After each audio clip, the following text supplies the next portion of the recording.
that was flat. Yeah, It was so pretty round. There wasn't really heavy-duty faulting on the top of it, except for a little bit on the northern side. Yeah.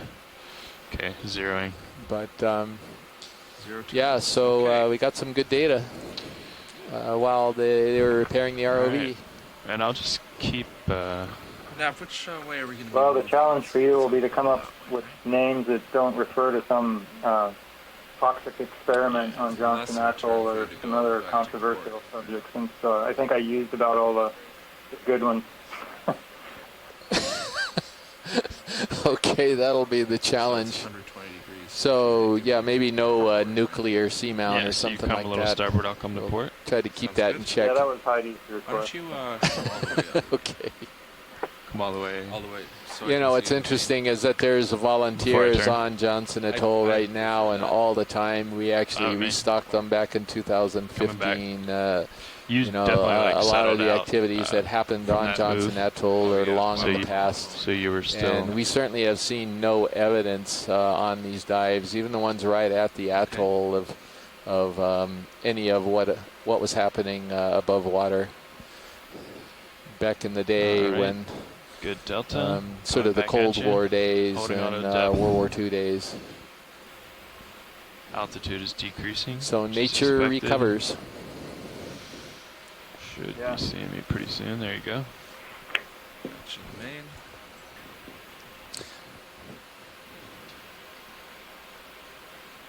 All right. Okay, you can make your turn, and I will make mine. Copy that.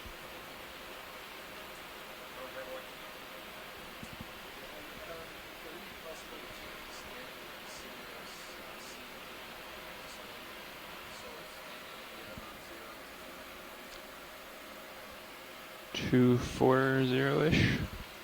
Okay, I'll continue. I thought it was 225. Oh, we can do 225. Oh, anything's fine. This is good here. I'm at 235. Okay, I'm happy. Okay. Oh, did you? You didn't change. You didn't move the lower swing arm back upward, did you? No, I haven't touched my arms. Okay, I will move that back upward. Oh, from the light. Yeah, understood. There we go. Okay, I'll leave hydraulics on for you.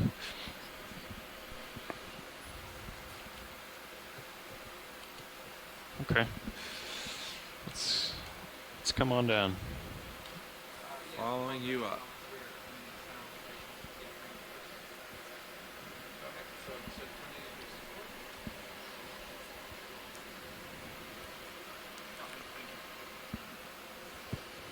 Pushing out.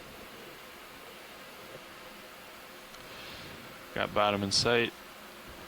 Great. Still have an altitude of 22. I have an altitude of only 20. That's me. Sort of. It's still kind of weird divisions here. I don't know if it'd be possible to get like a 0, 500, 1,000, and 1,500 if possible. Push out a little here. Hold. Yeah, push Wait out. for you. It is doing Yeah. sort of odd things right now. All right, the seafloor is in view. I'm looking at you at 7-0. Copy. Lost you on the Titan. Tether looks better in bubble cam.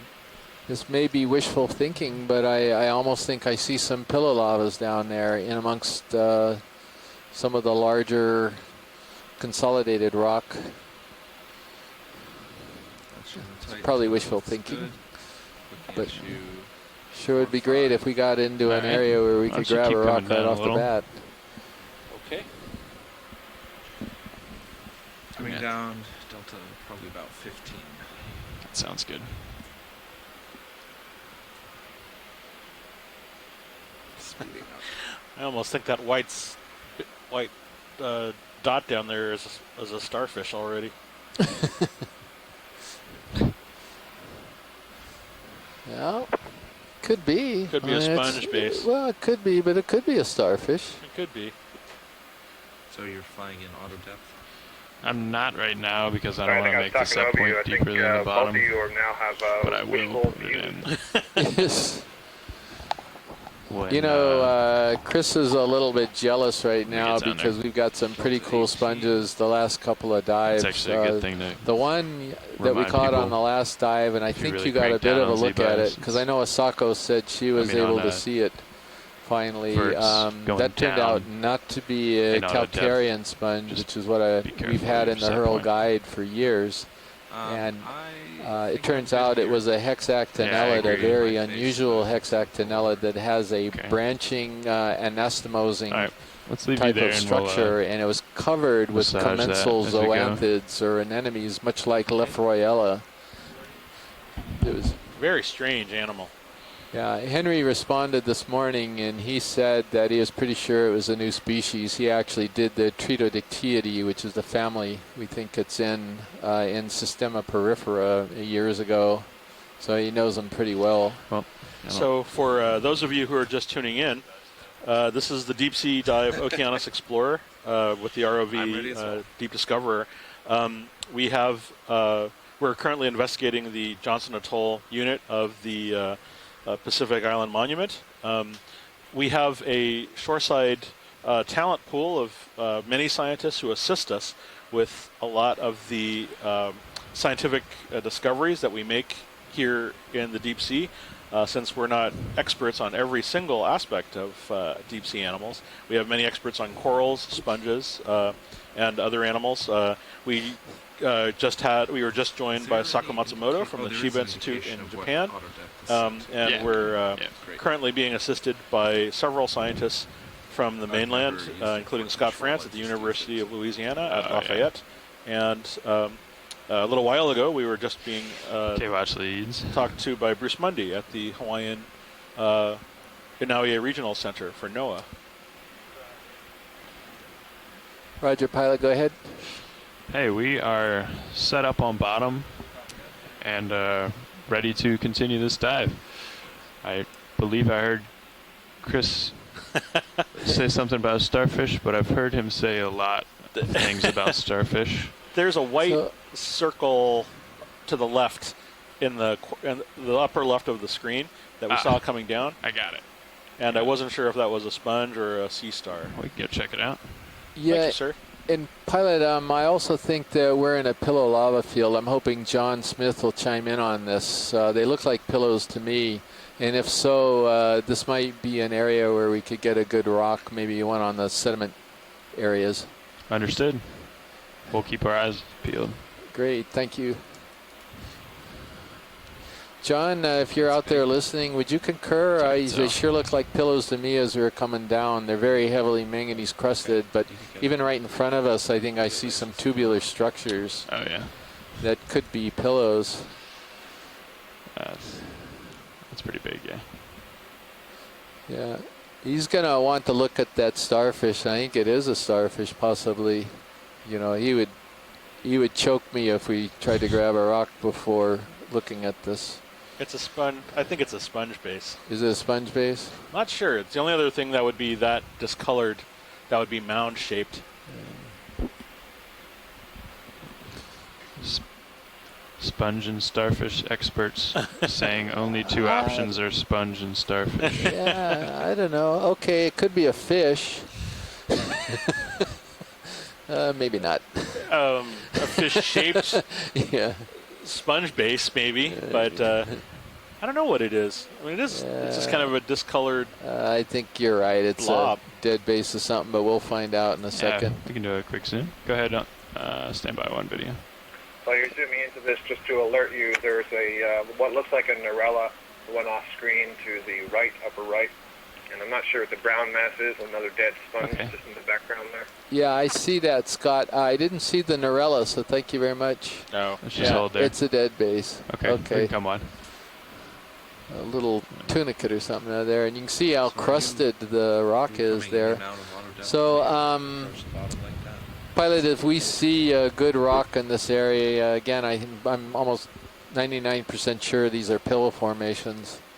Then it's got to have that girth again, kind of a thicker piece, but. Copy that. Let me quick Right, conversation with my co-pilot I here. think Scott was directing us to that. Was that a colony on the right, Scott? Yeah, I didn't see it. I'm sorry. It just went out of view on the right side there. Yeah, maybe we could take a look at that. Sorry, Scott. I'm in rock mode here. Where there's one Norella, there's more, right? Yeah, that's true.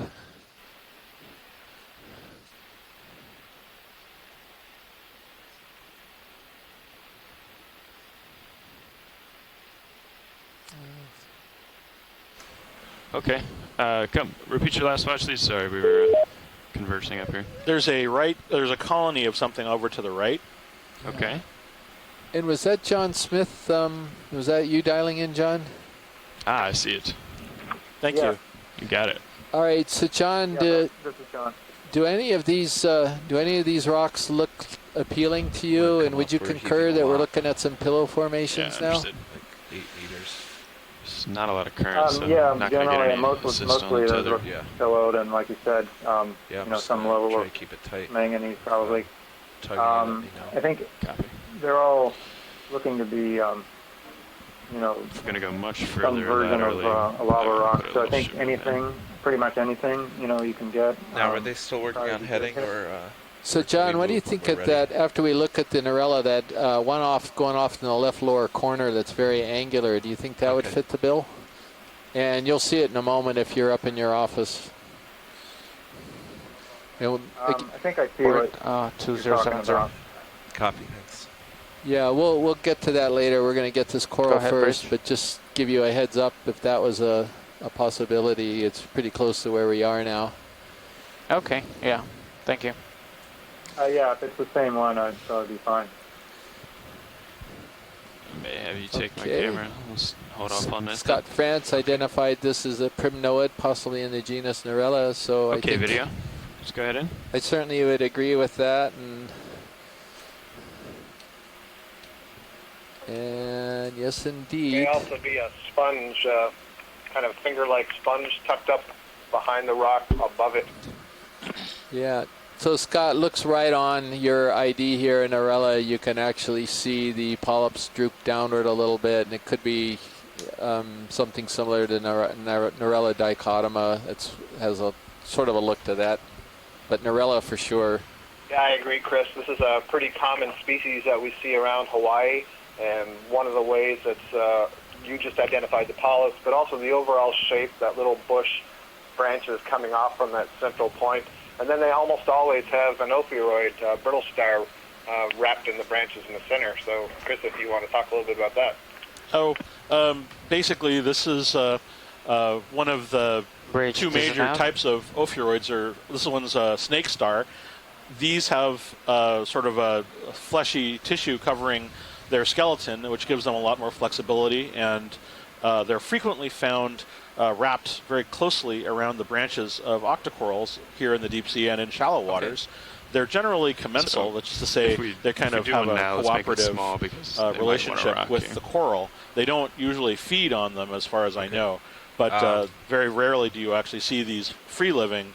They're usually present Yeah, we on can these move 15 meters corals. toward you. That'd be So Yeah. I think okay, now, is this? let's do about Are we 15 good for meters this? Let's come and, wide here, video. 2, Shall we 3, move on? 5, Yeah, they're 2, 4, coming 0, wide. somewhere in that very range. So pilot, could we look at an angular rock that's to the lower left as you pull out? Sure.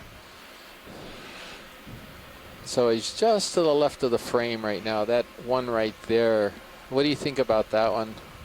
I'm not sure if Okay. I know which it's- one quite yet. It's to the left of the laser still, and he's in that sandy patch. Okay. Yeah, let's see where the Uh, down a little bit yeah, from that'd the. be fine. So he's bottom center right there. You're on him right now. Got it. Yeah, let's go take a look. I think size-wise, it's okay.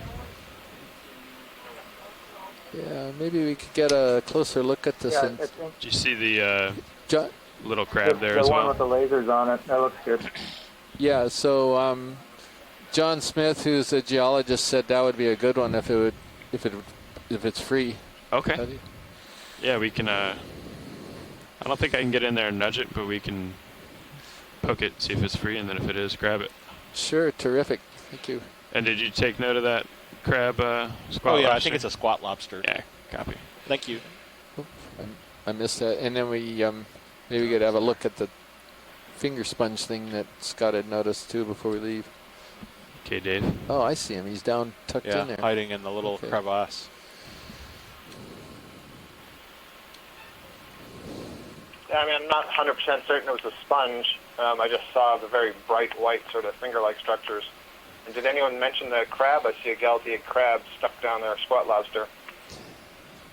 Yeah, we can. Down to the lower I think left, they're I believe. focusing on the rock right now. So But we can get that crab after. yeah, we can look at the crab. Yeah, I'm just Okay, watch just these. We're noting it's gonna- there, not asking for a close-up. Oh, yeah, that's Switch, and Dave's going to check out this rock for you. Okay. So we're going to do a little musical chairs up front here to give Dave a chance to collect this rock for us. And that was Chris, who was pilot. Now he's on co-pilot. And we got Fernando on nav. And who else have we got? Bob over there on video. And Josh is assisting too. He's keeping an eye on the system, I think, making sure everything is working properly. To my left is Nicola Rodriguez, and she's helping with the data and the annotations and other stuff.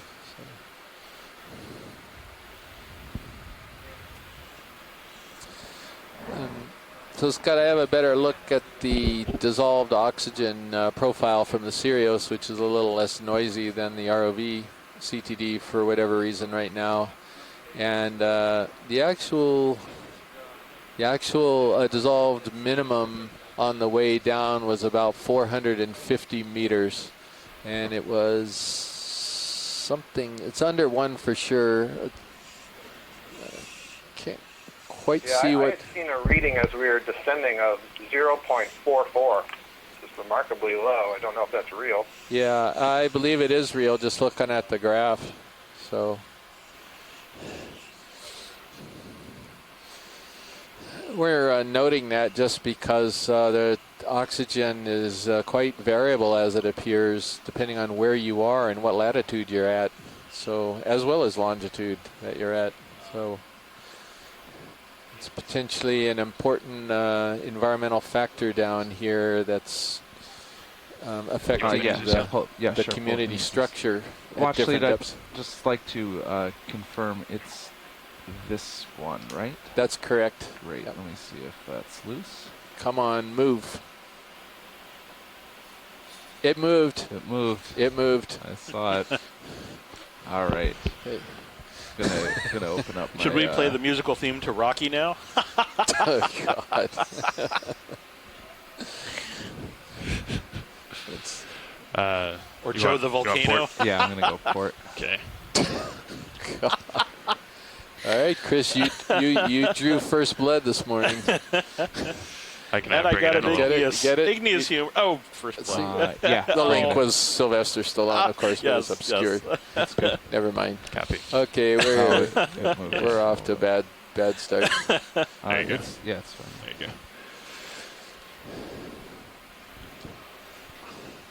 go. All right. So what else we got to mention as he's setting up to collect this rock? You did the general intro, right? This is a live broadcast from the Okeanos Explorer. I did. I talked about our shoreside talent pool. I So think you're you kind of introduced perched, so the just front keep row. in mind if you Yeah. push off the bottom at all while you're grabbing, you might lose your toes. We're on Edmondson Seamount. And we've begun our dive at a depth of 1,260 meters. Let me think. What else? We've been gone for a day because of some technical difficulties overcome by our crackerjack engineering staff. Copy. Looking good.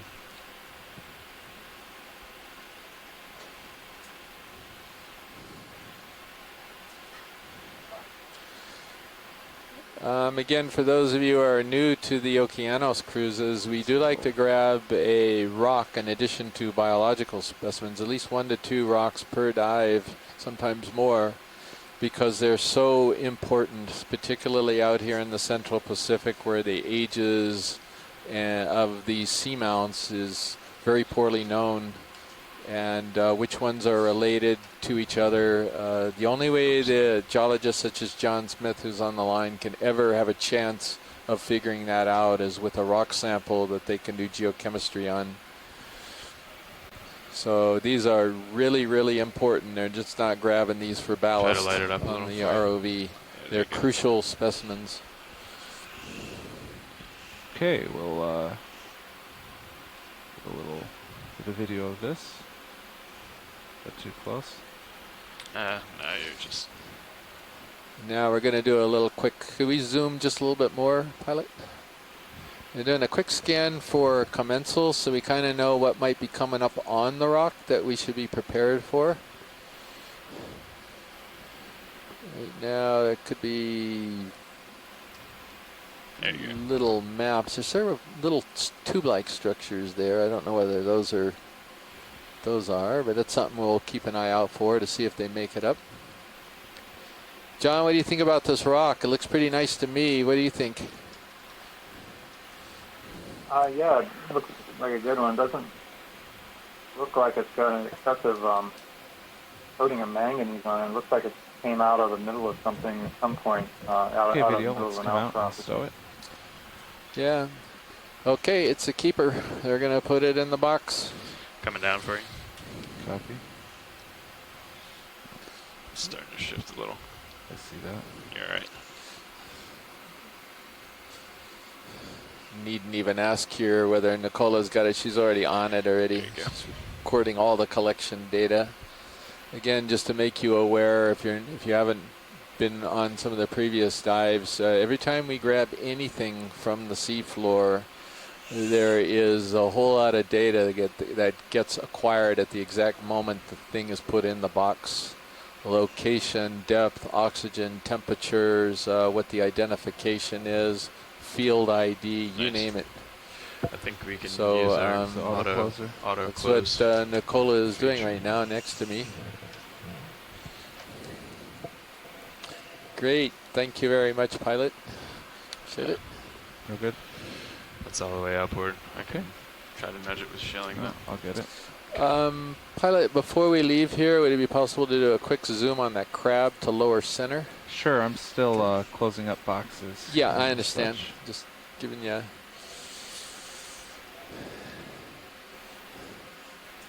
Heads up, and Nice. also thanks very much to Mary For some reason, Wickstein, I'm who very sent good me at an that and email nothing else. last night. She's at Texas A&M, What do you mean? Just and pick she's the rock. already been looking at photos of the arthropods that we've imaged so far in this cruise and provided a list of identifications.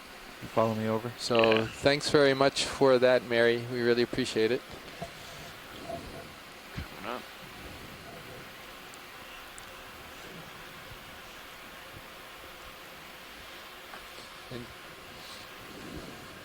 So a lot of the work that we do at this depth, the first step is basically outboard, figuring but out what we're looking sorry, at. it's And even though we're actually better for identifying lighting.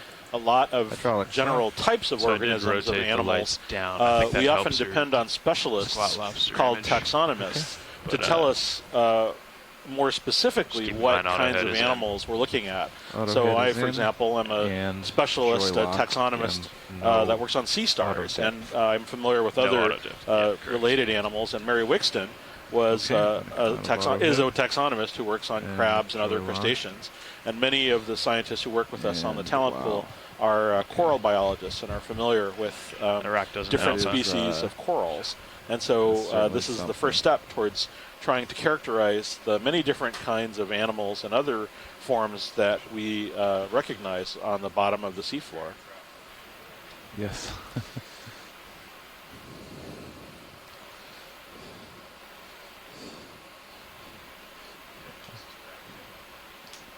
Okay, I'm not going to be using them.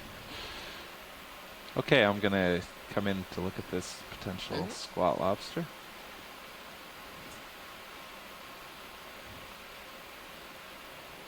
You see he's probably about, he's going to slide down, little but he's scary, probably but- about 5 centimeters. Those two red dots are 10 centimeters apart. We use them for measuring things. They're, as most of you, if not all of you already know, they're absolutely of no harm to any of the animals or seafloor or anything down there. They're just spots of light. And so you can see that crab across is probably about 5 centimeters. Video, can you come in on this? It's a pretty fearless squat lobster. It doesn't seem to be moving. Yeah, he doesn't think we see him.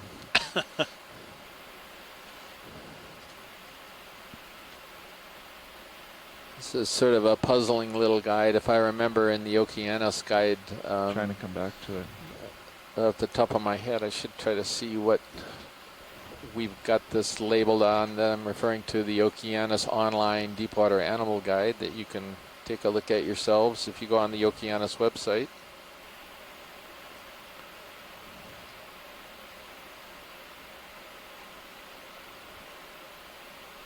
Chris, this is hard.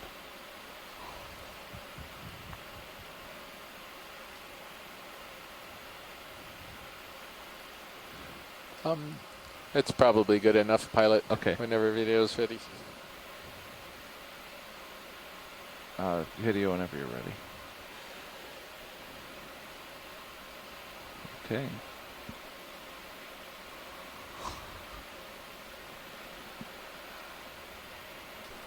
Nav, could you bump me back down to 50 now that we're down here? Thank you.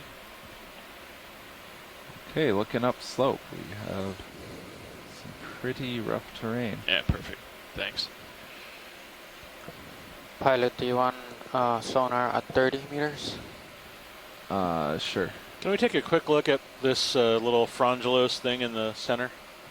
Co-pilot, are you happy with the game? Sure, the lowest one? Yeah, it looks like Yeah, a branch. That's perfect. Okay. Nav, Yeah. thanks. The Watalos thing? Frondulose. Frondulose. Sorry. Ah, okay. Video, Being come on fancy in. and taxonomic. Big words. geez. Branchy. The branchy thing. Oh, look at you. You spotted the second coral of the day. Ah, look at me. It's amazing. And there's a worm too. Yeah. Would you like some swing So arms? I think I've got a handle on what this coral is. there's no I'm big going to settle. see if Scott or anyone else, Asako, might have another opinion on this. See if I'll wait for a Come on moment out. till Video, they get I'm caught gonna up. set my foot down. Yeah, it's here. still waving around a bit for me, but it sure looks like a coralliid, maybe a hemicorallium or something. Yeah, that would be my guess too, Scott. Kind of looked like it had grooves in it that polychaetes might sit in, but There was actually a polychaete just below it, I I'm think. going to come back and get a better view of that. Ah, lovely. yeah, I saw that. That looked like one of those semi-pelagic polychaetes. Ah, So okay. Not the same type Oh, of not the same type. Okay. associated with a coral colony. Okay, video, let's try this. And co-pilot, we might need to change some lighting to Yeah. get in here. I'll work on it. See if I can give you a lighting assist here. Oh, geez. I just saw Scott's email, event log entry just a few minutes ago. We may have a Sylvester Stallone competition going on today. We'll see. We're trying to get a little bit more light in there. Doesn't seem to be doing anything. There you go. Does that mean we get 7 rocks? What was that, John? I think it was an That's attempt at pretty good. another That's pretty good, Stallone That's fine. joke here, if I'm not mistaken.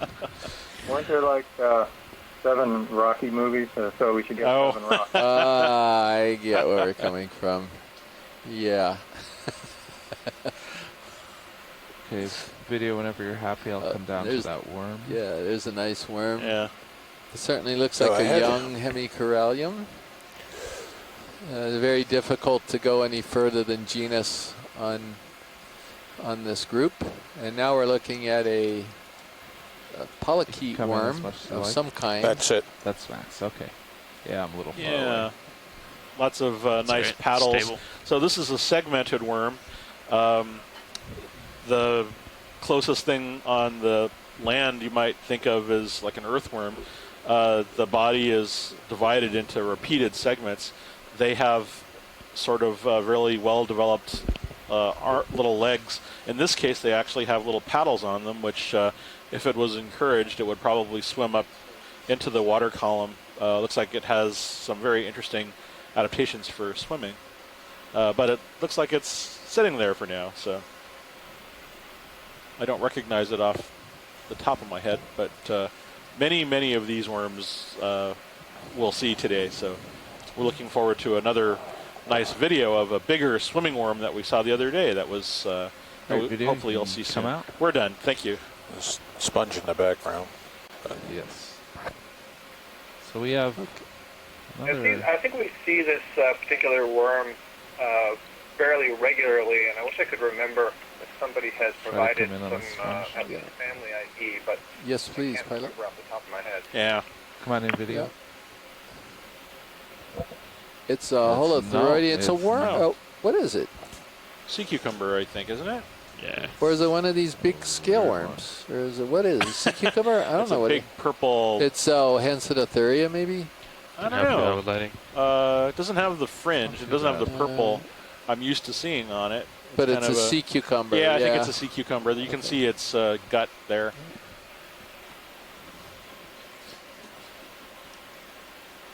Yeah, you can see the little sort of tentacular projections coming off of the body, but not much else. That's full, I take it, video. I'd put it as a tentative Hansenothuria just because of the reduced tubes on the back and the clear appearance. Synallactid, right? yeah, that's what I'd say. Yeah. It's the family Synallactidae. Hey, we're good. Thank you, Okay, pilot. come on out. I thought that was a sponge. So did I, actually. Looked like one. It's really helps to be able to zoom in that tight Oh yeah. with the remarkable camera that's on this ROV. Oh yes, I've happily used the camera's zoom function to count very fine features on animals that we've seen before. I'm going to start on up the slope. Video come in on this in water. What do we have Something here? there. A shrimp. Shrimp. Little shrimpy shrimp. What type of shrimp that is?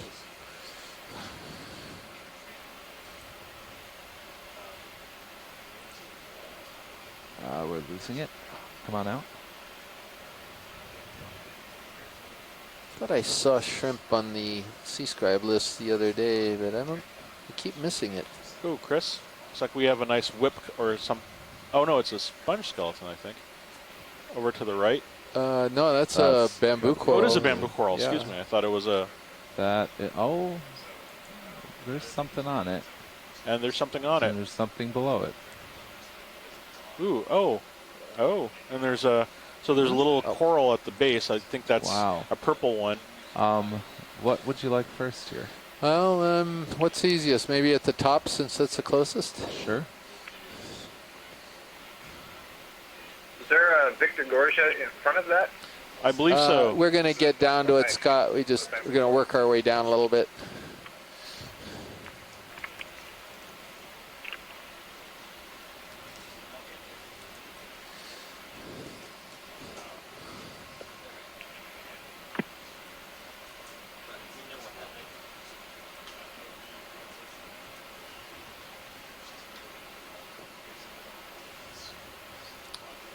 Okay, video. Actually, I'm going to back out a little bit, but you can come in. We're probably not pretty going to be clearly steady enough something- to come in very tight. Initially stripped the polyps off the top of this colony. And Yeah, I wonder if anemone larva has settled there and has grown into this anemone, and you can see Lasers that on it. it looks like a Co-pilot suture click line. lasers. That's actually the pedal disc of the anemone, what it would normally attach to a rock, Lasers kind of off. folded onto itself right around that skeleton. Yeah, you can actually see the skeleton through it. Skeleton, Yeah. bamboo coral skeleton just below that. I'm not sure where they're. Not sure. Oh, that looks like an octopus egg case, perhaps. There are a couple of eggs that are. Is that what those are? I wasn't sure.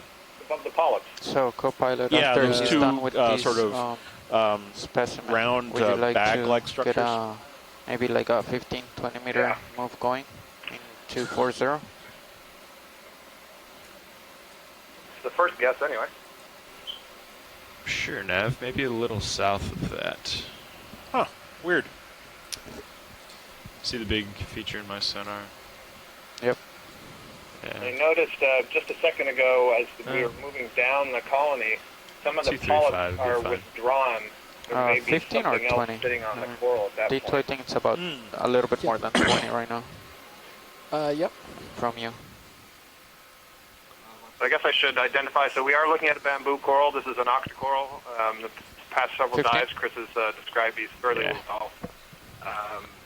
It's a colony, so it's made up of a number of individuals that are connected to each other, all of which arose from a single egg, a single larva that settled and grew into this colony. And each of those has a ring of 8 tentacles capable of feeding, and they're all connected to one another so can exchange nutrients. And they are what secrete the skeleton that is growing on the unbranched one. So at least temporarily, the taxonomy would say that this would be in the genus Lepidisis. But you can see an anemone has settled on the top. It's a nice place to get up off the bottom where the currents are moving a little bit more quickly. The anemone and the coral it's living on, they're both cnidarians. They're both suspension feeders, so take advantage of food moving through the water column.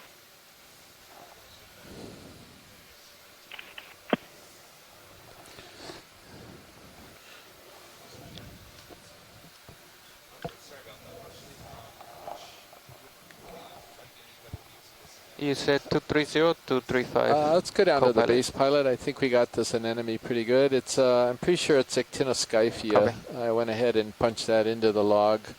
We Bridge, could also this look at now. the bamboo. I don't think anyone really Let's get commented another on move going. It's what going to be type of range bamboo this was. 5 It's right meters, here. bearing I think 235 Scott at just called it 0.2. Lepidisis. Oh, okay. Yeah, sorry. I missed that. Although I'm saying, Chris, I'm Good saying copy, Bridge, Lepidisis thank is a general thing. All the unbranched bamboos would be called Lepidisis, but we didn't get a close enough look, or I wasn't paying enough attention Okay. to give a better ID that Chris Kelly would prefer.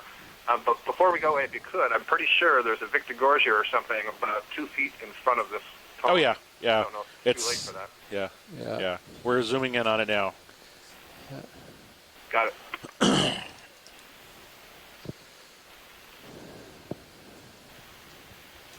Copy, Bridge. Thank you.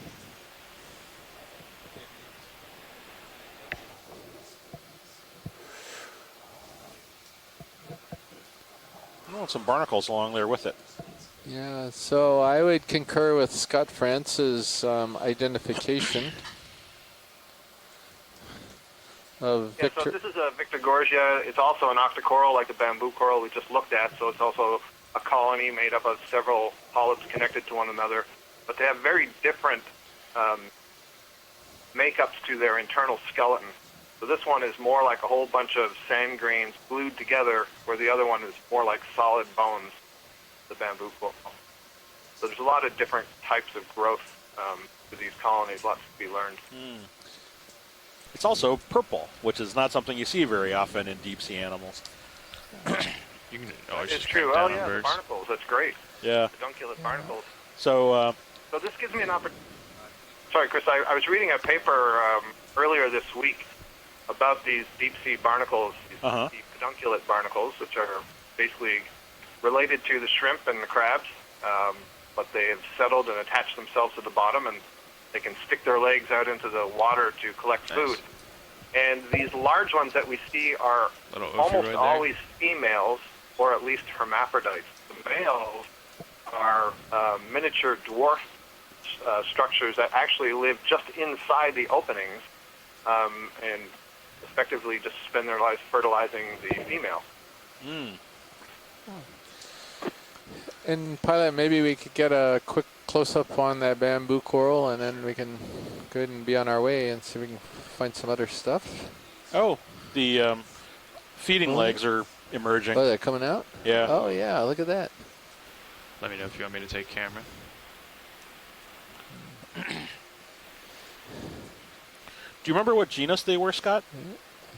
Well, these could be Alcochianum, but it's a scalpellid, I think. It's pretty safe. Yeah.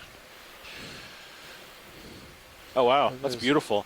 Yeah. The camera captures the fine detail on the feeding legs very nicely. Yeah. You can see all of the very finely pinnate legs. When I say pinnate, I mean the sort of really fine sort of hair-like structures that come off of the legs.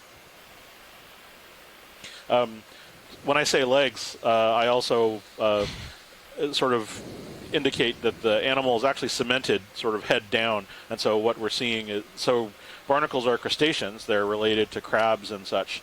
And their body position is such that their legs are pointing out into the water, and their heads are cemented essentially to the bottom.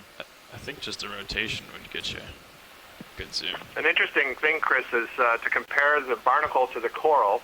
So they're both feeding out of the water column. They're both sticking out So kind you of got the black net-like background. structures. The coral's tentacles, Co-pilot, the the barnacles ship are just using stopped. legs. Copy. But the barnacles can be more active, so they can actually sweep their legs through the water column, whereas the corals are more passive, just kind of holding those tentacles up, waiting for something to intersect the tentacle. And there's a similar appearance to the tentacles as well. There you go. Absolutely. You mean in terms of it being pinnate, having Yes. those little side branches? If you just hold Yes. that, you can go So up Scott, and down. we're zooming in find on where it this crosses. bamboo coral, the unbranched bamboo coral, Yeah. and you'll have a good view of it any second. I mean, on tilt. Doesn't have the really long needles characteristic of lepidisis, I think, but I'm going to wait for your appraisal. Right. So, yeah, I mean, the name lepidisis. There's some interesting observations to make on this. I see there's these little wart-like structures that you can see running along the main axis at the base of the colony, and that's very interesting, and that may suggest that it's been harassed, and those are defensive structures that have a lot of the nematocysts, the stinging cells in them. You're right, I don't see the long needles, but I am seeing every now and again reflection of light that shows me some of the sclerites. So when we go back and look at the video, we'll see what kind of an identification we can come up with. Thank you. Great, thank you. So let's just go with acidity right now and leave it at that. Nice. All right, pilot, we are on a sea star hunt. Chris Swing has arms out. not been sleeping well. He's not eating well. He's just been doing very, very poorly because he is not getting his sea star fix so far. You know, I think he's going through with withdrawal symptoms, frankly. Chris, I'm devoted. I'm not a junkie. Yeah.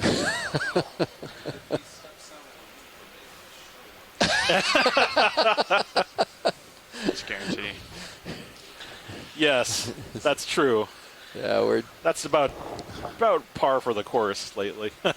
we're chuckling a bit because twice already on this cruise, Chris has stepped out of the room and then suddenly a sea star appears after hardly any of them showed up. You know what for the them. funny thing about that too is that during all the years that I've been shoreside scientist on call, that's what happens then also. I'll watch all morning, nothing, and then I go home, I get on the bus, I get home, and they've seen 4 in an hour. Yeah. It's just my thing, I guess. It's Murphy's. Yeah. Yep.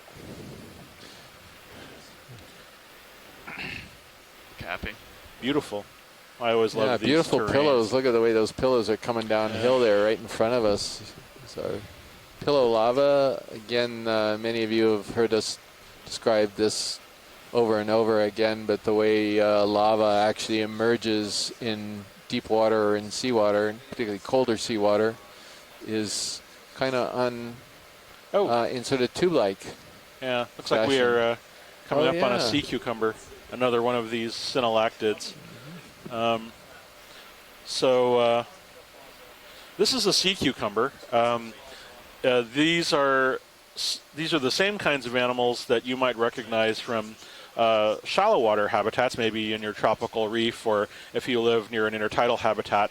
They're kind of long, fleshy tubes, and they like to sort of roam around feeding on sediment and mud and whatnot off the surface. And you can literally see that because the body is translucent, and that's what we're seeing in the gut is all of the sediment being fed in through the mouth and then extending down the intestine. The sediment contains lots of tasty organic material for the sea cucumber to digest, and it turns out that this is quite important, or these are significant contributors to the ecosystem in many ways because they process the microbial floras or faunas on the sediment, and they also break up the sediment for bioturbation, which is to say other animals which burrow and bury themselves in the sediment. So sea cucumbers offer an important role, although they look quite unusual, to deep sea bottoms. And some of them even swim, as we will probably see today if we're lucky. Thank you. I think we can move on. Well, it's an echinoderm, Chris, right? Yeah, I don't know. I'm happy with it. I always love looking at echinoderms with, big, transparent viscera. It's a good thing. So I kind of know. Some more coral up in the upper left-hand corner there. Yeah, if we could get that coral, that would be great. In the right. Oh, and the. How about the one on that left? Yeah, the one you're going for. There's both a pink one and a white one there.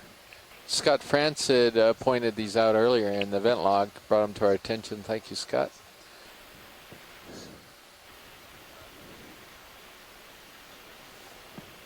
Yeah, I may have been wrong on saying one was Victorgorgia. Yeah, well, I think these are corallids, Scott, but I may be mistaken. They're going to zoom in a moment. Yeah, I think you're right. It looks like there's a much smaller third one up on the far right on the rock face. So it looks like this is a good area for these corallids.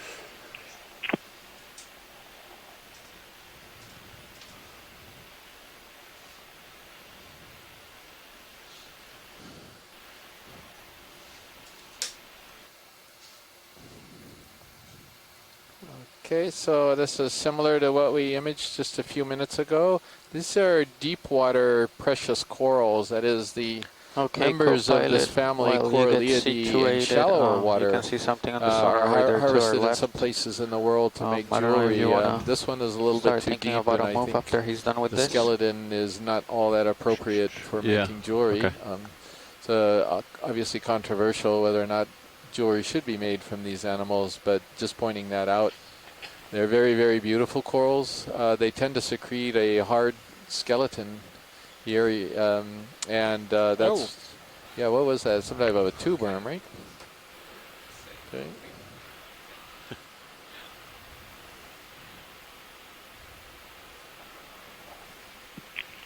Yeah, I just saw what you guys were remarking about. There was a little fan worm sticking out of the sediments there under polychaete. Yeah, he's gonna take a shot at this. And there we go. It's a 7-second delay because I can get ready to see something when I hear you guys ooh and ah. Yeah, well, look at that. It is some type of right, some kind of polychaete. Yeah, I'd say a polychaete.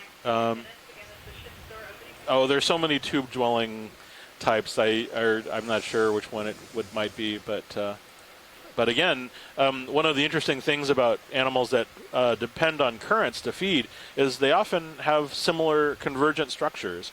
And so the tentacles here have that same kind of pinnate structure. They're each long projections, but then they have thin, hairy, sort of hair-like things coming off of them in turn. And so that same kind of structure is seen on the octocorals we just saw, as well as those barnacles. So there's sort of a similarity in overall form, even though they're different. And Chris, I'm going to use that nice description about the convergence in the morphology there to also talk about divergence, because about 15, 20 minutes ago, we saw that really nice big polychaete sitting on sand, and you could see it had the very big paddle-like limbs that it uses to move itself through its environment, to swim and push around the bottom. Whereas these polychaetes that live in tubes have largely lost those paddle-like limbs because they're sessile. They're basically sitting in one place waiting for the food to come to them. So we have both diversity in morphology among all the polychaete worms, and then convergence to structures depending on how they're feeding or doing other things in their life. Yes, so a lot of the animals that we're seeing, their shapes are affected by the way that they live, and that's an important part of what we study out here. So we're good to go, I think. We're good. We just had a little bit of a pilot shift. I think Dave Wright is on the stick right now, if I'm not mistaken. Levi Unima as co-pilot. Fernando Aragon as navigator.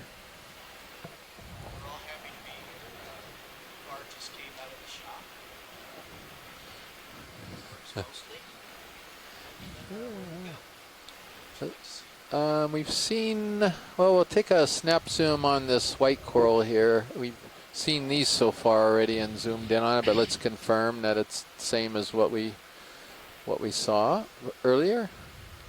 And yeah, I think this would be a Narella. I don't think we'd have an argument about that. That's a fairly weathered looking ophiuroid on it.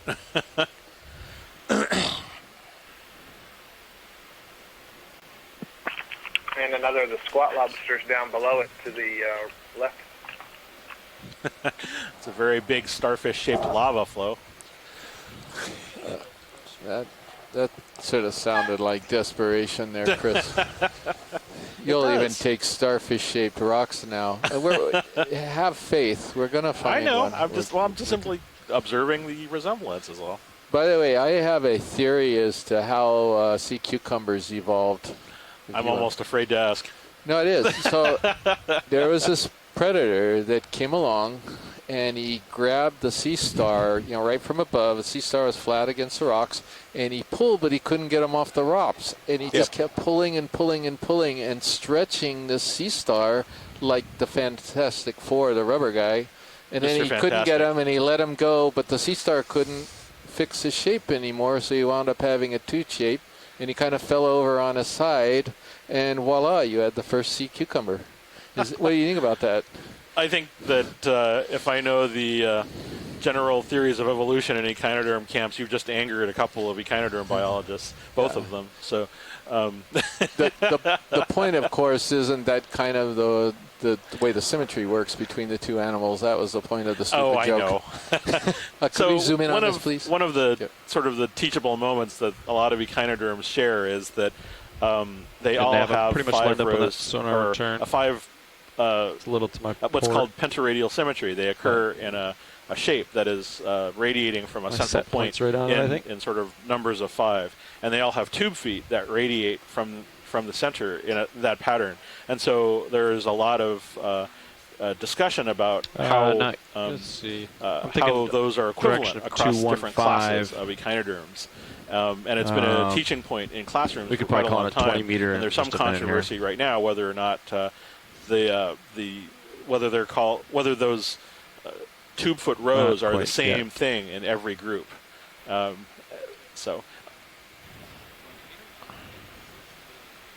don't want to call it in quite yet, but I think actually, if we could focus on the yellow one and not the red one. The red one's another coralliad. We've got some anemones there on the rock behind it. Is that a chitin there first on the bottom? Could be. Good eyes there, Chris. Always love me a good chitin. Yeah. Sorry, I was so focused on the yellow one. Oh, no, it's a crinoid on the other side there, too. Oh, and a homalid, I think. At first I thought it was a squat lobster. I wonder if there's another egg case there that's open in this case. Oh, is this? So this is Solandaria again, or at least it's a hydrozoan. It's a colonial hydrozoan. And I think we saw it on the last dive. Yeah, quite a big one, I think. Yeah, and this is pretty good size too. Usually hydroids tend to be small animals, at least when they're colonial like this.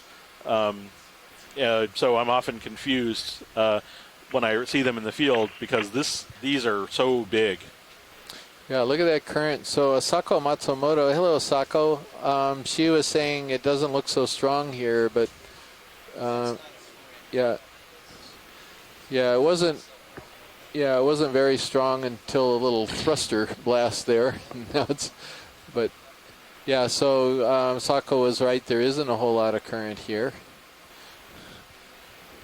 A nice little community. So one of the great things about a lot of these colonial animals is that I think Scott termed the phrase ecosystem engineer once, and I've rather liked that term because essentially their physical structure being here provides habitat for several other organisms, several other animals. In this case, we can see quite a diversity of things, from the brittle star to the little, here's a little crustacean, a little amphipod that's on the surface, to that giant, well, relatively speaking, that giant crab that was crawling around on it. Did you want to move? Oh, and here's a barnacle, another stocked I'm barnacle. happy here. I want to see what this is. So a lot of different animals live on these corals. So it's It's always fun to zoom in and see who's calling this home. So There's a shrimp on the other side of the colony.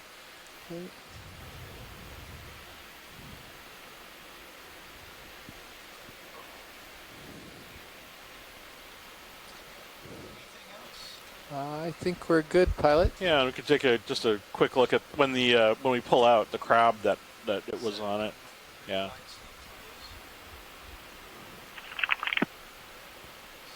Oh, there he is. Yeah. Wow.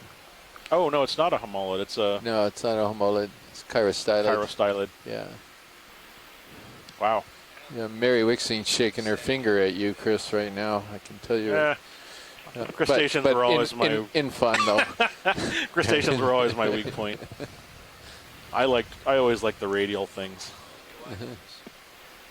You're Listen, prejudiced I don't know if against you saw the bilateral comment animals? that I just put in the event log.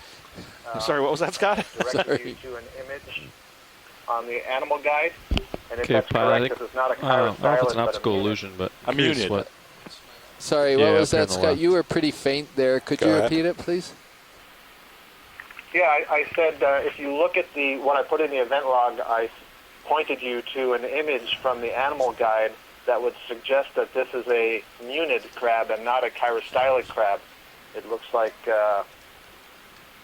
also on a solandarian, Wow. so same sort of What? thing we were looking right there. And then I also didn't know if Chris Yeah. had noted Wow. that there were I'm pretty close to crinoids it. on the back side of the So I'll come up corallium. with you. Yeah. I had, Probably, but yeah. Look at. they're Okay, let's focus on what we're looking at Yeah. right here. So we've now got a really nice little community that suddenly appeared on a really steep wall here of pillow lavas. And this is Come up a actually little what we quicker were here. You're hoping up to my to starboard. see. I'll turn to keep Something you in view. like this. This is terrific. I love how when they just turned the lights on, it just was Yeah. all there. Yeah, I think these are all corallids, frankly, or a lot of them are. There's something dead white here. But yeah, Sponge, perhaps. they're having to be a little cautious here because it's quite steep terrain.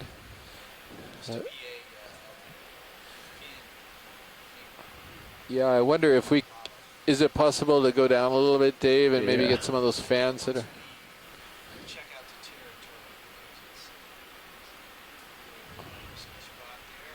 Okay.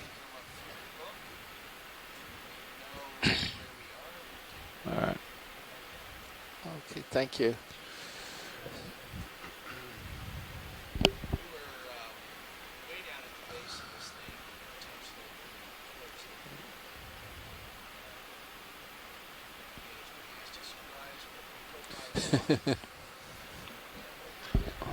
Yeah, my light pool was hitting it. Thank you very much. Made me a little Wow, it's a nervous. stunning vista. Luckily, there was Yeah, white so- corals to reflect.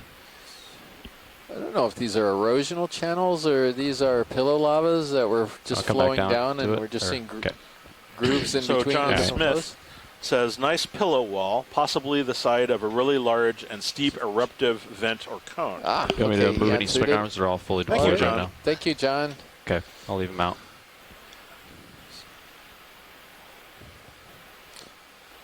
I can tell already that we've got a lot of coralliids, the hemicorallium, on this wall. Seems to be the most abundant coral. Yep. And that white thing toward the center would be really nice to image. Pretty sure we know what the pink things are, but we can...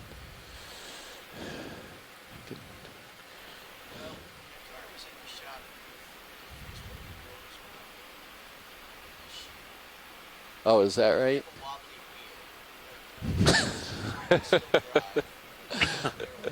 Okay, thank you, pilot. Oh, this is Chris's new very anastomosing technical. sponge. Is it really? Oh yeah. Oh yeah, we got to take another look at one of these. I knew it.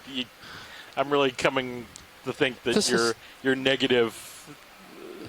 Is that no? No. Okay. No, it's a base of something. Yes. Oh. Thinking that you're negative, we're not going to see it charm in the morning is really starting to work for you. Yeah. It is. You were too positive about seeing a sea star. I'm telling you, it's a natural law. It's just the more negative you are, the more positive your results will be. I mean, pseudo-negativity. In other words, you're secretly positive, but you don't express it. See, that's the key. Okay, here we go.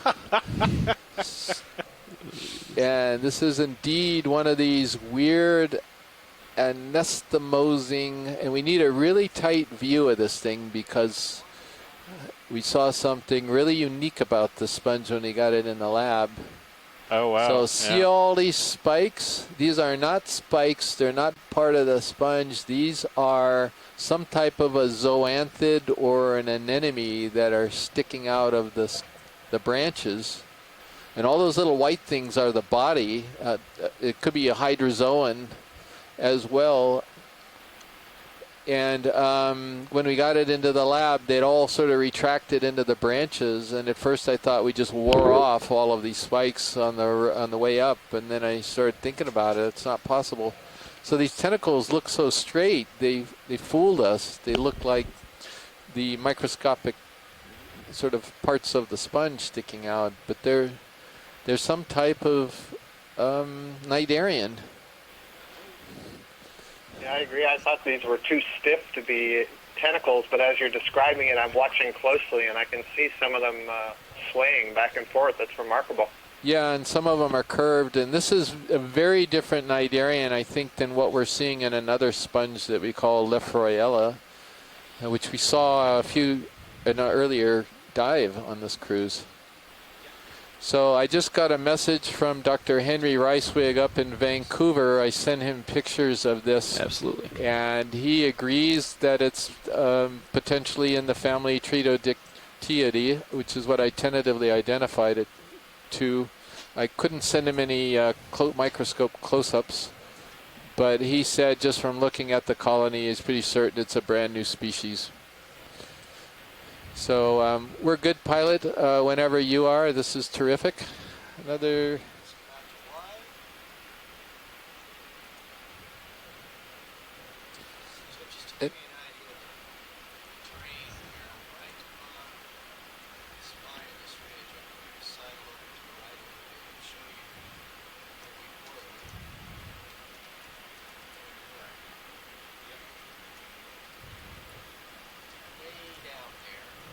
Sirius has a pretty good view. So.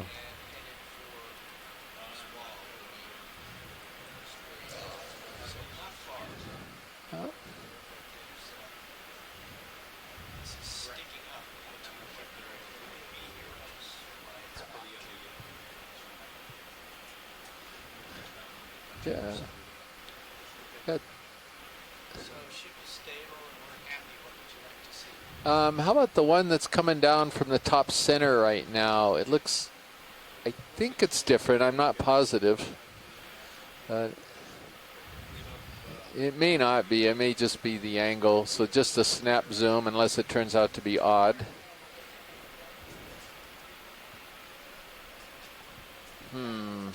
I think it's going to be the same coralliid. Yeah, we could probably pass on this after whenever you're ready. Sorry about that.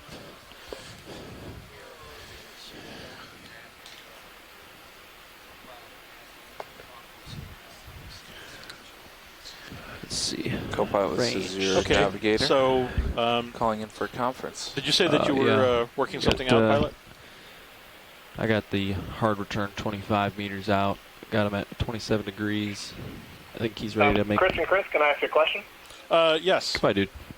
15 meters at least towards So him. from a higher view, or even in the view we're seeing now, you can see that 230. most of these colonies seem to be oriented on what for us is the right face of this feature. And I'm wondering what cardinal direction that is. So what's the direction of the ROV and what is the right side of the screen? Bridge, nav. What's the heading, of the ROV? Pilot, did you hear that?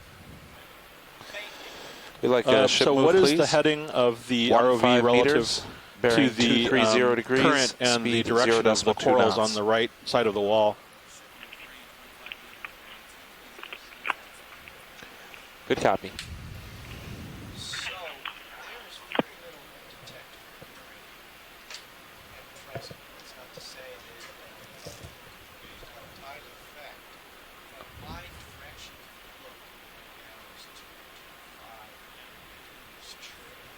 Thank you, Bridge.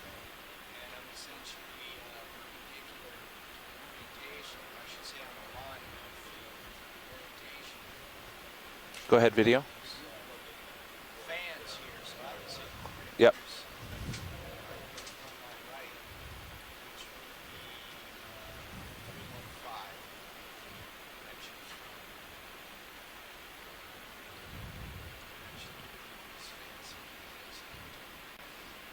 Scott, does that help?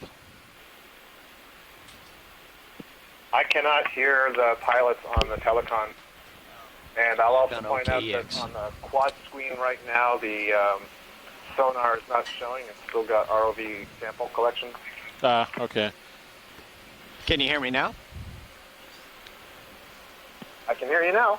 I had to push yet another button, but my heading is 230, and that's the orientation of the ridge that we're on now. The fans seem to be lined up with me in a lot of cases, so that would lead one to believe that currents are coming from 315 and sweeping up this face. But I'm not feeling any current at present.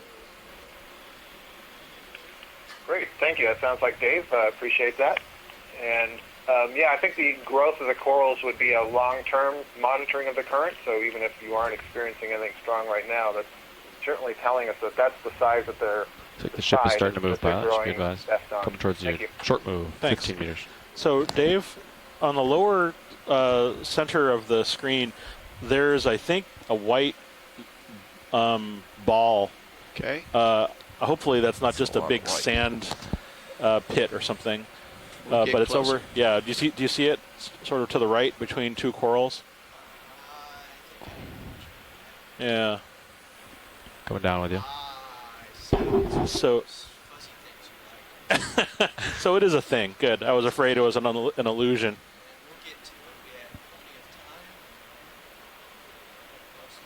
Certainly, at your convenience. Absolutely, sir. So this is the Okeanos Explorer. We're currently exploring the surface of this very interesting basalt feature at a depth of 1,222 meters. And we're currently in a field of hemicorallium, precious coral, and right now we're zooming in on what I think is our first sea urchin for today's dive. The first one we've certainly seen in a while. You can see all of the long projections coming off of it. Those are probably tube feet. Sea urchins. This is the a little bit of tether. Might feel a couple tugs sort of on the the deep swell- sea this- relative of the shallow water animals that you see in the intertidal and that you get uni from if you're a sushi fan. Come down a little bit further. This one looks like, yeah. Okay. I think when we get a zoom, I'll elaborate. I think it's in a kind of third. About into the waves yeah. right now. Ah, yes. Lovely. So this is this looks like an urchin in the. I think it's in the sort of general group, the Echinotheridae. The guide identifies it as possibly in the genus Sparosoma. These are what's called sometimes tam o'shanter urchins or pancake urchins because the tests are relatively flat when they're brought out of water. The spines can be quite sharp. These are one of the more commonly encountered groups of deep sea urchins. These can actually be one of the few deep sea urchins that have poisonous spines. And if you handle the wrong one without gloves, they can be apparently quite painful relative to how big the animals are. So, but just as a matter of general biology, they're using their spines and their tube feet to walk up the vertical wall of this magma feature. We'll probably see more of them, but the sort of swaying tentacle-like structures are its tube feet, and there are other spine-like structures that cover the surface, sort of more claw-shaped structures if you look close to the surface, and it uses these to defend against things that settle on it and maybe small micro-predators that bite at the tube feet. Anyway, that's splendid. Thank you. We can move on. Oh, and if we could get a quick shot with the lasers just to see how big it is. Thank you. Oh, so it's quite a large animal as well. It's about 10 centimeters across. Okay, wonderful. Thank you.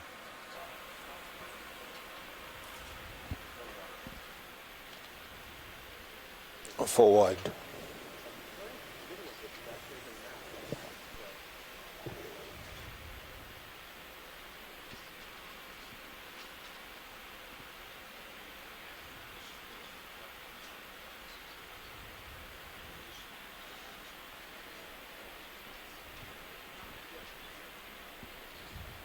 Move looks complete.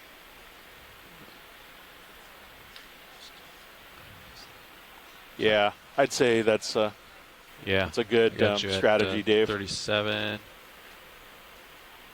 My sonar looks pretty good. Looks like it kind of continues So, up. to those who are watching, this is Okeanos Explorer. We're a submersible located currently in the Johnson Atoll unit in the Central Pacific Ocean. We're exploring a ridge this move is going to be on a place called Edmondson Seamount at a depth of 1,220 meters. We're currently in a field of precious coral called hemicorallium.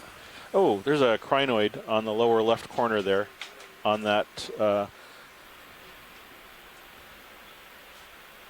bridge, Nav.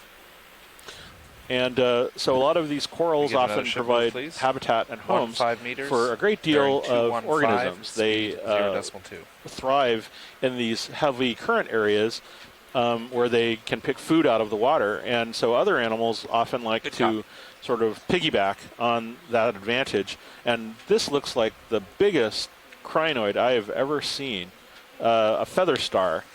So these are also echinoderms. Echinoderms are the group of animals that I study, mostly sea stars, but there's another group called feather stars, which have these very elongate arms that they can also use to pluck organic particles out of the water.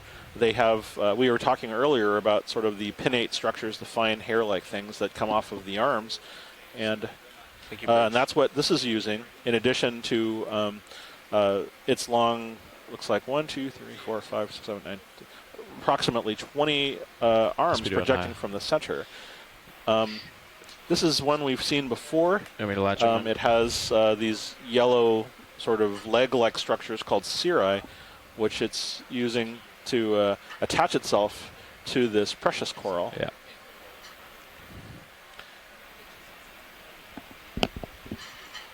And I think we're getting ready to zoom, so get a chance to look at it. And the lasers are 10 centimeters across. They give us an idea of how big these things are. And he just talked about lasers, the fan of this animal is easily 10 centimeters. Wow, 20 centimeters. Am I reading that right? 20 centimeters across. So that's an enormous feather star. Usually there are half that.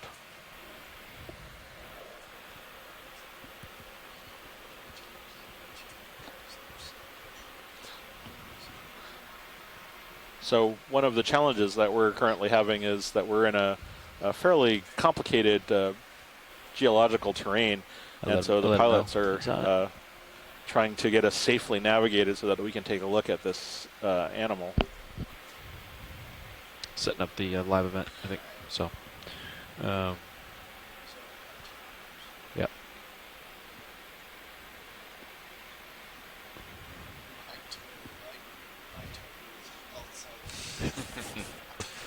Mine are free.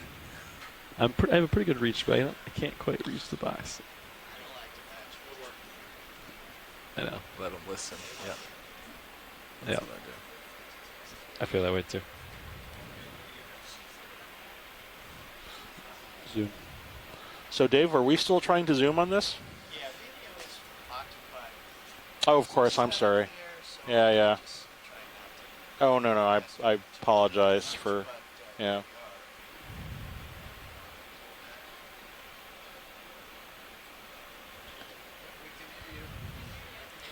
So we're currently looking at the mouth of this crinoid, sort of in the center there. This is where all of the arms converge. There's actually the center part where all of the arms converge, which is the mouth. Check me to try to move And some lights usually the around. anus is Pilot. directed on a pyramid or some not. kind of elevated structure, which carries Copy. I'm thinking port lower, the waste swing it materials inboard farther without hitting the away shilling. from where the food comes in. That's But right. we're seeing just a delightful close-up of the sort of intricate morphology of these things. That's okay. That's wonderful, Dave. Thank you. Okay, if he's done, never mind.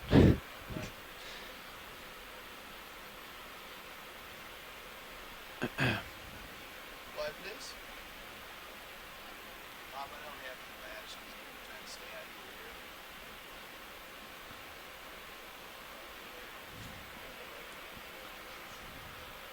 your ear. And we can move on at your pleasure. Okay, I'll go first. My name is Chris Kelly. I'm with the University of Hawaii in Honolulu.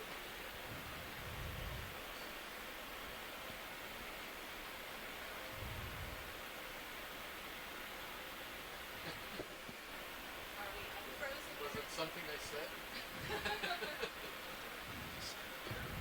Yeah. Wow, looks like those crinoids are on more than a few of these. Yeah. Wow. Okay, I'll try again. I'm Thank you, Chris Bridge. Kelly with the University of Complete. Hawaii in Honolulu, Hawaii.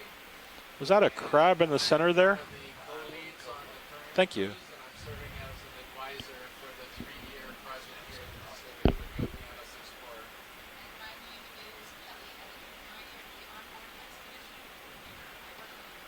Oh, wow. Okay. So we're looking at a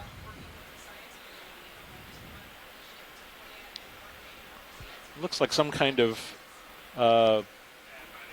lithode crab, or maybe it's a squat lobster. Yeah, I think it's another squat lobster, Chris.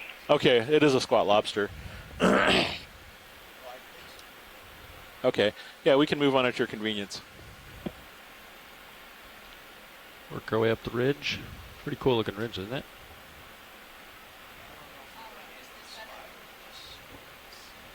Yeah, what does depth show? Or Perhaps another one of Contour the units is- like we saw on that large hydrozoan colony before the Solomon area. Show to the waypoint. I show bearing. So we're currently 240, proceeding up a but, a we lava follow the feature ridge. with a number of. Ship is done moving. You can swing a little bit. yeah, that's what I'm thinking too. Because contour would suggest, 1260, 1270. We're currently having an educational event, so there's some. I see distraction. something off here on your. But, So I think you can require. We're slowly proceeding if up it is a spire, lava I think feature we'll be all right. with a lot of precious coral present Thinking, on the side. Port or starboard side of it, would you like? Okay. Do you want us to get moving toward you again? Yeah, I think ship is stopped again. It's Yeah. stopped. Okay. Let's do. About 225. Maybe go. Kind of.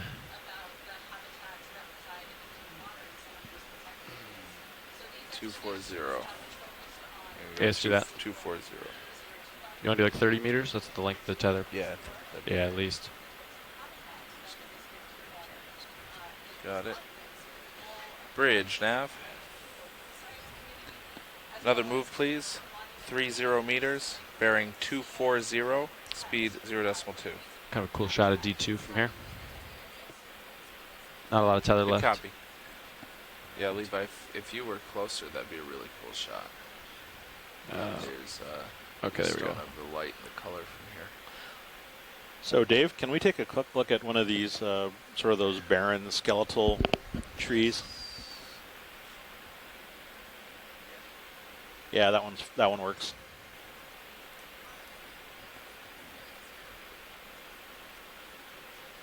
Thank you, Bridge. Bridge, is this better? Okay, I'll work on it. Oh, if you can find, yeah, if there's a better one, that's fine. We don't need to look at that one. Yeah. Dave, I think those mics are directional. You could be on the back side of the mic. It's possible. It's possible. But I think those. I can't remember on those headsets. Feels flat on both sides.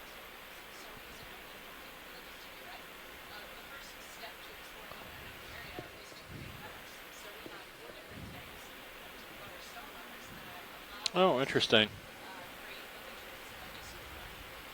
We also have, looks like a nice barnacle to the side there. Or maybe that's a base.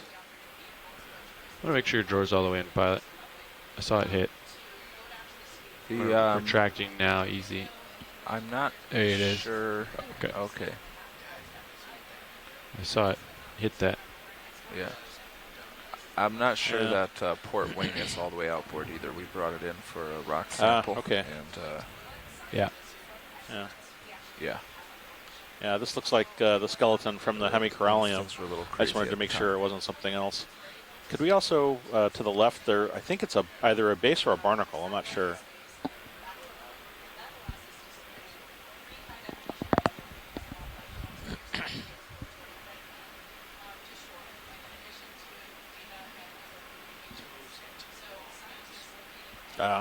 No worries.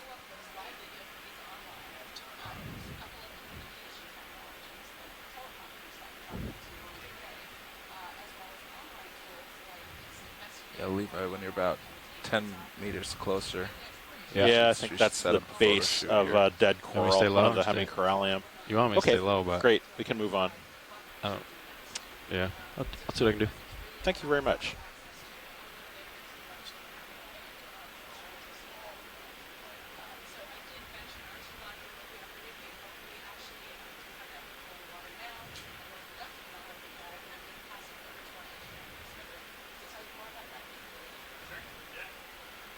So, like Kelly said, we have a two-body system that we launched from Okeanos Explorer for every dive. We go up to 6,000 meters or closer to the glass. We have Sirius, which is our cable sled, the red sled, and D2, you can see very close up and high quality images of the seafloor. So D2 is, yes, you can see it on the About all the tether you got, I think. Sirius screen on the right. I see it getting tight with the heaves. I'm coming. Yeah, I'm still on the move. We're still moving, yes. Yeah.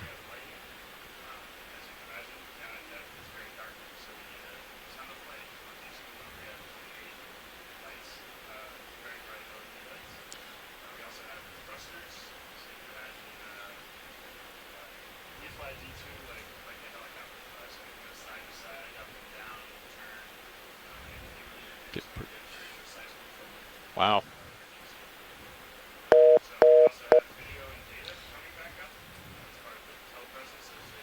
So John Smith gives us some insight into the structure as an amazing pillowed ridge feature. Looks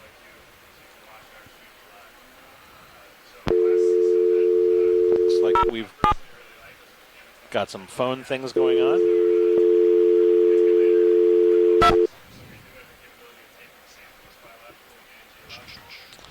Looks like there's a brittle star on the tip of the rock there. If we could. Do you see it? Yeah.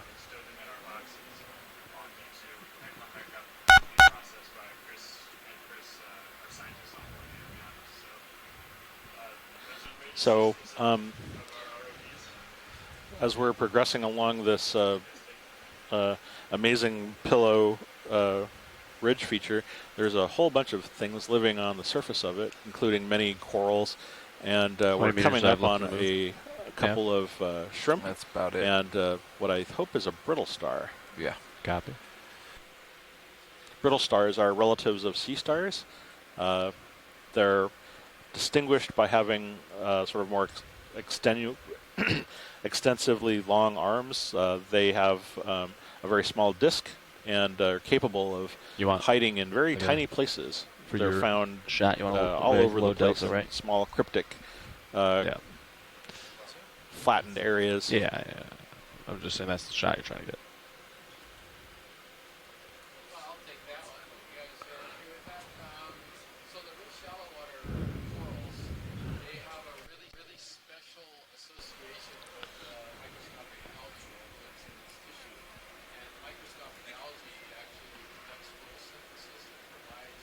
I'm going to check your wings while you're in this situation here. Starboard. I think that one's fine. I think it's, yeah, it's good. Okay.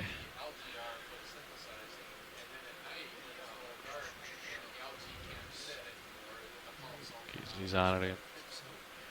What was the heading of that move? The bearing of that move? 240. Still in the swing. It's probably like I got you at 63. You got a little bit of time left, but I am moving kind of up and over you here.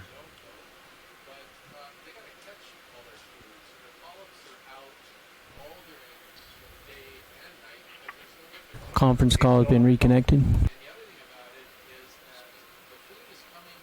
Okay. Yeah, we're just finishing the swing, so.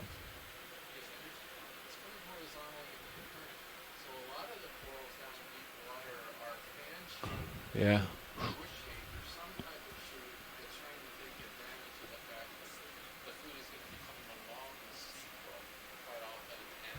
I heard Roland say he reconnected it, but.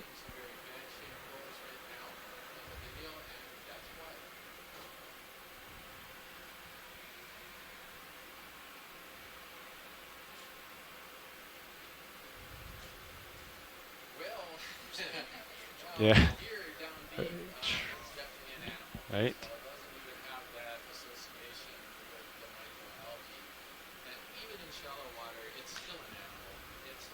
Just to clarify, Dave, we're waiting for video, right? Okay, thank you. No worries, thank you.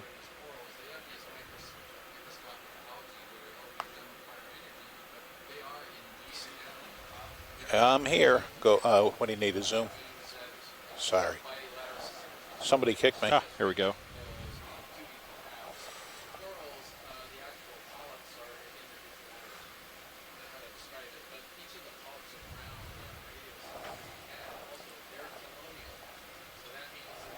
Okay, looking down at your pilot, but I'm comfortable.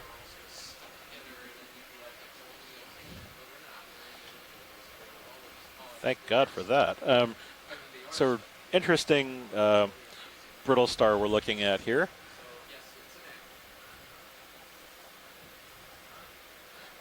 There's an incredible diversity of brittle stars found throughout our oceans. These are the most speciose of all the echinoderms. There are over 2,100 species, and especially here in the deep sea, in all likelihood, this is probably something that's new, or at least widely occurring.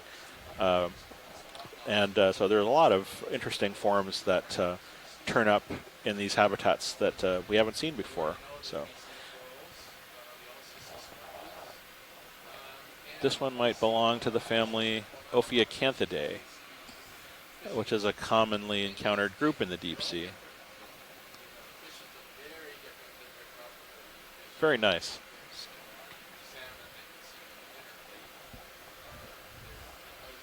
We could, yeah, go on. No, I think we can move on.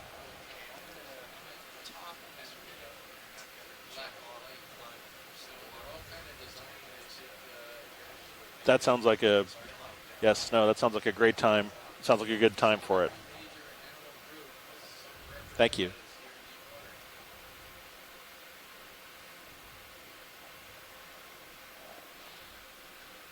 There we go. Wow. This is fantastic. Yeah, sorry. Yeah, Scott. So not to worry. We're just having a little bit of an interactive event, and so there's a little bit of back and forth between sound and so forth. Yeah, I was gonna say I didn't know if you were planning on come up or down. So we're descending into what looks like a remarkable geological field. Good delta. John Smith wonders if we're moving around a pinnacle. We had about a solid 16-meter delta. But there's some astonishing geological formations and rocks and arrangement here.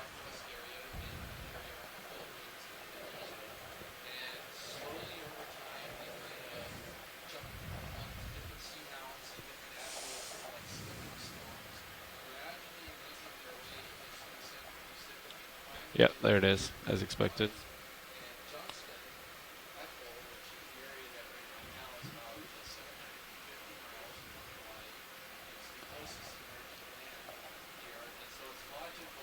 Okay, I'm ready for a short move towards over to the right there. It looks like at least some coral. At least 15. I think there's a white blob next to it. Let's go to. Actually, stand by. Hold on. Yeah, I also want to pick a good heading here. 240.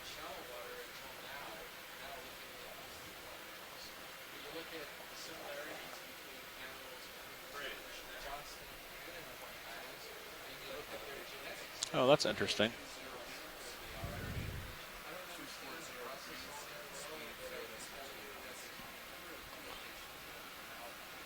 No.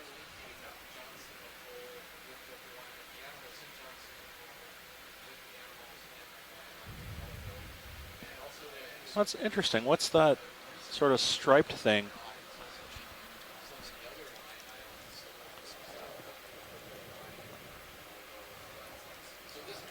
Is it a squat lobster? Oh, an urchin? Dave, when you... Yeah.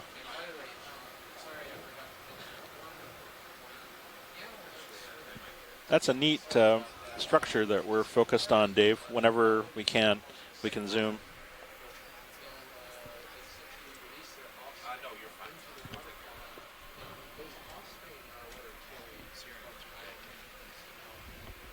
Classic.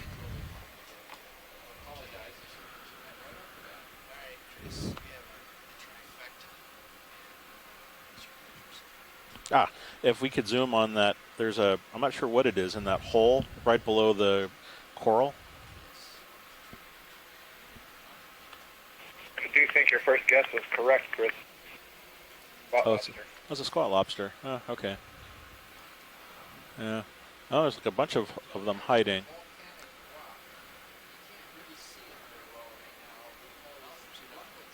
Yeah.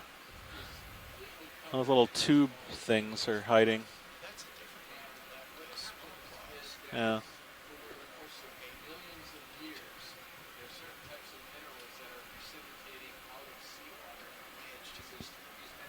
Yeah, and as long as we're here, we can sort of zoom in on these little white translucent spheres.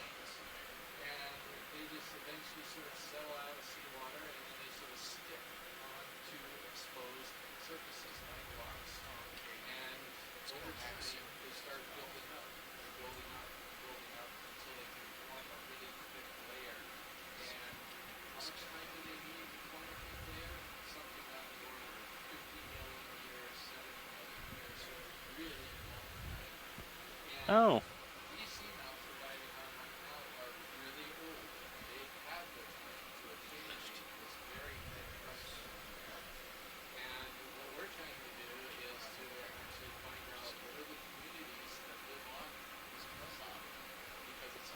Slippery rocks.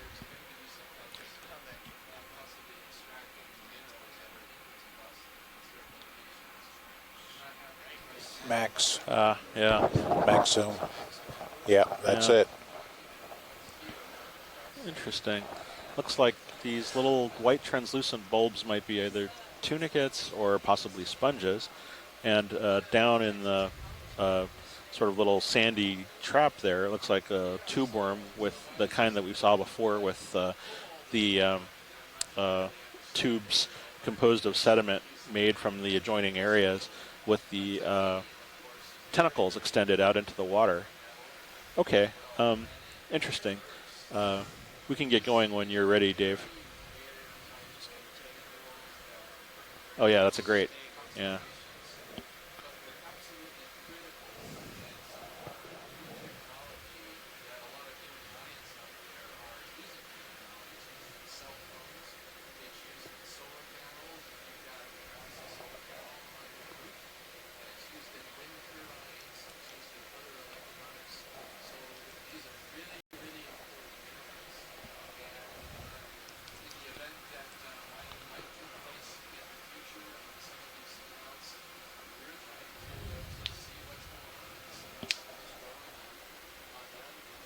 Yeah, let's pan right. I think I saw something next to one of those coral colonies.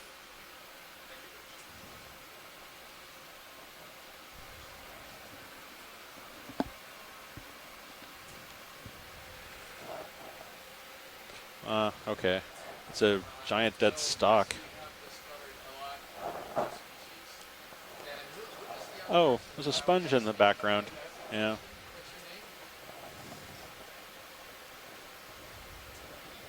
Man, those crinoids are giant.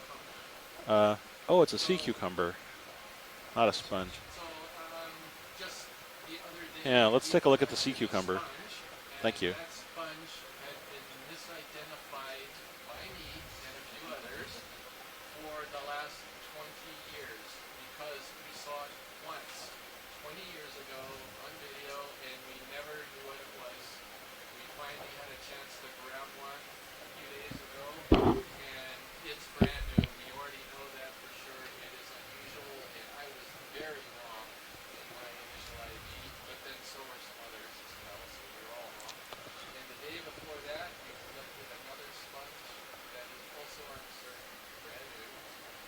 So we're slowly zooming in on a sea cucumber. This is an animal that similar to an earthworm in a marine habitat. They're echinoderms. They're related to sea stars and sea urchins. They're the same types of sea cucumbers that you might find in shallow waters, but essentially what they do is they roam around on the bottom and kind of vacuum up sediment and digest all the organic particles that come with that sediment. And you can sort of see that by looking through the gut and looking through the body wall. There's a nice transparent view here of the sediment on all the food from the animal actually in the gut as it's sort of vacuuming food off the bottom. We're good here, pilot. We can head for that giant crinoid that's up on the right side there. Yeah, that's a good one.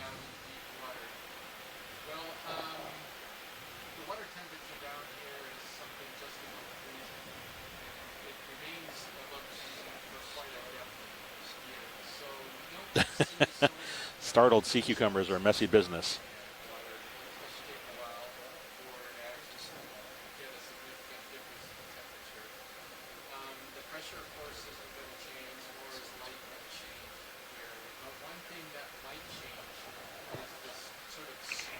Chris, the coral colony that's behind the one with the crinoid may be different. It looks plainer, so it may not be an Narella. So. Okay, you want to so the coral behind it? Oh, never mind. Oh, okay. So we're looking at a large crinoid. These are exploiting the water current that's present on a lot of these coral colonies. Don't recognize this one, but looks quite large and different color compared to the other one. Take some zooms on it, and hopefully Chuck Messing, who is one of our crinoid experts, will be able to tell us more about it later on. If we could, panning over to the right, there's a snail on the rock behind it also.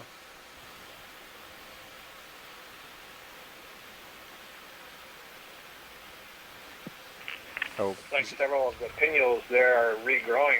Chris, is that your observation? Oh. I'm not sure. Oh yeah, there is one arm that's regrowing.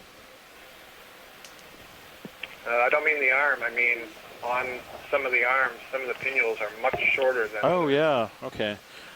So some of the pinules, some of these projections that are coming off the arms, look like they've been they're much shorter than the others. That might be because of predation, perhaps from a fish or some other type of predator, possibly a sea urchin. A lot of crinoids are actually preyed upon by sea urchin predators, something that wasn't really known up until just a little while ago.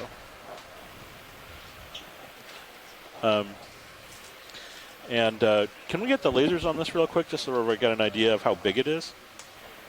Oh, wow. So it's...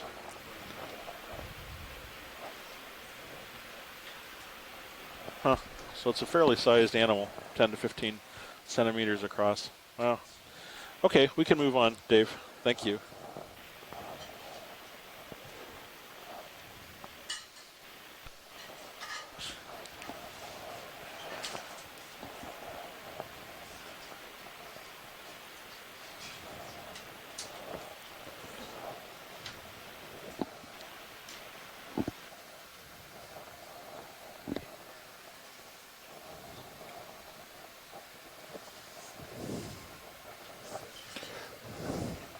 I can yank power cords, or I can ask someone.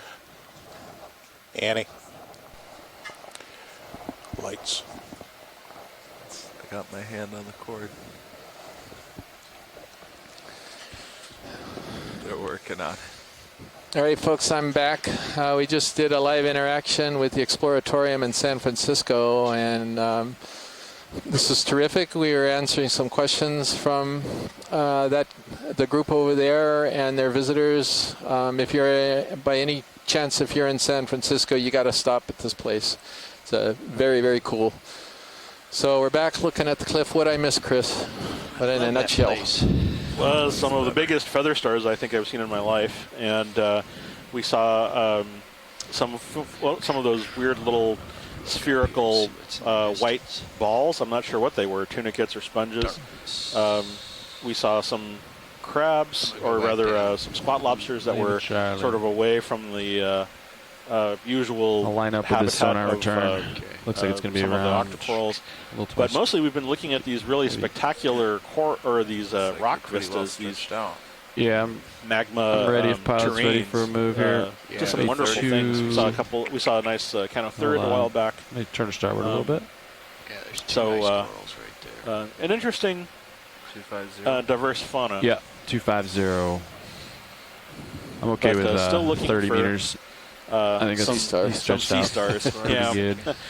They gotta show Bridge, up. Nav. We've seen almost all of them at this point. I mean, so there are 5 classes of move, please. living 30 echinoderms: meters, sea urchins, bearing 250, sea cucumbers, speed brittle 0.2. stars, feather stars, and sea stars. And up to this point, we've seen all of them except today, except for sea stars. And usually, we see some kind of sea star, even if it's a brisingid, which is a suspension-feeding sea star that looks kind of like a brittle star. Just curious about this Z-bias here. So some really beautiful pillow flows and volcanics here. On So and off every 3 seconds or so. So you can set it. So some corals down there. I guess we're coming up off of that ledge, and we're sort of on a little flatter area, huh? Yeah, Chris, we hopped over it. We climbed the fin or spire to the top, leapt off, much like a disturbed shrimp, and flew over to this spot here. And we've got to go back down and get a little bit more tether, and then we'll resume. Oh, of course, no problem. Thank you. So I was happy to see that you were talking to people from the Exploratorium. That's from my hometown of San Francisco. I used to visit there a lot when I was a kid.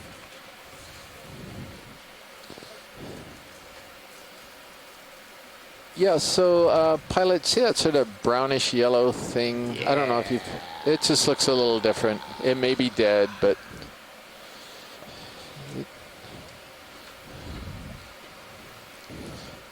And it's got something on it. Maybe a squat lobster. Maybe it's just a broken. I see a claw. Are you talking about the fan, Chris? Claw. Yeah, this fan that's kind of yellowish here. We're gonna take a quick look at that, and then there's. It looks like another Norella again over to the left. I'm not seeing anything particularly new. Try to get Oh yeah, it's my branching sponge again. Yeah, rub it in.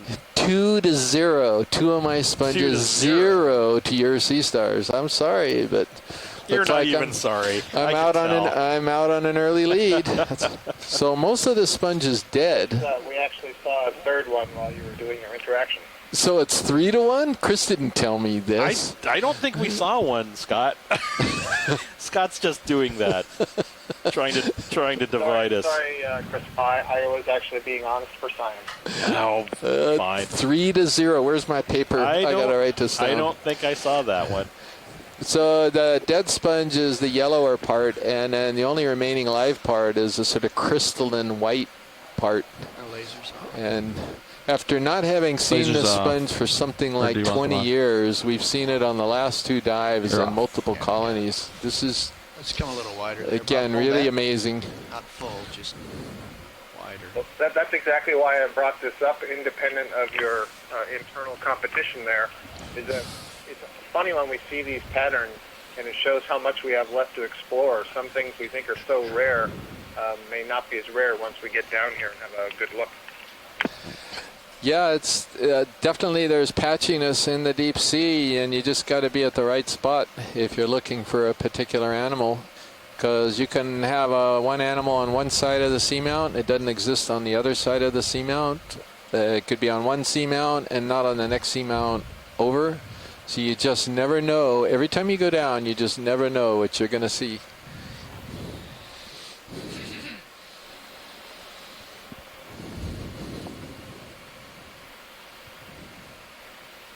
And I'm starting to wonder if we're learning what we're not going to see.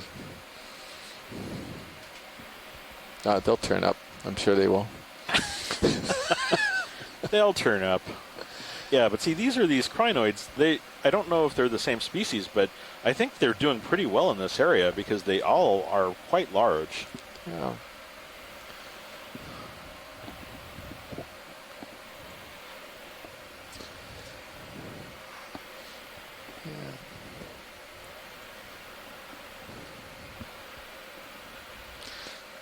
This guy, I'm sure, is in the Okeanos online guide here. And I think it is.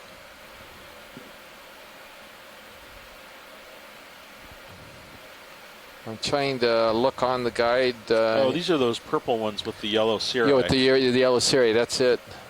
Yeah, what is that? I have a feeling it's going to be Comachulida or something like this as far as we were able to get on it.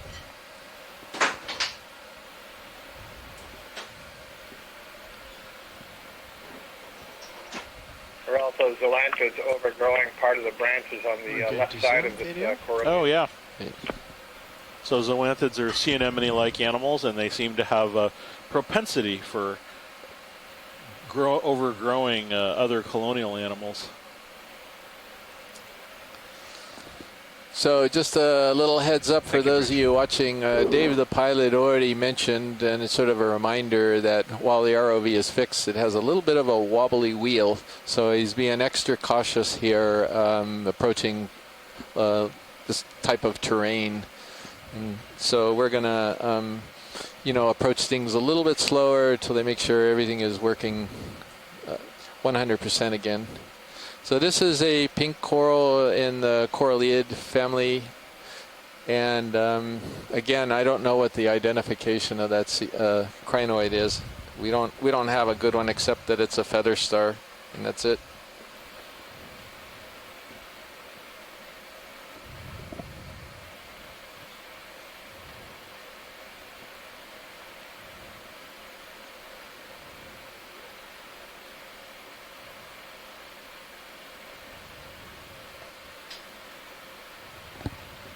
There's two animals here.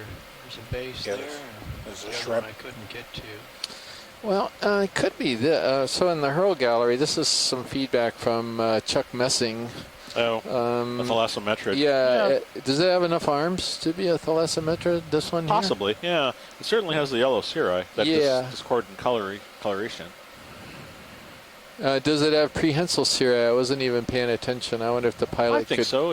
It's adhered to the surface. What are we looking for, Chris's? The feet on this particular black crinoid that's just a little bit up further. Oh, yeah, We didn't notice. Yeah. It does. It has prehensile. Yeah.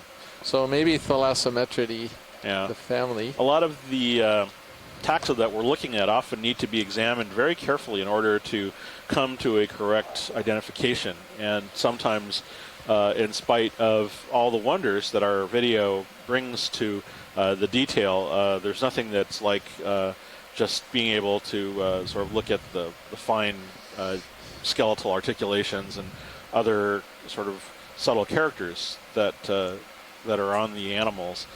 And sometimes animals are prioritized for collection in order so that we can figure out what species they are. Notice the tether blowing pretty straight back. I don't know if you feel I any think we're current, good. but We can move on. We can come wide, please. I don't see the crinoid waving around much there. it's true. And I haven't felt any forces Another to- primnoid, Narella on curious the what left, and in the looked like it was background. Already got good images of blowing. those. So that wall definitely had the most animals on it, and then we've still got a few on the sort of flatter terrain. We have more up in our future here. A lot more up. Yeah, we're going to try to stick to the edge of this landslide escarpment too, which we expect Curious, to see a lot of animals hanging out at. Our depth versus high pack. You can call a coral hanging out. Impact 1240. It's looking for 1, 2, 3, 5. There you are. So yeah, it's 20-meter shallow.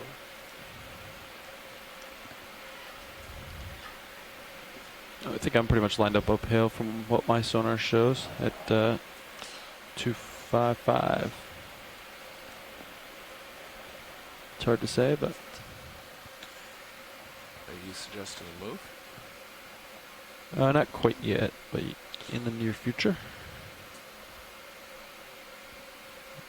So we're slowly proceeding along this Yeah, I'm ready for a move now. pinnacle along He's moving. these He's on the areas move. with these 250, we're flattening 260. out to this Yeah, 260 works. still heavily I'd go 30. cobbled Looks like we're gonna area. do. Bridge. Current flow nav. looks like it's Another move, please. 30 meters. or maybe Bearing not the current flow, but we're not 260, seeing as many speed animals, 0.2. perhaps related to the lack of current flow. Good copy.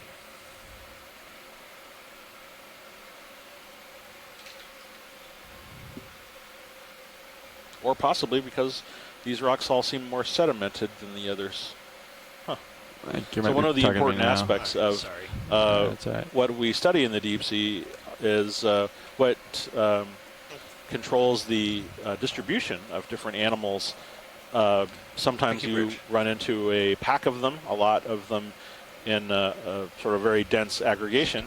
And then other times they just peter out and you don't see anything for quite a long time, or at least nothing sort of large or sessile in suspension feeding. Even though you don't see anything, there are Lots of lasers? invariably very small forms living amongst the rocks and in the sediment. Lots of tiny worms, lots of brittle stars living I think they're amongst out the there sediments. Yeah. Even They're on. single-celled Might be organisms, hitting your drawer right now amoebas if you living rotate it amongst too low. the rocks and so forth. I see him.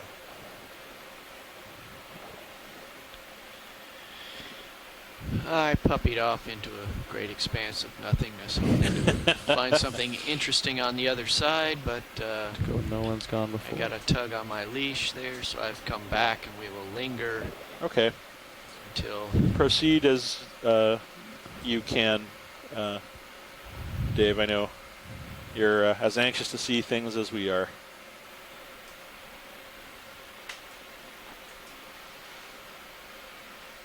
Starboard lower. Stow it a little bit. Here we go.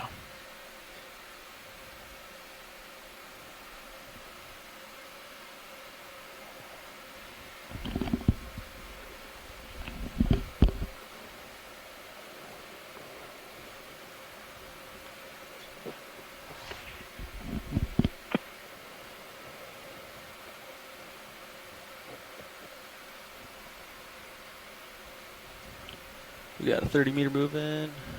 Yes. Good. On the move. Sweet.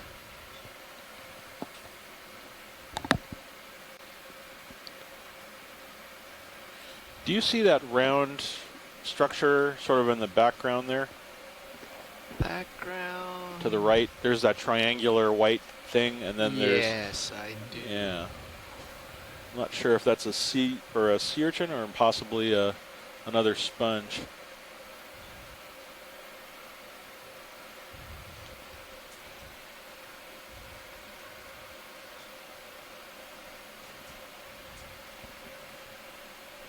Or conceivably a rock. I'm thinking coral base, but then right under the lasers is something spongy looking.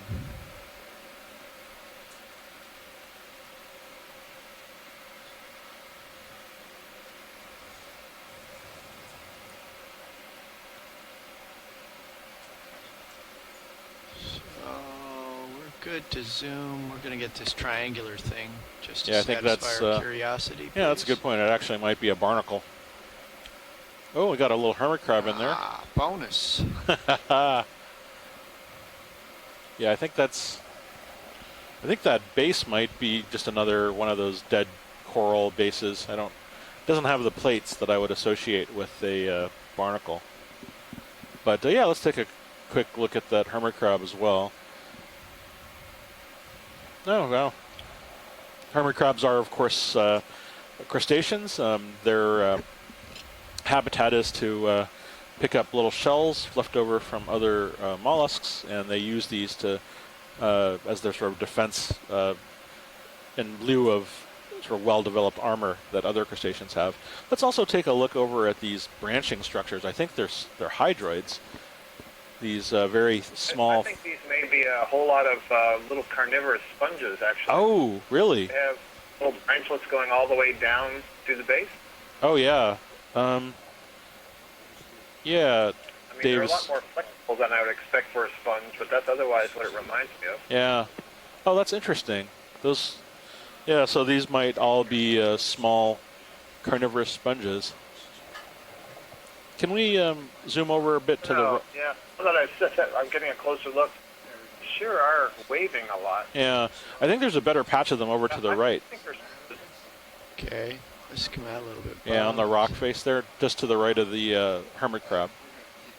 Actually, let me tilt down, because if they're right in front of me, we can get even close. I like sponge more than hydroid, because I don't see any concentration of tentacles up around the top that you would expect from a hydroid. Okay. Here, I'm looking. Yeah, they're... we may only see them in silhouette. Yeah. But I'm going to... Co-pilot, what was the question?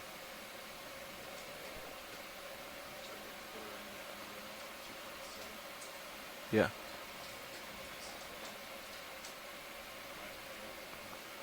Yeah. Oh. Yeah, we meant to leave that out.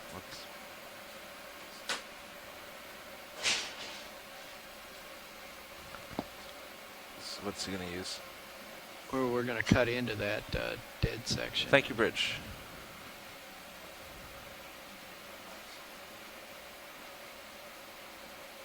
Okay. We could just use Aqua Shield. There we go. Chris, is that... Yeah. I don't think that's the same thing. Okay. We're looking for a bunch of they're stalks, but they have projections coming off of them. Oh, right. And there's a bunch of... They're all about the same height.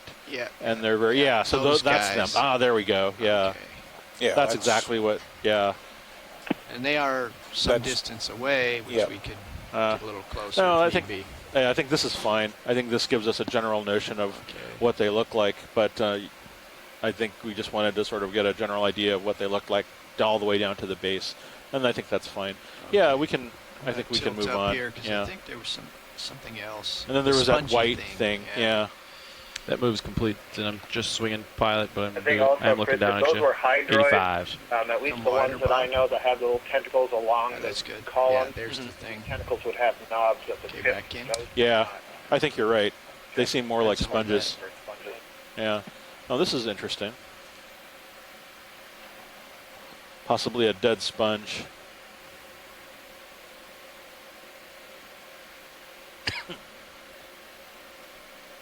Now we can get a little more zoom on it.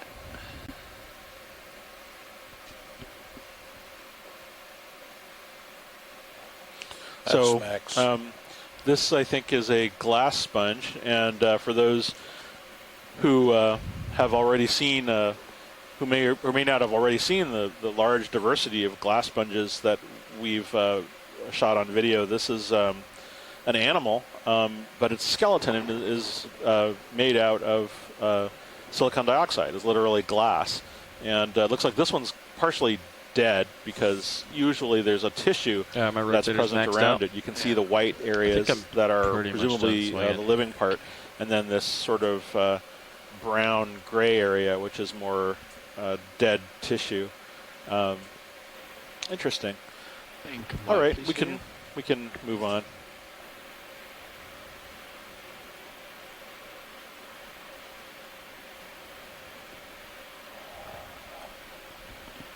But that was a great example of how you can tune in to the fine detail in some of these rocks and see all sorts of things happening.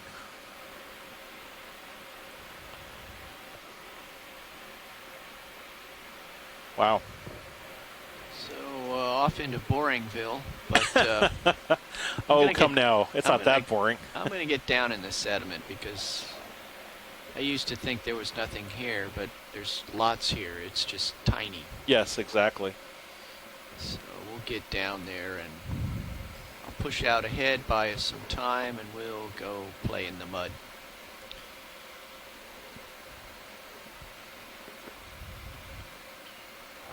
What does your sonar suggest as uphill now? Closer to 270 maybe? I couldn't say.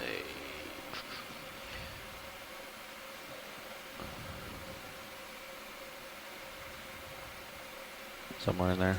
So this is Okeanos Explorer, and we are currently engaged in the Laulima Okamawana expedition. We're studying the Johnson Atoll region of the Pacific Islands Marine Monument. We're surveying an area at a depth of about 1,200 meters. This is got a very nice basalt bottom. Lots of, for a few minutes ago, we'd seen a number of corals. We saw some sponges, little hermit crabs. There are shrimps all over the place. As we look on more, I think we'll find there's quite a bit of life. Soon? Just have to look for it. Yeah, keep us moving. Okay, I'm just going to look into the sediment while the ship catches up. Let's go 270. Okay. Let's max zoom, please, Bob. I'm fine with 30 meters. Sounds like you want to keep going here. There's a tiny sponge. Yeah, so one of the things that you'll notice in the screen, there are these tiny little white domes that are on the surface of this rock. 30 meters. These might be 270 speed. They're very small adult sponges, or possibly juvenile sponges that are slowly growing on the substrate, and possibly that same species as the sort of round one we just saw, or conceivably the same kind of spherical sponge that we saw a few minutes ago.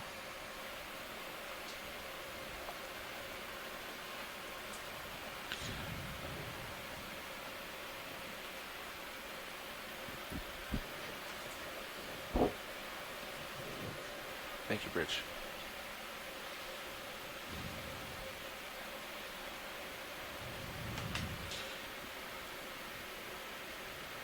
Let's go see what's on that rock that was up ahead.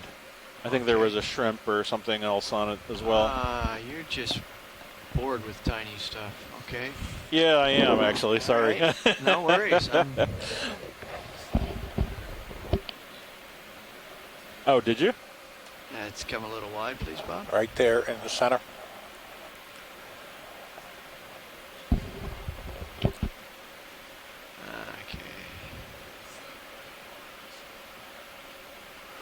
Oh, you mean to the left?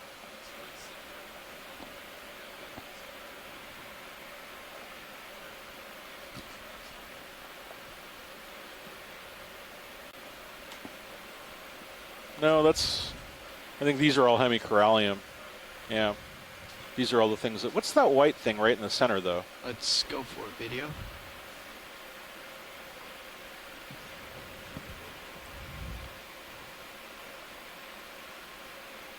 Stand by.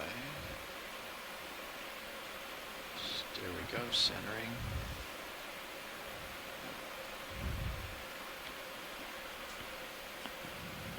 I think you're looking down on the base of a broken. Oh, is it another base? Yeah. Yeah, I think that's the base of another, of something. Yeah, of a coral or something. Very well. Let's come out Let's a little move on. bit. Yeah.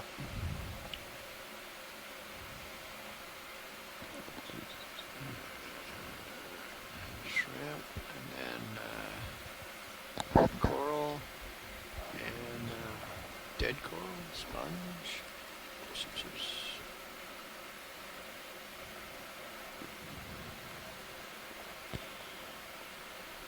We are on the move, pilot. Early into a move, and I got you at 60, so okay.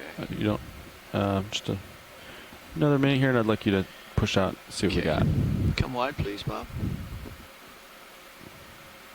This was sonar we're trying. I think what it is it comes up, levels off or depression, and then comes back up. Couple of bumps. Yeah. I just wanted to verify that. I'll pop up and have a look.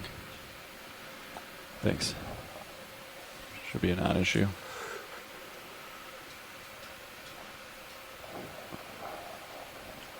Yeah, okay. I'm comfortable.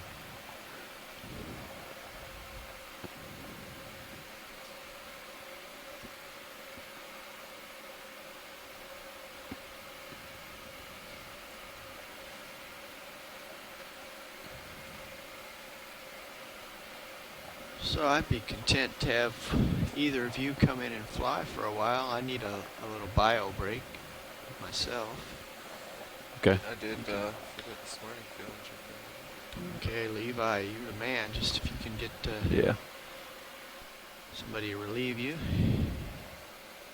So it sounds like we have some pilot change happening soon. So Yeah. Dry lab, Nav. looks like we're coming in on this. I think this is Workshop, Nav. Narella. It's a coral that we've seen earlier today with an ophiuroid wrapped around the inside of it. This is a common relationship amongst these corals. Hey, Chris. You can find looks someone like the to disc come up is for a kind few of minutes. swollen there. Co-pilot needs a break. Excuse me. These have unusual. These are brittle stars. These are related to the ones that we've seen other places, but the bodies are different in that they have sort of fleshy coverings over them that provide them with a level of flexibility that the other brittle stars don't typically have, and so they're often very tightly wrapped around these coral hosts. When we get these specimens from collections, they're actually almost impossible to pry off of these corals. So they're often the implication is that they're very tightly associated with each other. Video. I'm going to come around the side and image the mouth. I miss that Z bias. It's yeah, it's nice. So for the benefit of the other pilots listening, and both air and underwater. Thank you, Bridge. The difficulty we're having today is we've lost our vertical trim control, and which we use to offset our normal buoyancy, and so it makes control a little bit more difficult. But Josh is working on it, and I'm sure it'll be fixed soon. Okay, let's come back in video.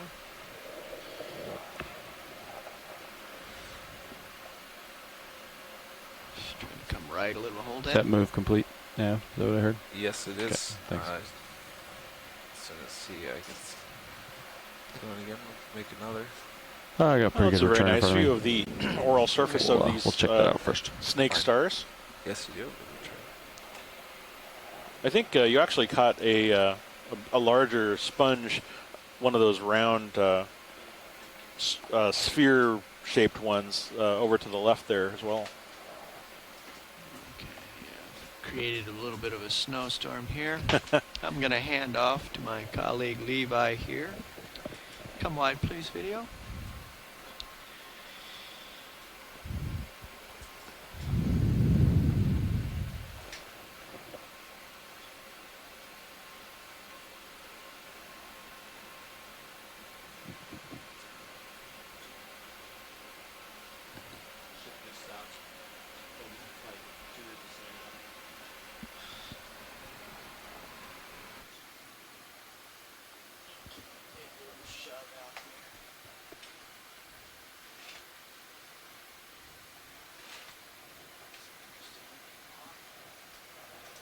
Oh, looks like there's a nice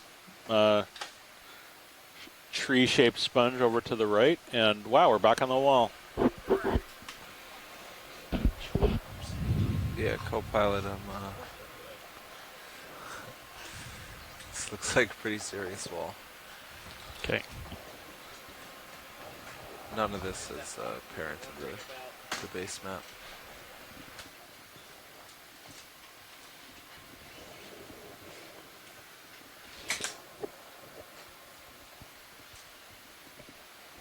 We stopped about. So, 3 there's a minutes little. ago. We should probably still Is swing. that a Cappy. ctenophore or Just keep coming an up. amphipod and a kelp? Video, frame it up.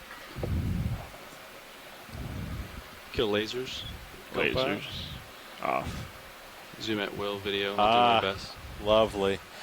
So, one of the pleasures of working in the deep sea is looking upon a lot of swimming pelagic animals, and this one is a comb jelly.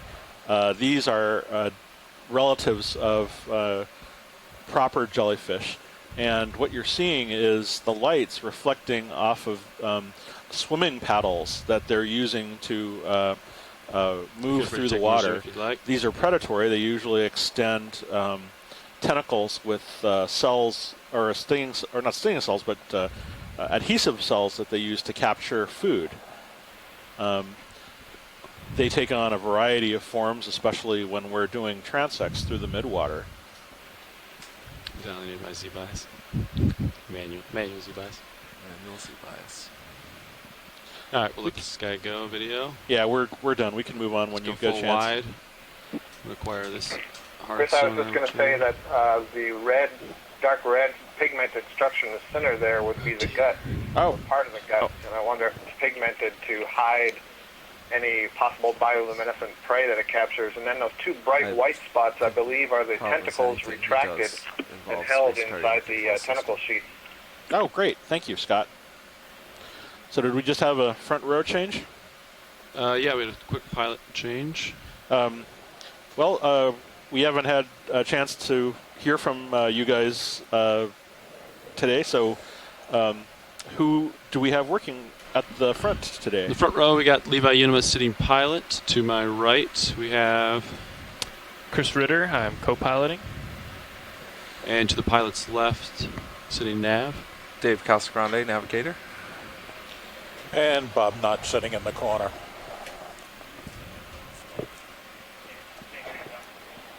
I was on the XRV. What's this? Yeah. Oh wait, this okay. is okay. This is another Gotcha. flytrap anemone, I think. Yeah, we can move on. I think we actually saw this one earlier, actually. we will keep moving. Yes. Another one of those sponges that Chris likes so much. I better go get some imagery of it. So there's that kind of anastomosing bush type thing that's over to the left there. Oh, yeah. It's white with sort of dead branches. It's the fourth one we've seen in this particular dive. Oh, he's back.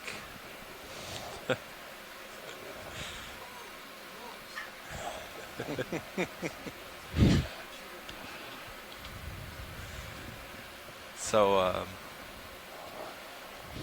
USBL isn't doing great. And probably related to the cliff, but just for a heads up, I think there was also a lot of small. There was a small patch of white pods all the way down on the lower side, video, but let's zoom. Not sure if we're going that way. So this there is any sea stars? Nope.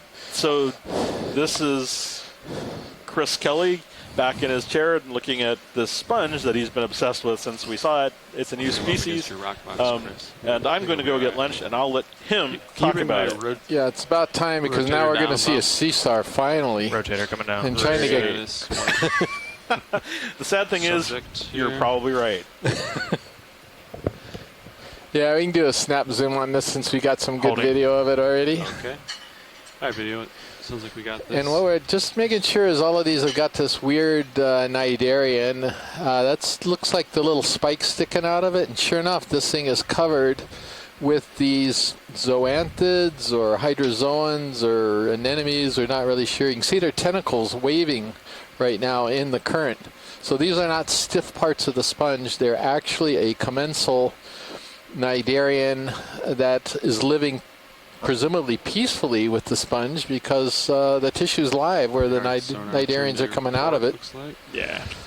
So this is not that common at all on sponges where you actually find this amazing association. So it's very, very cool. We think this is a brand new species. I've been getting some feedback after sending pictures to some of the world's authorities. Dr. Konstantin Tabachnik there at the Shirshov Institute in Moscow. Dr. Henry Rijswijk in University of Victoria. Rob van Soest in the Netherlands.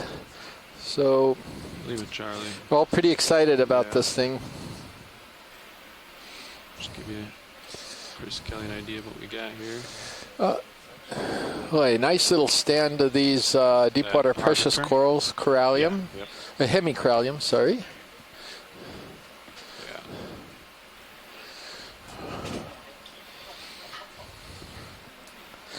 Tina Molitsova has joined us. Maybe Chris Ma already called her out. So glad to see you, Tina. She's also from the Shirshov Institute in Moscow. Les Watling is with us, the University of Hawaii. Katie Musser and Bruce Bundy, his premier fish biologist, just got back from vacation. So we're looking forward to hearing his voice on some of the dives that we're going to be doing on this cruise. Sako Matsumoto from the Chiba Institute in Japan, she's with us as well. So this is great. We got some experts on the line to help out with this. Okay, watch this. We have a pretty hard return to Cirrus's port. We're going to check it out real quick, and then we'll back to the bottom here. Roger that. Thank you. Just a slight detour. What do you think? Oh, right. Co-pilot. Hello, pilot. Back you out, see if we can see it on your sonar. Shoot on around it. Pilot, on video, I mean, you would gain up to look into the darkness. Yeah. Okay, so 90 degrees off. Give it a little tilt up. I can maybe give you some more. Yeah, absolutely. Okay. So has there been anything collected so far, pilot, while I was at lunch? Nothing while you were at lunch, no. Okay. Back down to 30. Well, we're always on the lookout for another rock. These are clearly pillow lavas. If you just see something that has a chance of being loose, maybe we ought to head towards it, Nav? We'll grab our second rock here. Go either way. Is that a walking crab on the bottom? Looks like a lot of this is consolidated, but you never know. The next waypoint is 235 from us, so I think we should head that way. We were following them. Did you guys? Come left. It's a turn to port video. I heard you. We're deciding the next direction here. Watch, they do something you'd like to see, immediate view? Maybe. Yeah, there's something crawling down to the lower right. Okay. And also, can we get the lasers on at some point? Yeah. Great, thank Copilot, you. can you grab lasers when you get a second? Video, frame up. That is a crab carrying Crab. an enemy. He's got his partner in crime there. I don't think we've seen these so far today, unless it was while I was at lunch. This is a Come in video at will. decorator crab in the family Homolidae, and we believe this is Lomoha longirostrus.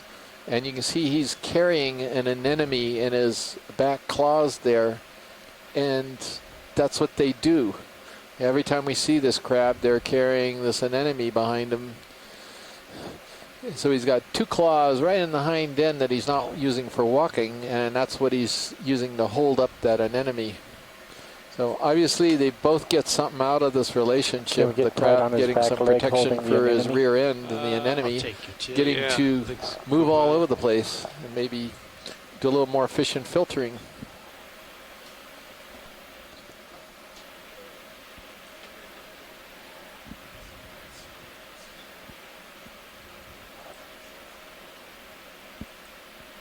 Do my best here. But Levi's such an ace that makes it look easy.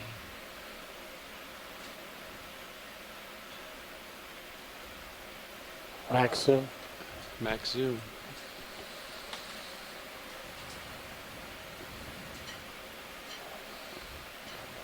So yeah, Copilot, I'm thinking we'll turn, line up with that sonar return and acquire and go up. And that's Video's also clear. That's the right. It's the right direction, We had so to follow you. veer off this way to do okay, video. Let's come wide. Thank you very much. Let's Get your tilt back. get my tilt back. Look at these pillows. Jeez. All right, there is no mistaking that this is volcanic seafloor that we're looking at right now. Beautiful toothpaste-like tubes of lava. So you're actually seeing frozen in time an event that took place millions of years ago. So the only difference is back then when these tubes were formed, they were molten hot and creating all types of sort of clouds and disturbances and everything else as they came out. And now they're kind of cold and lying there exactly the way they looked, with the exception of some crust over them and maybe a little bit of erosion. You're seeing something, you're getting a view at millions of years ago, what the seafloor looked like. Yeah, there's a little something right on that rock, Pilot. Possible stock sponge. Yeah, I would agree. Going in for it now. Pilot thinks it's a stock sponge. range of that return about 20 meters. And after this, Pilot, there's a bigger coral behind it that we may, if we go get a look at if we're heading that way. We can do that. We'll get You nice and preempted my request. I'll get closer. I think to it's it. different, Scott, and I think that's why you were going to ask for it too. But we'll find out after we get the sponge, Okay, which but you is can different. frame it up as I come in for a landing. The ball on the sponge is about 6 You or can 7 take all the zoom you want, centimeters. Video. Oh, actually hold. Bolosoma, that's Okay. right. Yeah, now you can zoom video. I'm more Can we get stable it? now.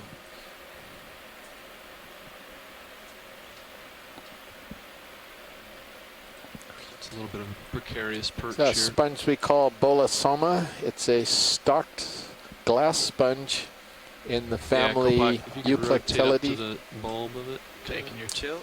Very Should be a distinctive slight appearance. It's an easy one to identify. It's got that great big osculum or opening right on the top of the ball there, and then the other face is kind of scooped out, and a lot of them look this way, and it's so distinctive that we can actually get at least a genus Video's on clear. this Video, particular yeah. Come sponge. wide. I think the opening's on the other side. I think. Yeah. So we can look at that coral, that big fan. Copy.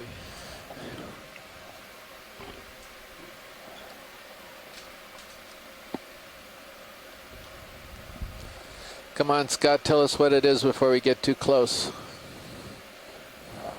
Just my swing arm on Well, that certainly rock on my looks starboard. like it's going to be another primnoid. And what are we looking at here? Maybe Co-pilot, if you're comfortable, I'd like to cap forgetting this one Sirius has and these check its swooping black balance. branches. It looks green. Yeah, no problem. Yep, I think those are your two possibilities. The one you mentioned, Calyptrophora or Paracalyptrophora.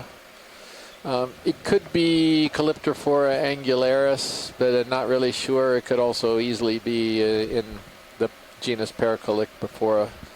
Right. I think we both agree that it's a member of the family Primnoidae. A little closer We can video. certainly go that far safely. Okay, there we are. Yep, I agree. Okay, video, you can frame this up on D2. Yeah.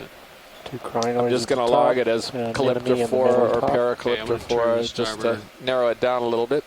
Distinguish it from the Norella that we've been seeing all day. Thank you. Hold on the anemone if you can. Anemone, going for anemone here. You got an enemy growing on one of the branches. Brittle star is just to the right of the anemone. Almost looks like the polyps are right, easy. under the anemone, which are I don't know what's going on there. Those little bumps in the back of it. Yeah, I see what you mean.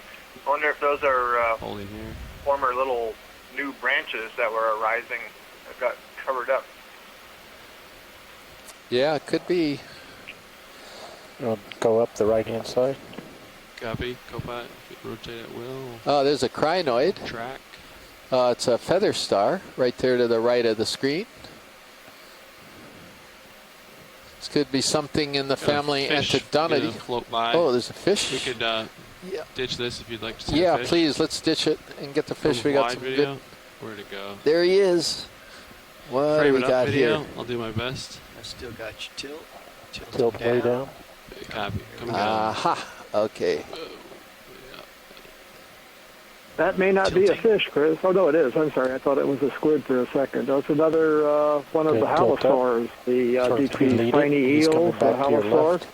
If we can zoom in on the head, seeing the top of the head, we'll tell us if it has scales over the snout or not. That would make it Aldrovandia. It looks like Aldrovandia from the general shape and the color. So these are pretty abundant worldwide. They're distantly related to the true eels, but this has a fin on the first third of the back, a dorsal fin sticking up that the true eels don't have. Long whip-like body with an extended sensory system along the body. You don't see scales on the top of the head, so that would make it Aldrovandia, and the species is probably Aldrovandia phylacra from the color pattern. You can see the brain exposed in a very thin skull on top of the head. That's the kind of yellowish color on there. I'm not quite sure what that's for. These animals live below the depth at which sunlight penetrates, so it doesn't have light sensing function. So it's a halosaur, Aldrovandia phylacra. Thank you very much. That was the voice of Bruce Mundy, who is a premier fish biologist, and we are very delighted he is back from his vacation, although he may not be. We'll let it go. But there's a cool rock right here anyway.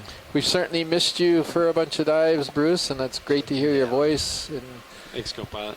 He is our fish authority here for these dives, because he knows a lot of these animals.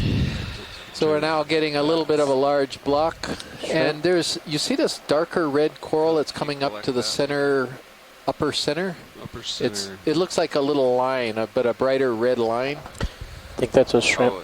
Oh, yeah. Oh, is it a shrimp? Yeah, dark red. Oh, it is a shrimp. Sorry, I thought it was a coral on edge. Yeah. Okay, it's a different one. So this is Heterocarpus. Getting closer video. Copy. Approaching. And it looks like it's something that's similar to Heterocarpus levigatus. I thought that was possibly a Paragorgia on end, but only missed. Pretty good sonar returns, huh? Only missed the ID by a few phyla. Now. Getting close. Shape and color were right. You still need a closer look. Watch these. Okay, thank you. Yeah, just keep what you got there. It's a good shot. Yep, I can see features of this this particular shrimp as well, the serrated rostrum. You can see the spines on it. It's got a keel that's running right along its thorax there. So I'm fairly comfortable with Heterocarpus for sure, and probably Heterocarpus levigatus. One more center of his head, I'll max out the zoom. Sorry, video. Yeah, look at that. What an amazing detail. That's it, video. Let it go. Great, thank you very much. That's an excellent shot. You know, it wasn't a coral, at least it was a new observation for the day. That wall. There it is. Serious view, you can see it. I knew it was going to be something like that. This is quite the wall feature we got here. Yeah, nice. It'd be good to rotate side to another side. wall of beautiful corals. Yeah, Most of which are in the family Coralliidae. We'll turn to the right to get a sense of what we got here. We're not seeing huge colonies. We're seeing a lot of smaller colonies and I think some moderate-sized colonies, but run up alongside would suggest that this particular stand isn't that old. There's something right, right. Snap on this. Let's see if we need a closer look at this guy, or if this is. Yeah, that's okay. That's one of those crabs that's carrying the anemone. Okay. Thank you. Yep. And then this is what we got to the left here. What is that big thing?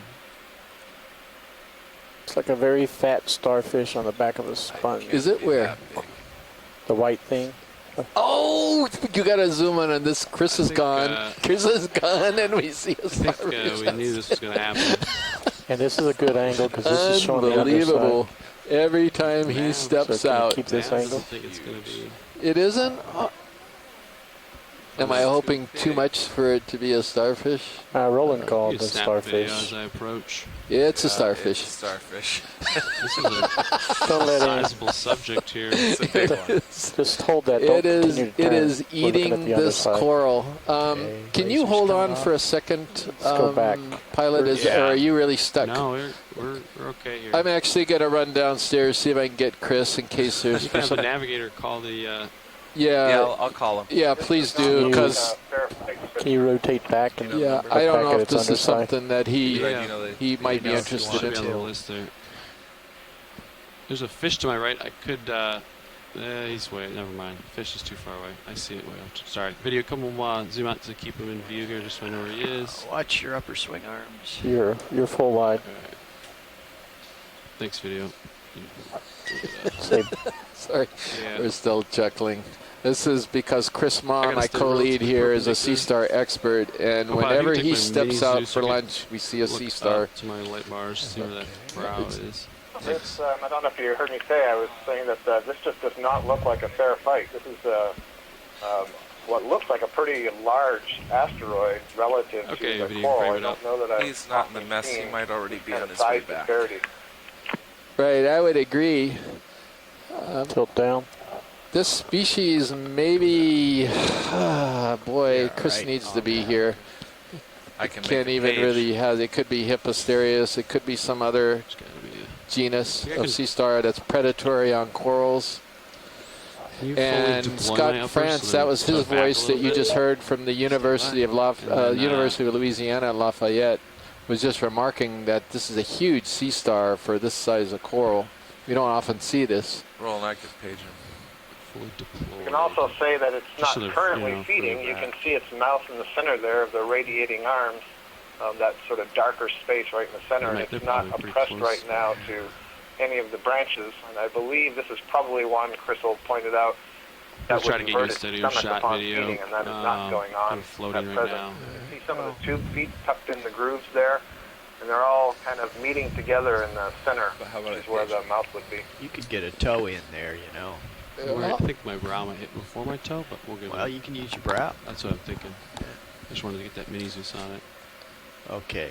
In I'm that slowly case, approaching. So, pilot, is it possible just to sit here for just Yeah, a couple minutes? yeah. I'm going to run downstairs, see if I can get him. Kelly Elliott and others have gone to find him, but not in the town hall. called the mess. We could page him. People are looking for him, but Kelly will Okay. Okay, just hit this way. Yeah.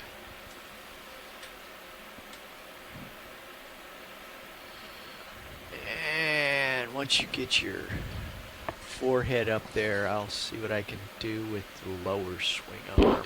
Copy. It's got to be close, right? Come on, Chris. Estimate you be about an inch away. I just feel the bump now. Is he Lower coming? swing arm Oh, he coming is. in. Okay, so Chris Ma is on There his he way. is. There wearing you a are. starfish So shirt. we just. So I wonder if we could zoom in again for Chris. Yeah, absolutely. I'm trying to get a Yeah, steady we're just shot. trying to get the vehicle stabilized. We haven't yet got the first best shot yet. Yeah, video. Frame it That's up. good lighting there now. Frame it up, video. You're still bouncing up. Yeah. Yeah, this is looks very much like Hipposteria muscipula, which is a species I described a few years ago. Predatory on Lighting is good. bamboo It won't corals change before. anymore. Looks like they might actually Tilt the camera now up. feed on hexacorallium. Bye. There's a shrimp. You don't really see a stomach. Yeah, it is. I guess it is. Is that Oh yeah, they're inverted? Or well. It might not be feeding. It could just be sort of. It might have already fed and will continue to feed later on. Because from what I've observed and from what I think Scott told us before, sometimes they'll just climb on and park there until it's time to eat again. There's More probably yeah. I see some a of the little bit, damage. not much, I no. think. See some of this area where all of the tissue was worn off. I bet I that's see. post starfish eating Has that damage. starboard upper Yeah. Starboard lowers okay. I don't And know then you have the live polyps over on the right side, I which just haven't turned been it down. Yeah. consumed yet. Yeah. I see. But yeah, as much as I'm tempted to, You this don't is have any something more that rotate left. I know, roll. No. No. We've, upper swing arm we've will seen hit the rock, before. I think. Okay. Some nice views Pull of the that pedestal lower area, back though. because it's not doing any There's good. our claw-shaped structures that are on the underside. I've never been able to figure out what they use them for, other than perhaps that to was providing a lot of our light. as defense against small predators. the lower? See these little the lower. sort of Whatever you changed got little worse. clam-shaped Okay, or bring it lip-shaped back. things that are on the underside. I've always wondered if maybe they had a Cold. role in. Got Oh, it. thank you. That's delightful. The light helps create quite a lot. But I've always wondered if maybe these are open, and so I was wondering if maybe they aid in feeding somehow. You're talking about these things, right? Yeah, these little Yeah, I there's see these them. little clam-shaped They look things. like little wings or something. Yeah, they're like an open cosmetics Sorry, case or wrong something. tilt. Yeah, see there. Yeah. Oh, you see a lot of them right in the center here. Yeah, and they're all Oh. open. That's interesting. I bet they help with feeding Starboard upper somehow. probably Slight close, tilt up. Yeah. See, this Boy, is that's amazing Stand by. detail. oh no kidding. Those things are Tilting up. only about a millimeter across or a centimeter Oh. across. So, Got it. Yeah. I can't hear you, Dave. but in a lot of Passing around ways, it. this would I was actually wondering if that's this full is, or if we can do a microscope just as view. valuable as That is discovering a new Maxim. species Okay, I is see. discovering what some of these structures do, because these have been observed on sea stars since they were described. In some cases, the 1700s or so, and no one really knows what they Pulling do out exactly. for slope. So actually observing Full. them would be very very interesting. Still not quite sure what they're actually The next doing, shot other will than the be fact that they're all open, that arm in the lower feeding on left. this animal. What do the lasers? How big is this? Let's come out a little bit more for It's If we a- could get the lasers. It's a big yeah. boy. Get lasers when. Yeah. There you go. There's one. Oh, there they are. So it's right. One, Yeah. two. There you go. So it's 10. Wow. 15. Yeah, well, so you're it's seeing about- it at an angle yeah, too, so it's maybe about a- 20 centimeters. Yeah, so that's about the typical. Yeah, that's about as big as the ones that I've seen before. Okay, can we see the lower left Wow. arm? So are you gonna leave and finish your lunch so we can see another sea star? You know, I was just telling Annie this. I As far was left like, as I can get you what? rolling. Yep. What now. is it? What is it with Steady you shot. and this whole thing? I'm just noting a relationship. That's all. I just yes, and I find it extremely frustrating. This is almost comical how this happens. I should just go into the stateroom and wait there until the next one shows up. I know. I think we need some more data points. We've got 3, so we could analyze this statistically already. But Yes, whether or not there's some kind of inverse proportional relationship with Okay.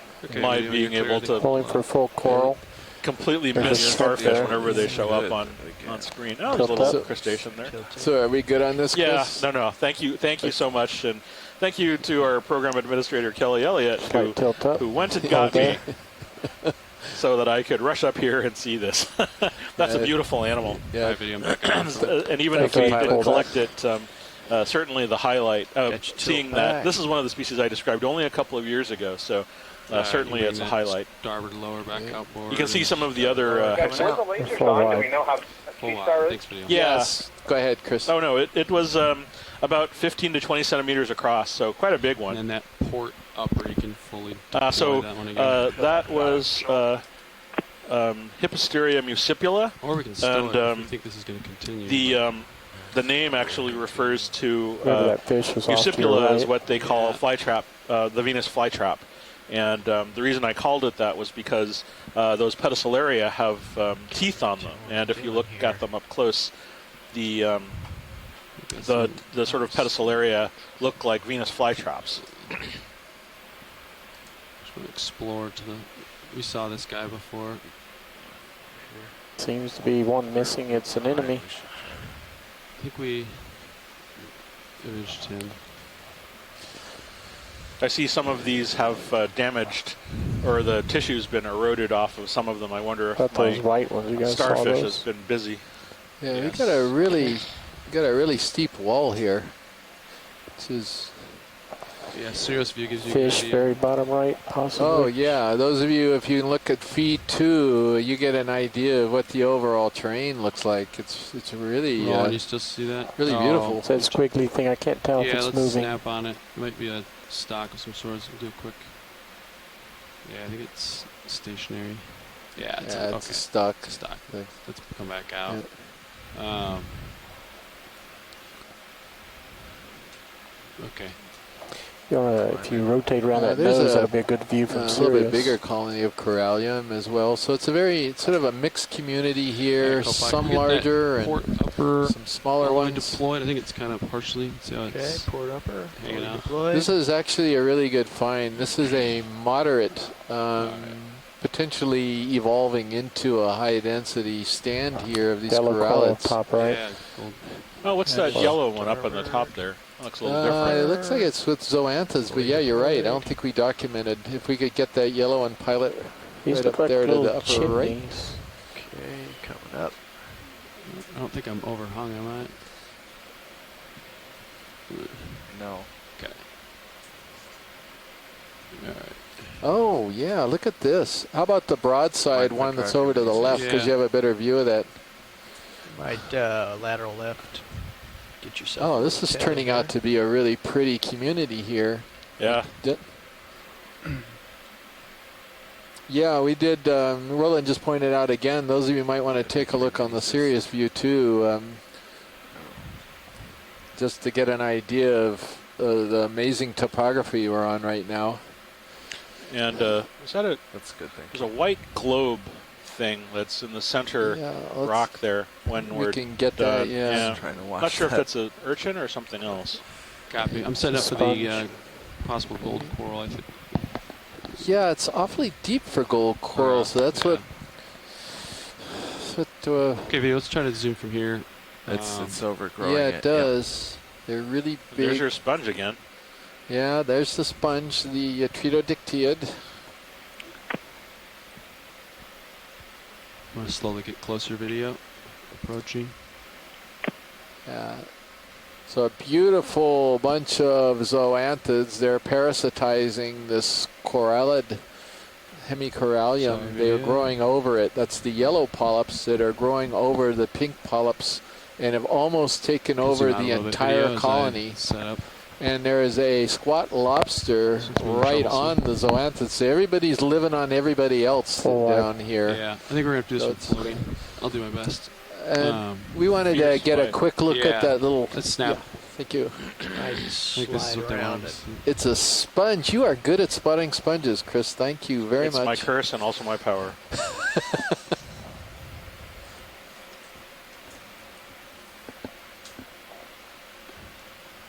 As I center, you can try to zoom, but it's not going to be extremely steady. Yeah. So that sponge is a curious little thing. Yeah, it looks like a brain. It's some type of a euplectellid. I'm not sure what it is. We're gonna do a quick pilot change up here. Wow, these squat lobsters are enormous. The laser's still on? This is a really pretty view right here with these beautiful, colorful corals. You know, on this really steep topography.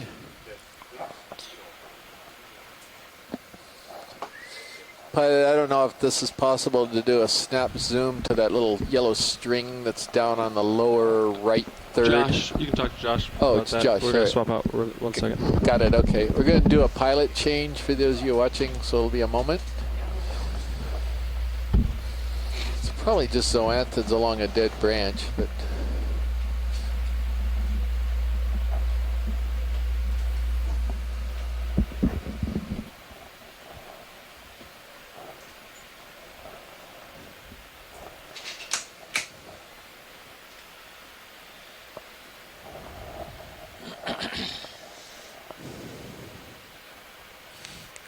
Yeah, I think that's probably what it is. For a minute there, I thought it might be a stoloniferan because it looked like it was in a string or a line. Yeah, well, you never do know. Yeah. Stoloniferans are these, it's an octocoral. Well, I'm not going to describe it if that's not what it is, so we'll skip the description. Hey, Dave. All right. Pilot swap complete. My lateral left before you approach. I think we can pass that, Josh. I thought it might be a stoloniferan. I think it's just more of what we just imaged. Okay, so you don't want to look at it? Nah. All right. Is there a reason hydraulics are up, Dave? Yeah, we were adjusting lights. Oh, okay. And Kind Don's of a nice coming in, and I'll wide let view him to show you how many colonies are on tune them up this a little bit. left face of this This promontory. is an astonishing community. Yeah. Is there anything you want to look at in particular, Chris? Actually, right now, just the community, some wide shots. We've seen all of these corals. They're mostly coralliids. We've seen the branch sponge. We've seen the yellow zoanthids.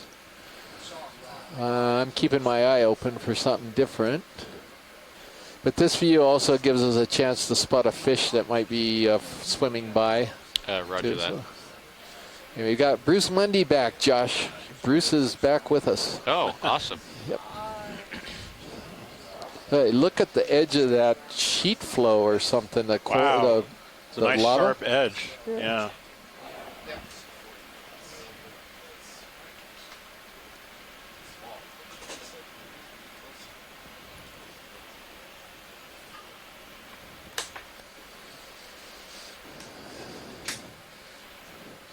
Okay, I'm seeing some really different back of heads in front of me here. So I wonder if we could clarify whose heads we're looking at. All right. Hello, everyone. This is Joshua Carlson. I'm piloting D2 at the moment. And on Navigator, I'll let him introduce himself. Sean Kennison, sitting Navigator. Co-pilot. Don Liberatore on co-pilot. On video. This is Roland Bryant on video, off screen. And clipping. And on clipping, I'm Emily Narrow, and we are all from the Global Foundation for Ocean Exploration. Chris, do it. This is Chris Ma from the Smithsonian's National Museum of Natural History, and my biology colleague.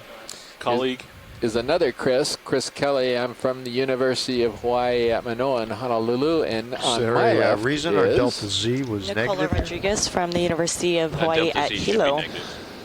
So that's your Negative, but I mean control so room low, team rather. for the So moment, white- folks. We're on a cliff. Possible white So you're starfish stretched out left of pretty good. lasers. Okay, roger that. Copy. So if you tilt up a That's little a bit. big Yep. Crowleyan Where's the colony. starfish? That's White- where's the starfish? Somebody left of said starfish. Left of lasers. I think there's this pentagonal shaped thing in the center, but I think it's just a base. Are you talking about this down here? Yes. There's that white colony that looks Come on kind in, of Snap. like a radar dish. Just went off top right. It's white. It looks a little bit different from the others. Something else. Was it to the right, Scott? I come on now. didn't see it. Yes, top right. Top right. Yeah, pilot. You see that in the upper right Yeah, corner? copy that. Yeah, thank you. Good spot, Scott. Yeah, there's this enormous So, starfish off the top. Paragorgia zoanthid battle going Nav, on. are there any moves underway I think right the at the zoanthids moment? are winning. Currently? They totally have won the Okay. colony over there on the right. Copy that. Wow. Is that a Brisingid on the top, or is All right, that a... come on in. Huh. Top of the screen. Okay, maybe after we get a look at this thing. Sure, well, it's all good. Okay. We'll get to it eventually. Alrighty. What is this? All right, Scott, I think I know what this is. You want to go for it? Stand by.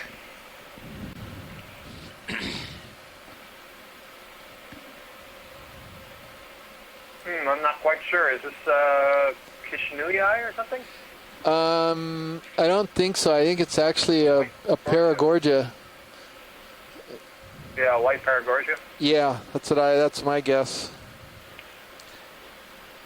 We do have that white Paragorgia here in Hawaii, at least, that looks quite similar to this. So I'm just punching it into the annotation log. I don't think we've ever gone further than that, or we did and then we retracted the ID. I think it exists in the Hawaii Undersea Research Laboratories guide, if not the Okeanos Animal Guide. Something on its base. Yeah, so we do have the white Paragorgia that's in the Okeanos guide. It's listed at Paragorgia SPA, question mark. We have imaged it from the Okeanos. So we're good for science as soon as video's done. And there may be a sea star too that's up on the rock above it a ways. Two barnacles. A barnacle? Right. Come Yeah, on a little out. barnacle, yep. Yeah. Right. Okay. Come on out. All right, pilots. Oh, wow. I'd like that's to a crab. view Just say that No, it's southwest up this something ridge. else here. If you're comfortable with a 30-meter move. That's our goal currently. I can't see the sonar right now. How are we looking? Yeah, the sonar looks like, according to Sirius, we're at least 30 meters out Explore Animal Guide, 'cause I don't see it there. from another Yes, structure. it is, Scott. It's in the Paragorgid group, and it's Paragorgia species, I guess about halfway down or so. Southwest, Well, it's on my iPad. Sorry, it's about half. That should be okay, Sean. Yeah. All right, I'll put You it must in. have a newer 30 version. meters, Come on in, video. 250. Oh, yeah, I might. Sorry, we haven't posted it yet. All right, Chris, you're on. That's another Brisingid. 6 arms. But, oh, that's interesting. So, 1, 2, 3, 4, 5, 6 of them. Well, generally speaking, these are sea stars that are filter feeders. They hold their arms up into the water, and these spines have a fine covering of Pilot, can you stand by for a tissue second? with sort of a Roger. pedicelaria on them. They serves as kind of a death Velcro, which to capture small crustaceans as they get swum by. Since it has 6 rays, it's usually something I put into the genus Phragastera, but I don't know, the arms, the plating on the arms looks a little different. So I'm going to throw this out, Chris. These things all come apart when you collect them, right? Yes. But this is on a coral stalk. You rarely see them on a coral stalk. Come full wide, Is this worth You're full trying to wide. grab the branch and you'd actually get an intact one, or is this well enough known where you don't think it's worth it? Yeah, we could pass on this one. Okay. All right. Thank you, pilot. Yeah, no, I appreciate it. Okay. So we have a ship move in. Yeah, just started. Yes. All right, so we have a negative data point for this. 250 Chris was was the actually heading. here when we That's correct, encountered that 250. sea star, so it's not. I'm not sure Brisingids count. Oh. Brisingids show up a lot. Go to lower Okay. to my left. Yeah, so down when Although we're working that's the on first cliffs one we like saw this, today. Yeah, we tend to have a lower delta, gotcha. and then as you get close to me, Yeah, you pull up, pull up. and that allows me to stay farther out Yep. and keep the wall away from you. Okay. I gather that from what the previous co-pilot said, this is going in steps. You get a vertical, then a sort of plateau, and then... I'm not sure. That's what he said like they've been encountering. Yeah. So my uppers are deployed? The uppers are deployed, and yeah, so are the lowers. All right, so if we come up on another cliff, we might want to stow those. Okay. Okay. Just Let me know. Depending on what the cliff looks yeah. like.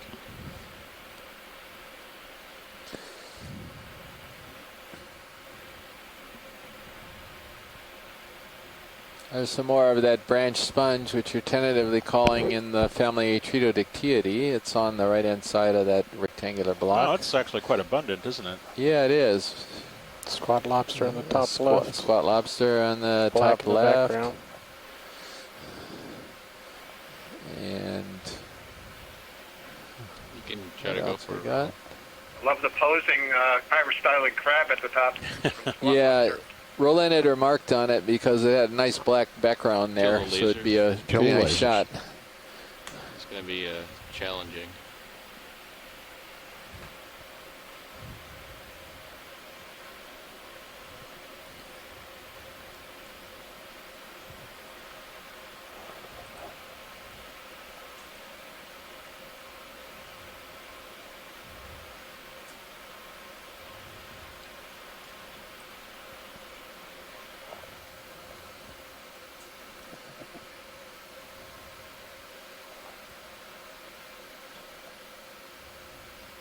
It's good. Video's clear. The video shows a nice reason why just because you don't see big things doesn't mean that these rocks aren't covered by life. Saw lots of tiny little hydroids and other critters living along the surface there, but very, very small.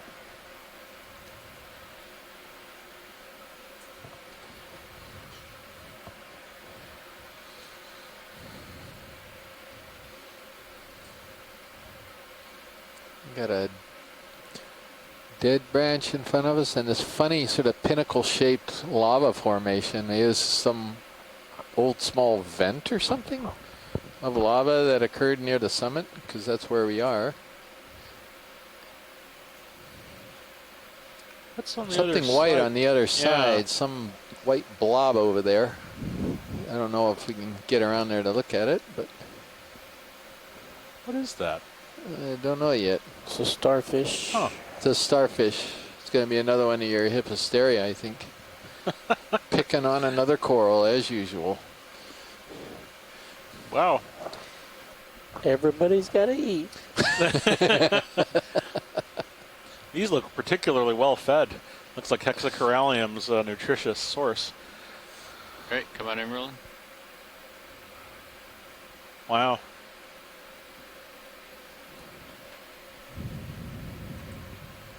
That is spectacular, I must say. You want lasers on it yet? Yeah, you can. Yeah.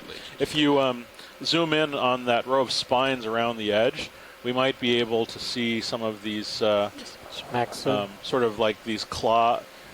We might be able to see some of these pedicelaria, which are these jaws that look like Venus flytraps. I can try to get closer.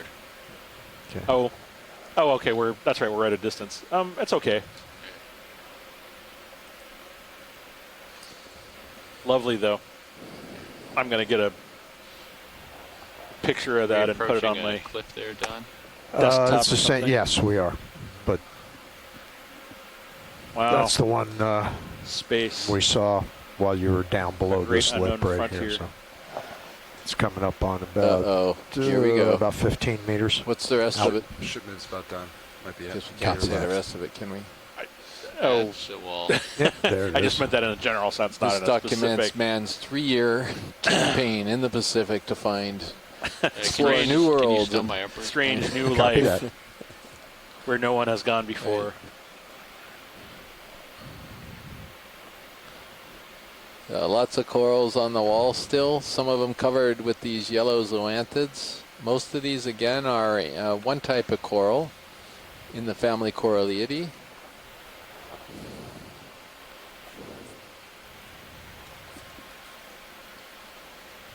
There's another one of the branch sponges down there to the right, the Tritodictyum. Okay, uppers are stowed, lights adjusted. That may be a star or a anemone or sponge Both down there. lights rotated all the way White up. thing is a sponge. I believe Is so, that but what I'll it try is? it again. What if we I'm just could do looking a at them Yeah. quick on the light snap bar. zoom below the lasers if possible? We go back. Oh, you're and talking about go- that sort of white Yeah. structure. Oh, yeah, that one didn't go all the way. Sorry. So you're talking about this one? Yeah, if we could just take a snap zoom Yeah, on come it. on in video. Looks like a sponge. That same kind we saw earlier.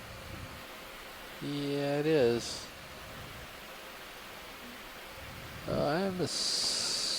Okay, it's a glass sponge. We'll leave it at that. I think it's possibly a euplectellid, but I'm not absolutely sure. So. Wouldn't a euplectellid have that osculum on the top? No, not all of them have it. Interesting. But this also could be considered the top. It looks stalked. You know, I'm troubled. I'm vexed. I'm truly vexed. Full wide. You're vexed. Yeah. You're not the one who vanish, who starfish appear every time you walk out of a room. Actually, I'm going to go peripher on that one. I'm a little shaky on the ID on that thing, whether it's even a glass sponge. But we're going to be moving on and working our way along this wall. Is that a coral in the sort of crack there? Right there. Yeah, I guess it is a little coral. corallium. And yeah, we've got okay. another one of these white paragorgia just going off the top of the screen. See the red snap here. And good okay. angle. Oh, it's a nice head-on. Keterocarpus laevigatus. I love how the light reflects blue off of the feelers there, or the antenna.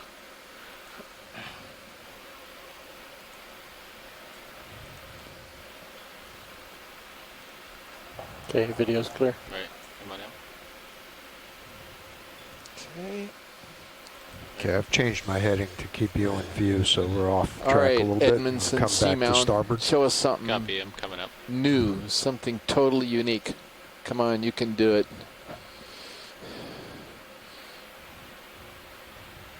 We've already seen some cool stuff already today. Some more of the weird branching sponges. Beautiful colonies of hemicorallium. We look at the rock there on the left, see how it's smooth and then it gets bumpy. Does science want to look at that? Okay, true that. No, I think we're fine. Yeah, I think we're fine. Thank you.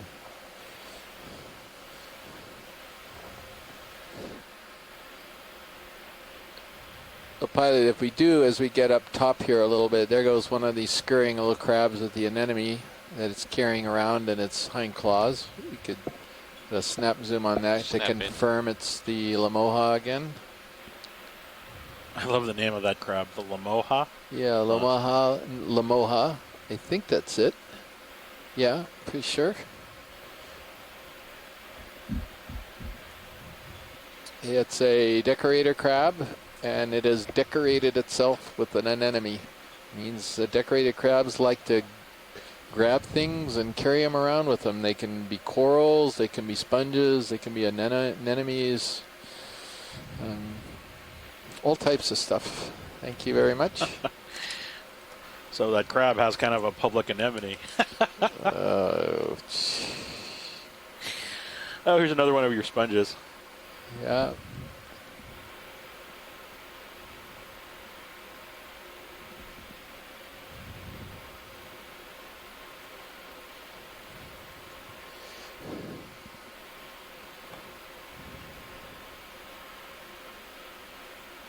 Oh, there's another sponge up in the upper right there. Yeah, I wonder if we could take a quick look at that white thing with the black circle in the center of it. I think that's different, or is it just a base? Come on in, Roll. Yeah, it's dead base. Ah, that's too bad. Okay. Yeah. That could be something new. That white coral right to the right of the lasers. Yeah, that looks like a chrysogorgid there. That's our first one, I think. Yeah, it is. So the frilly thing on the left is a chrysogorgid, and the bright white thing is another paragorgid. So Scott, can you go any further than Chrysogorgid on this one that's right in front of us? I cannot go any farther than that genus ID, but I see that Linus Watling is with us, and he may be able to go a little bit further. Les is An participating. interesting structure below the shrimp. What I can say, is that actually, before I say that, is that a mollusk Or there? Is that a spot lobster. nudibranch, perhaps? We don't know. Roland had spotted this too. He's not sure what that was. Sonar, so I can see what direction that is. Which thing? Say that again. There's a bulbous center up thing sonar. that's. What we look at in Oh, yeah, copy is that. to identify the Oh, species. there's an you have to apocopheron in the be back able there. To count the branching pattern, the sequence of branching, how many branches or how many revolutions it takes for one branch to come directly above Partial. the other, and if it's spinning to the right or the left. And so sometimes that's a little bit difficult to see in situ images. Video's clear. 235 maybe. 235 copy. Okay, that might be a good direction for next move. Okay. All right, thank you. Let's see what we got from Les here. Les Watling is a octocoral expert at the University of Hawaii Biology Department. He's noting the central axis is pretty disorganized, so he can't do anything. Can't do anything with the Chrysogorgid.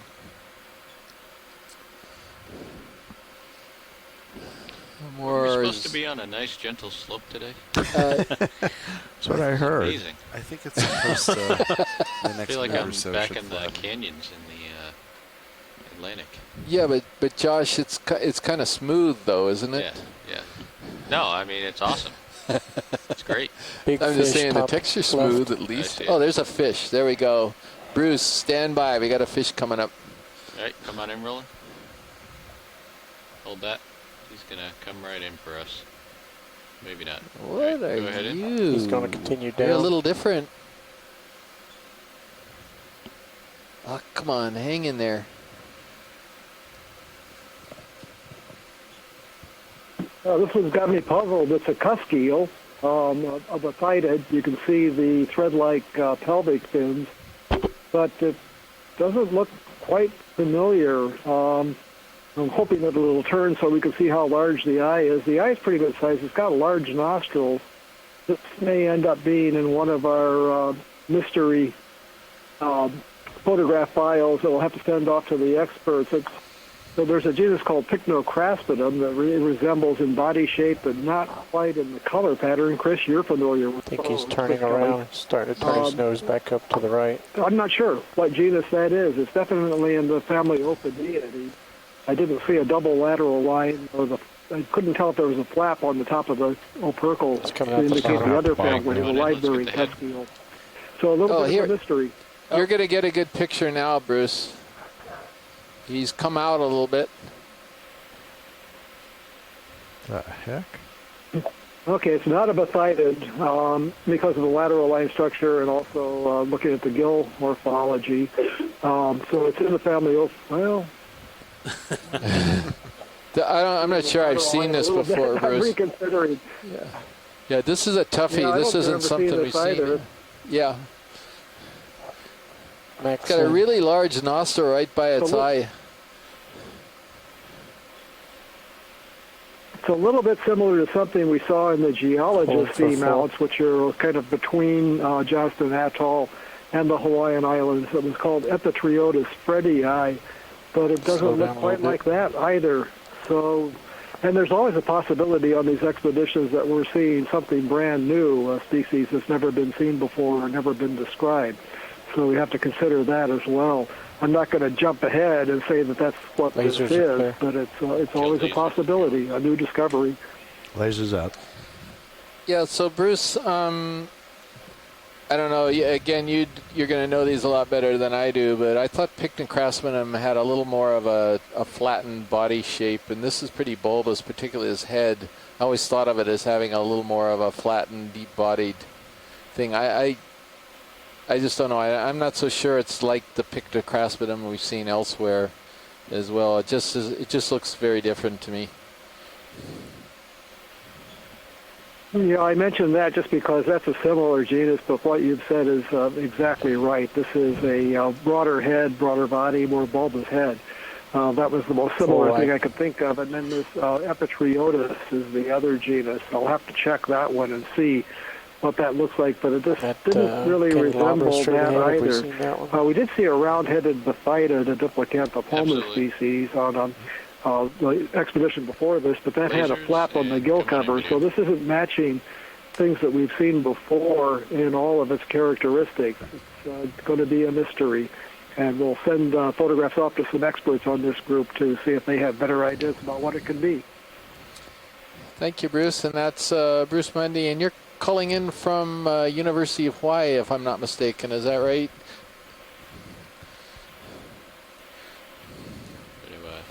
Actually, I'm back at the Inoue Regional Center for NOAA here at our office with National Marine Fisheries Service.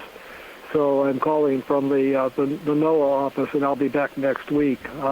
You keep saying I was on vacation, and that's true for a few days, but I was at a conference, the American Society of Ichthyologists and Herpetologists, and it was interesting to see a number of presentations on deep-sea fishes that used images from the Okeanos Explorer expeditions. So scientists are using the images that we get on these expeditions for their presentation for educational purposes and talks that they give about their work.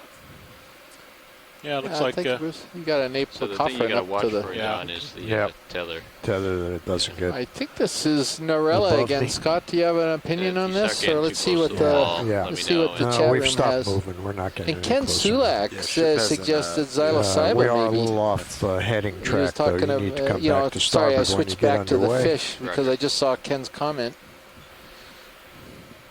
What'd you say, Nav? Just saying. Anyway, it's coral, I'm not seeing anything that would cause me not to believe that it's Norella. Okay, thank you, Scott. And another one of those branch sponges, and now we're seeing everywhere, and are almost getting to the point of being boring. And there's so many of them. This has caused me to nearly hit the ceiling of the control room when I saw it the first time a few days ago. Oh, that's the great thing about it. It's like a big vintage store with all sorts of interesting things. You look around, and they're all hidden amongst the detail. We're seeing chrysogorgids again on the bottom. Oh, there's a sponge right there we haven't seen. If we looks like it's covering the entire wall. Yeah, all these white splotches. Yeah, I wonder if we could zoom in on that to the right of the lasers, pilot. Stand by. Something's going on here at this on the wall here. Whoa. Oh, it's anemones or corallomorpharians, I guess. Wow. And the sponge was a little bit more to the upper right. Copy. Although that's another sponge. I would guess they're corallomorpharians, Chris, and this is not unusual. When we see a corallomorph, we see them in these pretty high abundances coating the wall. So they are relatives of sea anemones and corals, and sometimes they're described as naked corals, and that's referring to some of the similarities they have to stony corals, except that you can see these have no skeleton. And one of the ways that we use to identify them as corallomorphs, the fact that they're so transparent, I refer to the term diaphanous, and the combination also of that knobby tip to the tentacle. But that's best guess from me. Yeah, thank you, Scott, and I would agree with that. And I think for a let's slow see, wide Les reveal. also agrees with corallomorphs, so we're all in agreement.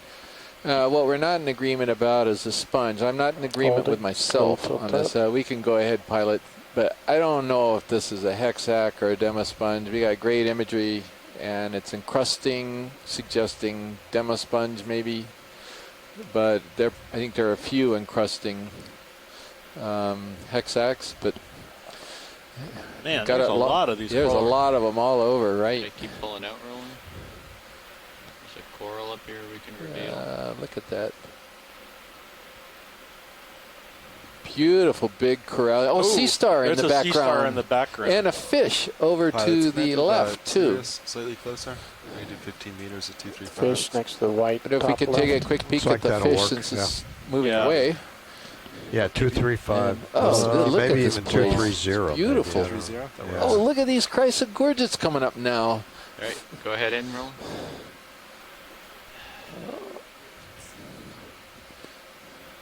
Is that a cusk eel? I think so. Trying to come back down. Bruce, you'll see it any second. Yeah, that looks like a cusk eel swimming upside down, actually, orienting toward the top of that crevice, like a lot of the shallow water reef fishes do that shelter under the under crevices and in caves. I couldn't tell. It was another cusk eel. He's coming I out. couldn't tell what genus again. I'm not. Okay, yeah, Bruce, he's coming out. You got another shot at him.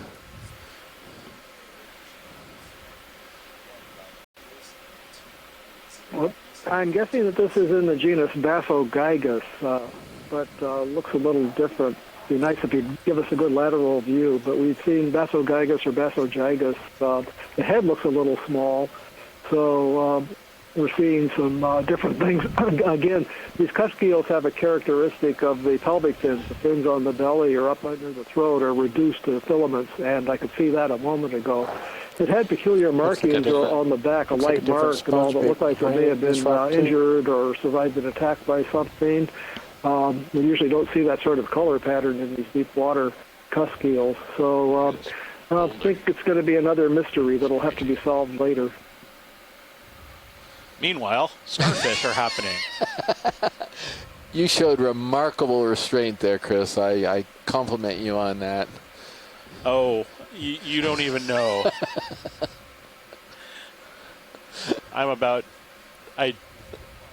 If this might turn out to be the starfish of my dreams. Uh-oh, you just jinxed it. Okay, we'll see. We'll see. Law of negativity here. Law of negativity. You got to remember it. Okay, let's see what we got here.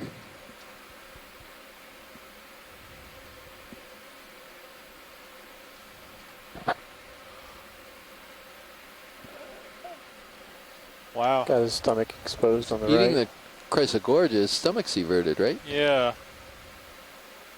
Wow, Maxim. those stomachs are enormous. Wow. What? So what do we got?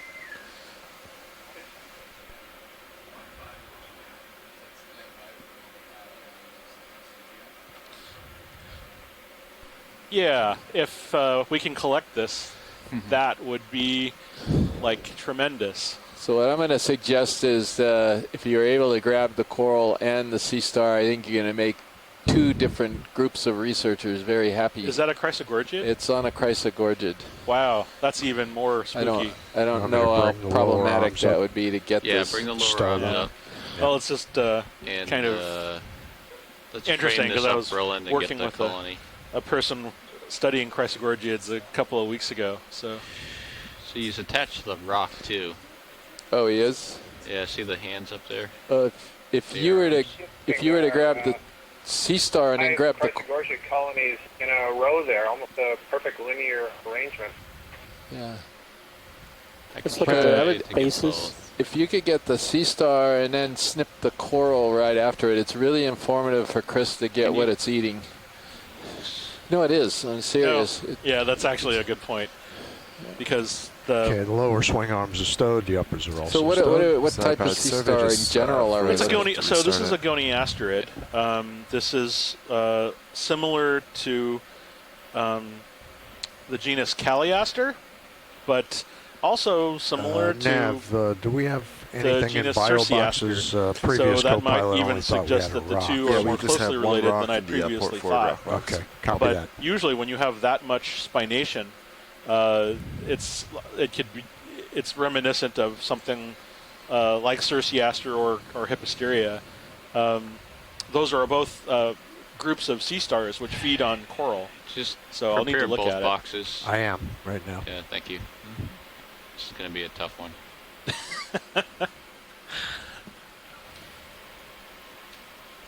right, let's see if we can get As we set up move here. back in here, you'll notice that so I said there are 5 Chrysogorgia colonies in a row. Biobox is ready to go. 3 that are on the You're left spun are up polyps with that hydraulics extended, there all they the look way. quite fuzzy. Okay. But where that sea star is, the polyps Fish have sneaking kind in of on the retracted left. their tentacles or curled up as much as they can. presumably because they're being fed upon. Tilt up HD2. Yeah. Okay, go ahead, I Tom. got it, yeah. There's that fish again. Oh, there he is. It's got whiskers on the bottom. He does have a small head, feelers. Bruce. That fish. Yeah, so I'll take back my suggestion that it was a Basogigas because the head's smaller than what they look like. I'm out of practice. It shows what happens when you go away for a little bit. And so I don't know what genus that's in, but I got it's my supposed toe to be down. a... I think we're okay. All right. Let's see. All right. Come up a little bit. And do you want me to take You can see those thread-like Zeus, pelvic or should I? fins. You ready to This was switch over to the because main it's screen oriented here in for the different mini directions. Now Zeus? it's swimming kind of sideways. We're gonna have to try the mini Zeus, and we're gonna have to try the utility cam. Okay. Yeah, so Bruce, it looks vaguely reminiscent, but I can't find it in the gallery. The arm on this wall here. Okay. When I deploy it. Okay. That's my concern. It's where we had something with kind of a compressed head, sort of eel-like, ophidia-like, that we came across in 2015. I'm not seeing it right Zoom now. in a little bit on main HD. All right, so I'll try to get the star first and then get the coral it's on. Or try to do both. He might not let go of the coral, I'm guessing. So I'll switch topics. Right, the shrimp that you're looking at is a heterocarpus. Amy just commented that it's a large shrimp, and they are. It's a commercially important shrimp. There's a small fishery for these deep water shrimp in the Hawaiian islands for two species of heterocarpus. But like a lot of deep sea animals, they grow slowly, replace themselves slowly, so the fishery wasn't sustainable in the long run. It still goes on, but it's limited. And it will go for a year and then stop for a few years and then go for another year. So it's a very sporadic fishery, but those shrimp are large enough to be edible and commercially harvested.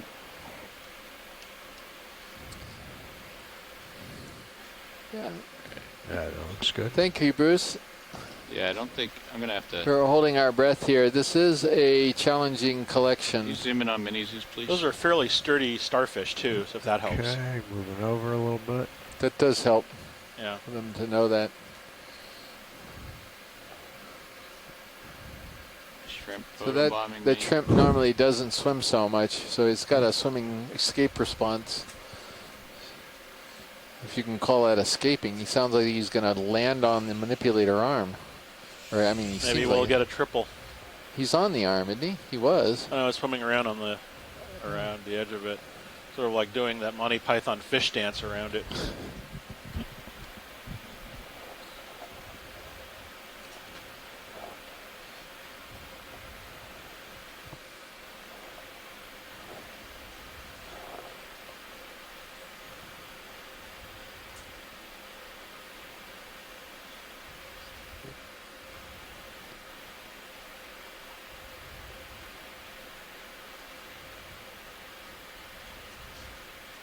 Oh, good. Don't walk behind me Shrimp right now, bombed. please. Oops. Sorry, Come out on mini Zeus. Come out on mini Zeus. He's still there. That shrimp is my mortal enemy. Tilt down now. on Zeus. Yeah, he's stuck. Tilt down on Zeus.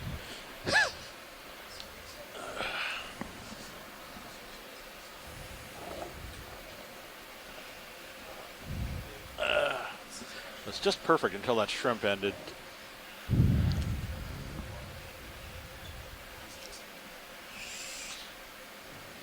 It's pretty likely that the Chrysogorgia colonies are in that area are all the same.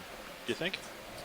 I saw two different forms. I saw sort of a bushy Okay. form, and I saw a planar form. I think they're different. No, I'm just wondering if it might be easier to. I don't know if they're going to go after the other one, or if it's easier just to stick with something else up there. Yeah. I got to reposition to get this. Tipping up on Zeus, or are you going to take it? I go gotta ahead. take it. Okay, go ahead. No, I forget which one he was on. Was it one of those two smaller ones that he just dropped? That one there? Yeah. Okay. But I think the piece that it was devouring flew off into the corner there.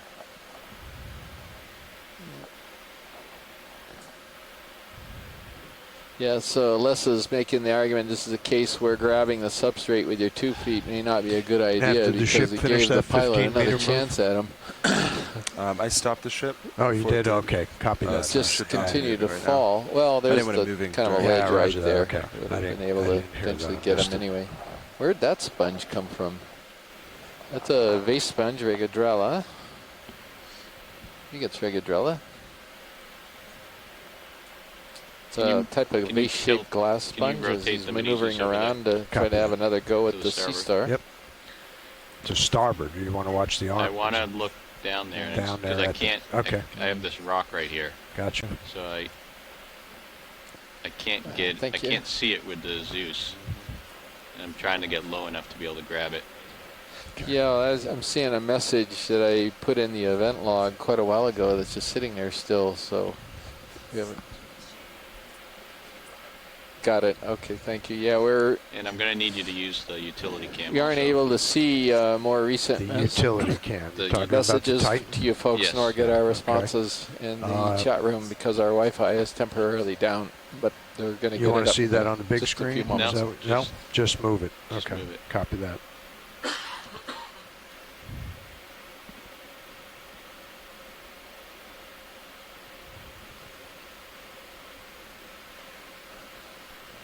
Oh wow! No wonder why he was having trouble. I didn't realize this is behind us.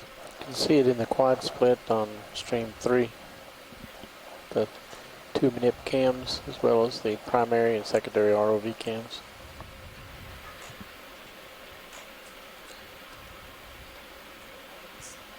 Go ahead.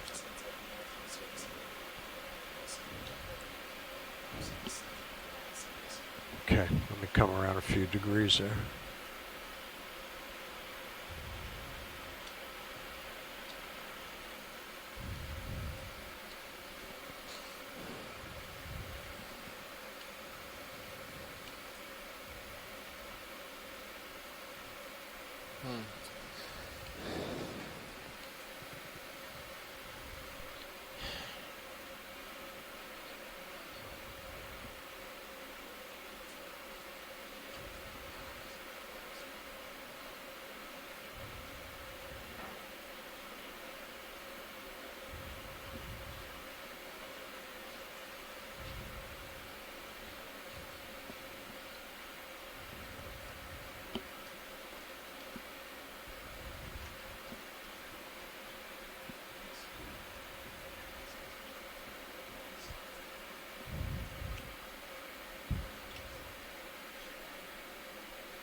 Okay.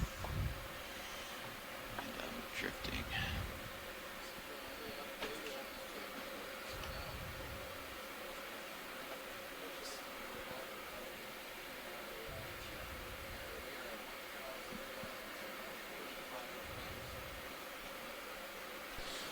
Okay. So for those of you who are not monitoring or not on our chat room here that are watching this broadcast, we are at 1,145 meters, which is about 3,500, 600, 700 feet below the surface of the sea in the Johnston Atoll unit of the Pacific Remote Islands Marine National Monument. This is on a seamount called Edmondson Seamount. It's southwest of Johnston Atoll itself, and Johnston Atoll is about 750 nautical miles from Honolulu. It gives you an idea of where we are.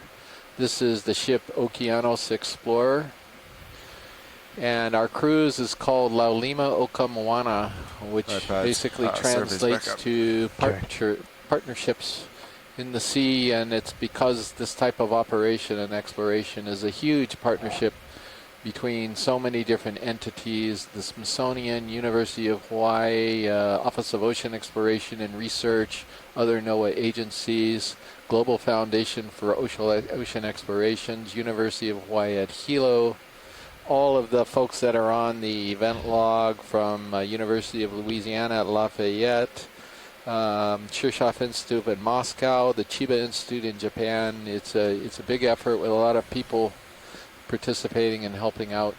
So that's why we're calling it a partnership.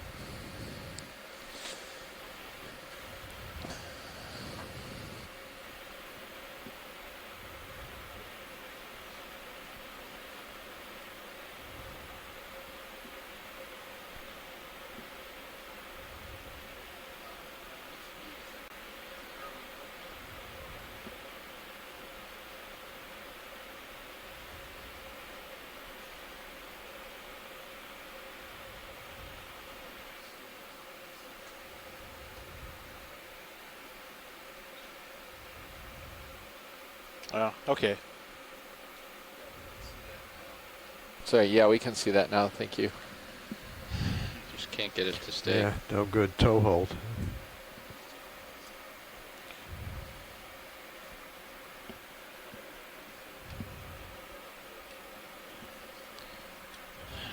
It's frustrating. Just reach over and tumble that big rock downhill. Yeah. Get it out of your way. Hey, Josh. Yep. I'm thinking this is looking a little precarious, and we will see another one, I'm sure. So, and I know this puts us into a kind of a difficult position, so we can move on. I appreciate all the effort you went to grabbing it. I blame the shrimp, frankly. Yeah. Sorry about that, Chris. Oh, no, that's quite all right. You tried your best. Again, I just think my old rivals, the crustaceans, are just out to get me. So yeah, you can pull up. We have fine video evidence of that shrimp right trouncing your arm attempt earlier on. You got your arm stowed where you want it then? Yeah, it's fine. Yeah, okay. Copy that. We can ramp down.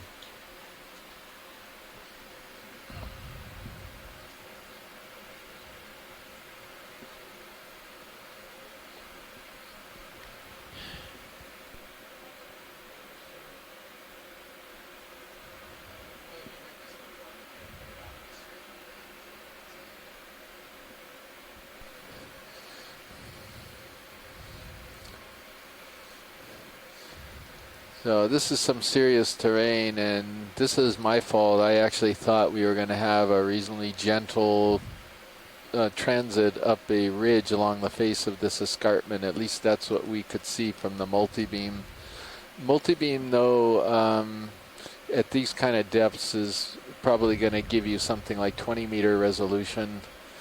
And some of this type of topography is just not going to show up on multi-beam bathymetry.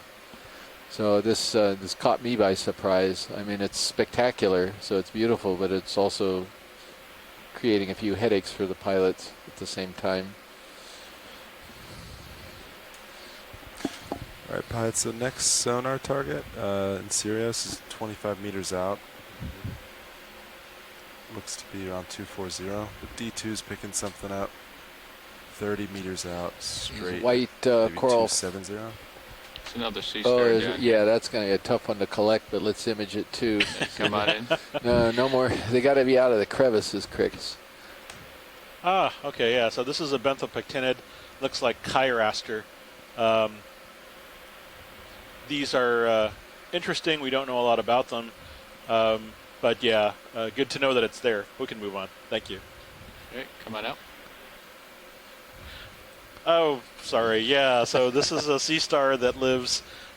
These are a classic deep sea group, and they're found frequently. But you got fish bombed. Yeah, and we got fish bombed. Great. So this is in the genus Chiroaster, the sea star, anyway. And they're identified by the very sharp spines that are present around the edge. We really don't know a lot about them, unfortunately. We don't know what they eat, and they've been around for quite a long time, since the Jurassic. But there's We'll call that fish good. but they get quite deep, sort of a classic deep sea group when you study deep sea sea stars. This is one of them. So, all right, Bruce, you're on. oh wow, look at that. Go for it, Bruce. Some more of those ribbons on there. So that was another cusk eel in the genus Basogeigus, I think. With a better look at it, I'm getting more confident about that identification. It looked like it had a sort of a suture on the top of the gill cover, and the head shape was right. So we see these fairly often at these sort of intermediate depths of 1,000 meters or so. There are two species in the genus. Couldn't tell which one that was, but I think it's probably a juvenile rather than an adult. 30 centimeters. Chris Kelly, I don't know if you have thoughts if you think it was a Basogeigus or not, but that's my guess. It's a cusk eel or a bracula in the family Ophidiidae. Yeah, oh, wow. yeah, Bruce, I was on the same page with you, Bruce, and I logged it in as that. And now we've got some Venus flytrap anemones here with stoloniferans, maybe? That's what it looks like. The stringy yellow. Are those not more zoanthids? They kind of look like it, but look at the base. Oh, weird. Huh. Uh-oh, Scott, Les, we're going to need some help here. What are we looking at? No, it's not an octocoral, is it? So it can't be a stoloniferan. Now, this is zoanthid. Yeah. Really good example of the fact that zoanthids overgrow other things. So here you can see it growing like a mat across the rock, and it's growing right up and over some kind of coral. I'm not entirely certain what it's overgrown, but that's a good example that they don't typically form their own skeleton. Instead, they're overgrowing something that already has a skeleton, except for a couple of cases, the gold coral being a good example. You want to redeploy any of the light bars? Or leave these anemones are vexing me. Okay. I'm going to use that word because I love it in the movie Gladiator. I don't know if you Russell Crowe. Not Russell Crowe didn't say it. Oh, come on, I know his name. I think that over this ledge, there's going to be a lot more of this zoanthid growing on the rock I saw as we were approaching. Okay, thanks, Scott. This actually looks like a Tenoskyphia, but a Tenoskyphia is usually on animals and corals. Wow, that's those what's really have really just overgrown that rock. Yeah, this is a funny anemone, so I'm going to put Actinoskyphia question mark.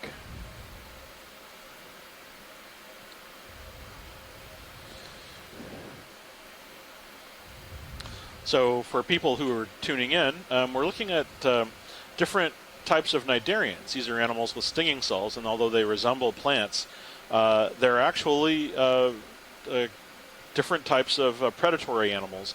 The yellow things you're seeing are what's called zoanthids. They're animals that look like sea anemones. They, in this case, form to the right, barnacles or a very interesting, apparently prolific mat extending over the rocky bottoms.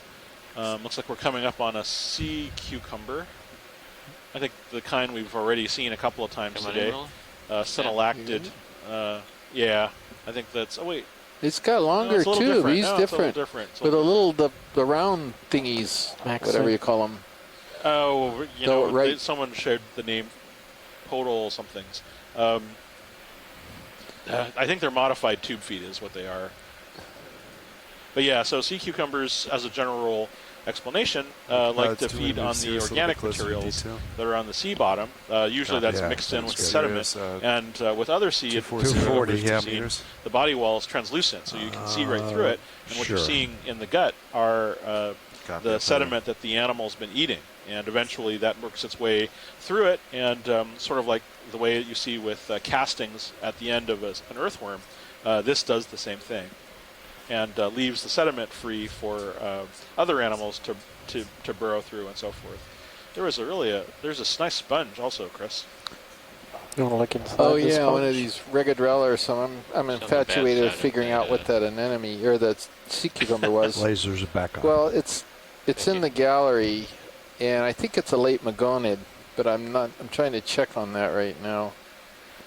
At least that's what Dave Pawson Another thought starfish on the this bottom kind of right, one with those weird sort of circles on it. At the top. No, I'm completely wrong. How about Synallactid? Sure. That's what he thought it might be. Come so on in, Roland. it's not an up-to-date Magonid. Come on up. Wow, that is just like a picture-perfect Okeanos calendar picture right there. There's a dead. That's a large dead sponge on the bottom there too, isn't it? Yeah. We lose the skids. So we've got a.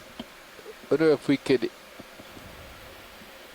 I wonder if we could get a look at the white coral that's sticking up on that the left side knob. I think we've seen it before. I think it's a primnoid. Come on in, Roland. Yeah, okay, that's probably good. It's another Man, Narella. those Corallimorpharians are everywhere. Yeah, and there's a Hormathiid anemone. That's the one that's to the right, with the yellow stalk and the orange tentacles. So this is kind of a Cnidarian paradise. Cnidarians are a major phylum of animals, and they're characterized by having stinging cells, and there's quite a big diversity of them. These are sea anemones, for example, this yellow stalked thing. There's another group, the Corallimorpharians, which look like sea anemones but are distinctive in having these sort of white balls on each tip of the tentacles. And then you get octocorals, which are the group to which a lot of these branched forms belong, and so on. There's quite a diversity of them. Many of the branching forms, the pink ones as well as the sort of ethereal ones, are octocorals. They have 8 arms around a feeding mouth, and they're usually colonial. And these are all probably taking advantage of the water current here, being able to pick food out of the water.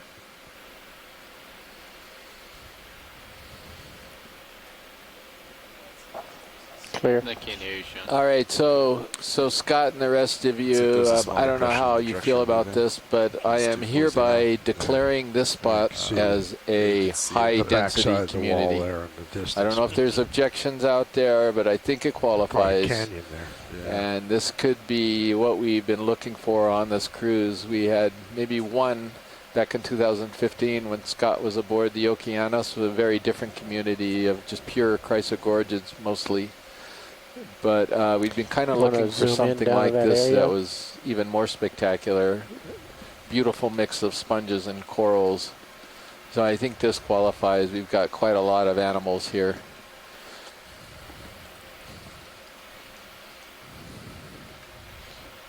Is there a definition for high density community, Chris? I mean, is it a numerical one, or is it just one you just arbitrarily?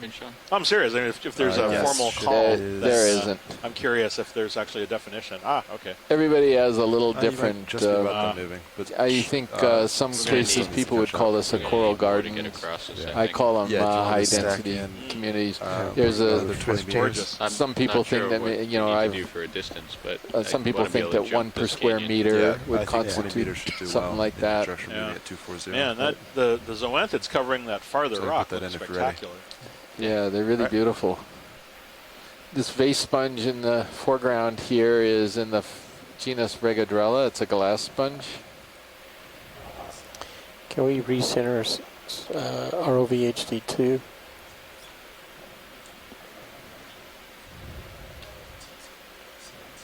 So Les Watling agrees. I think that's what he's agreeing with, calling it a high-density community.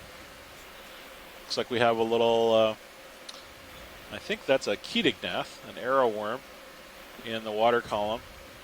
These look innocuous. Oh, wait, is it a fish or an arrowworm? No, that's an arrowworm, Chris. Arrowworm. You've got it. No myomeres, no muscle segments, kind of distinctive morphology with the head pointing down toward the left that has bristle-like teeth. And the little fin-like structures on the back make it deceptively look like a fish. But it's an arrowworm. Okay. That's a group of animals, an entire family that's only found in the ocean. No examples in fresh water or obviously on land.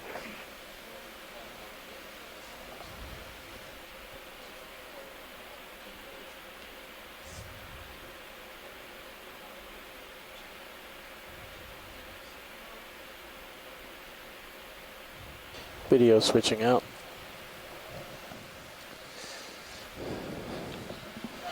I missed Scott's comment. I was speaking with Dan Rogers. Oh, it was just Bruce Mundy clarifying that Bruce. what we were seeing was, in fact, a Keatingnuth or arrowworm and not a fish.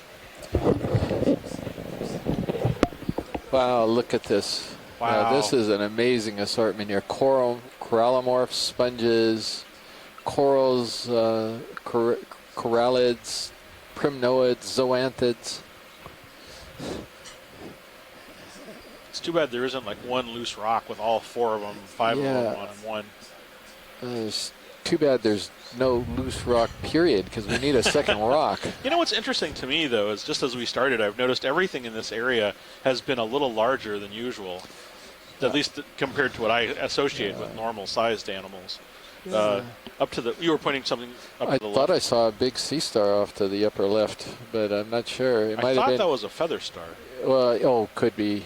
But yeah, just swing a little bit to the upper left and up. Yeah, what is this right here? Sea anemone. A sea anemone? Oh, yeah, okay, sorry. Never mind, pilot. That was.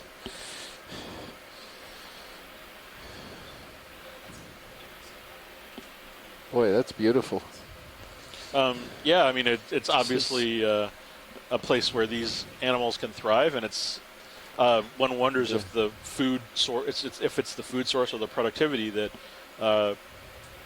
that might be associated with how robust some of these forms seem.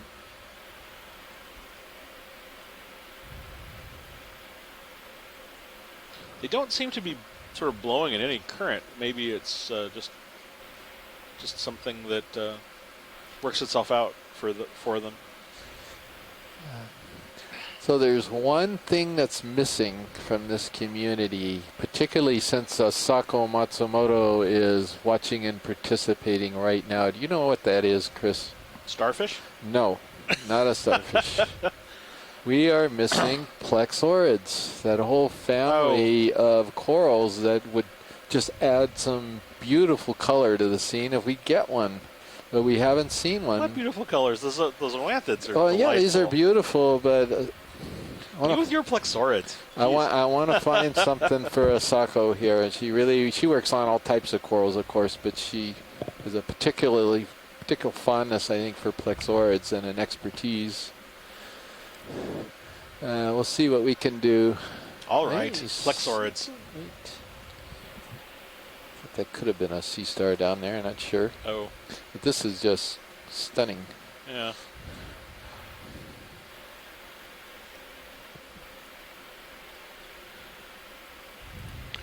Let's see, can I jump over? I think so. It's going to be close. Ship's still moving, but you might be able to. It's closer than you think there, huh? This looks different from the wall we just. All right, I'm going to come down a bit for you. Well, just watch. You're still over that. Yeah, I know. That pillar, so just be careful. Yep. It's the dangerous part about going downhill with Sirius is you're not going to see it. Right. Yeah, so it's pretty tricky terrain for the pilot here. Tell you, though. But, this is a little pause in the corals that we've been seeing here today. And who knows why this little patch is not as attractive, but to a lot of the animals, because it's certainly high topography and current swept.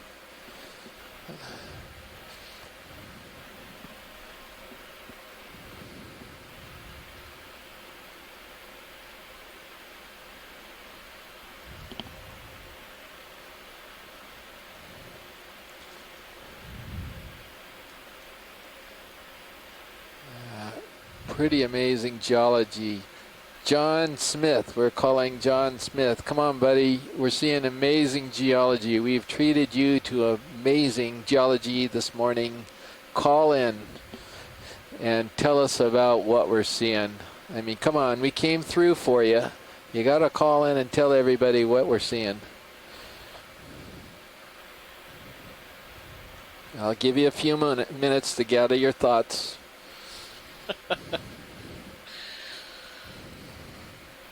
Wow.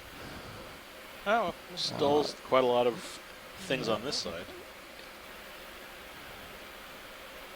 Yeah, and what is that coral that's right in front of us, the fluffy brown one? I don't know if we can do a snap zoom on that. Okay, we'll come around to it. And maybe another Solandaria, that hydrozoan, colonial hydrozoan, I'm not sure. Yeah, it does have more of a sort of a hydroid look to it. Yeah, Hey, come on in. I'm trying to find a black coral for Tina. That's why I was looking for something. Ridges and valleys, I think I'm over it now. No, I haven't seen any. This Yeah, is like a 30 meters yeah, to the it bottom. does.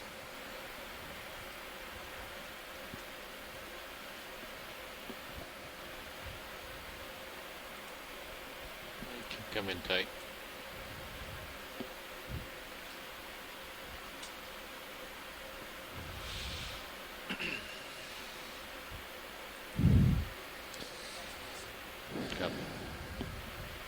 Actually, John Smith is usually out to lunch at this time. Now that I note it, so I'm gonna check back in about 20 minutes and bug him to call in. Yep, so this is a hydrozoan or hexacoral. It's quite different than the other corals we've been seeing today. Well, it's more, I guess it's more related to the yellow one, believe it or not, even though these are tiny little polyps here. So it's not related to the beautiful pink ones and the white primnoids that we've been seeing, in that those are octocorals and this is a hexacoral. So the other ones have 8 tentacles. These guys have 6 tentacles. So we can. Hello. So I have to jump again. Somebody just called in. Yeah. I think it was Mike Ford. Hello. Hello. Is that you, John? All right, let's come on out. Yeah. Oh, it is. All right. Okay. Come on. Tell us what we're looking at here. Isn't this spectacular geology? I just see a coral. You'll see some geology in a second. Get the biology out of the way.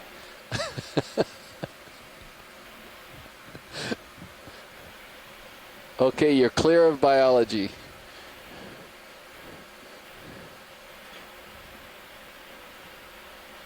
Well, they still look like right.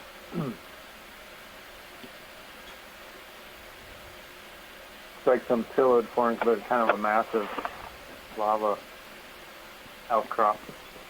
Let's zoom me to range your sonars out for a second. Sure. Yeah. So is this whole terrain kind of coming apart and fracturing, and then it all coated with manganese crust, or are these? I mean, we're pretty close to the summit here. Not much. Yeah. Yeah, I'm not Didn't sure. I gain think that anything there. might be partially No. right, at least. Yeah, nothing. I mean, look at the wider shot. Okay, and can you speak up just a hair, John? You're a little hard to hear. Serious back to 50, and I'll push D2s out to 50. Yeah, okay. That's better, thank you. Look at this. Look at this thing that's coming into view now. You'll see it any second. Video, can you lighten Sirius view any?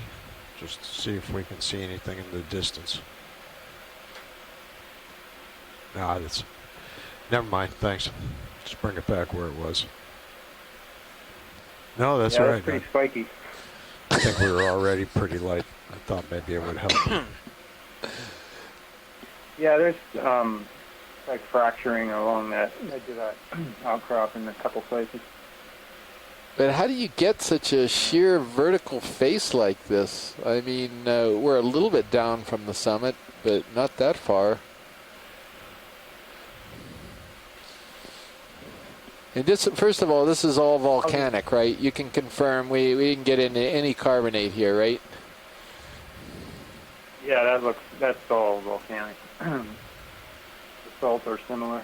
Looks like more of those zoantids. Kind of looking at the symmetry map on the tracking, you know, you're going into an indent in the side, which could be a like a small failure star, landslide, small landslide, or just where it collapses away from instability over time. Huh. From weathering or, you know, earthquakes or over-steepening, steep slopes. Yeah. So, John, I'm going to interrupt you momentarily. We are looking at a beautiful view of what we used to call Marianactus, a type of anemone here, but I'm not so sure it's Marianactus anymore. but it's really cool if you can see this. And the biology is desperately trying to cover up your rocks here. We got more rocks in biology, I think. Yeah, that's true. So this is possibly a hormathiid, if I remember what Michelle Rodriguez, I met her just last year, who's an enemy expert. I think she was looking through some of our images and trying to help us out here. John, you got any other comments? Or you want to look at it for a little bit and Sirius call in a little again? later and see if you see something that's really cool if you turn, besides this? Yeah, keep doing that. Sirius not moving right now? Sirius is not moving right now. Sorry, I wanted to. All right, thanks, John. And that was John Smith, the University of Hawaii. And then if you look at your sonar, you can pick something up over there. If you see that. So these beautiful rock formations were impressing all of us, I think, both biologists and geologists. So you can see the bottom there in Sirius view. Yeah. Some white things up on the wall. 220, 225. Yep, looks good. So I can move Sirius at about, well, yeah, 240. Are you so happy with that? No, it's good. Try 230. 230 and maybe 20 meters. 15. 15 meters. I don't know how far out that is. We could do 20. I think that'd be okay. We're picking up the wall at 25. Though. Pilot, we're always looking out for rocks. I can always come I up. see a little bit of sediment here. If 20. you see something that you think is potentially grabbable, that would be great. Copy that, Chris. Yeah, thank you. On the hunt for rocks.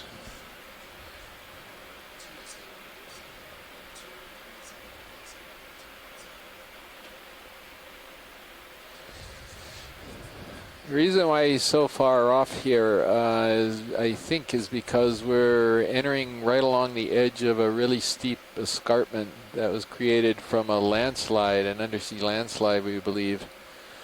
And we're going to try to traverse right along the edge of this because we think that that's where we're going to be seeing most of the corals.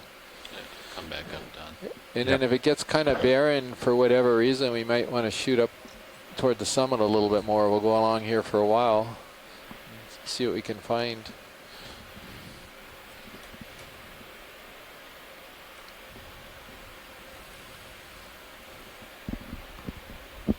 Just waiting on the ship here, Chris.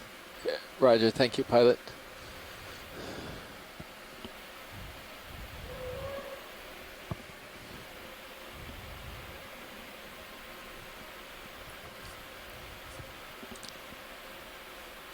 Little jelly or something that's right coming into view while we're waiting here. Come on in, video. Go ahead. Come in tight. I don't know what that is. Is it a hydrozoan maybe, Chris? Come on out. Not sure. It's not... A ctenophore? Or okay, go ahead. Larvation? I don't know. Just keep on going down the list, Chris. We'll get to it eventually. Fish? No. That's a ctenophore, isn't it? I don't know. I thought I saw the...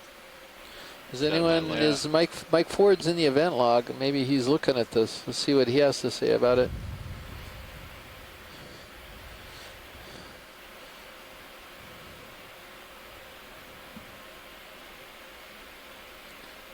Might have a fish out there, too. Go ahead on the fish. Nope. It's a... Siphonophore. Siphonophore.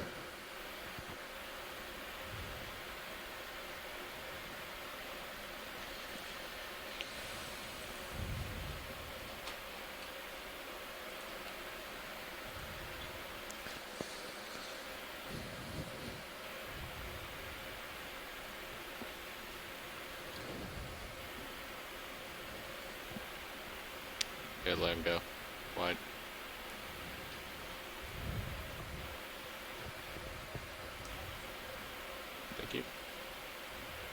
So Mike Ford actually did comment on it and go thought back that down was a towards the giant bottom? I'll follow incredible you jelly. down. Yeah. Okay. Huh. Interesting. Thank you, Mike. Back up a little bit. Come Okay. back. Copy that.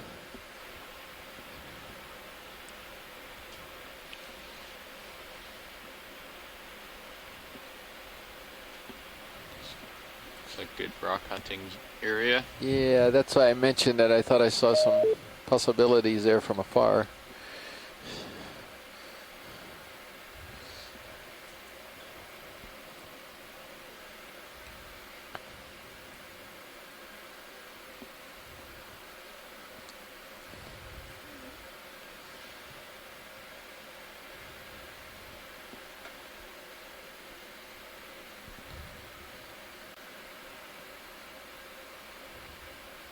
It's kind of an angular one. I don't know if you see that, Josh, right in the center. The center. I don't know if we can get the lasers on, if they're not can on. we turn the lasers on, Don? Lasers coming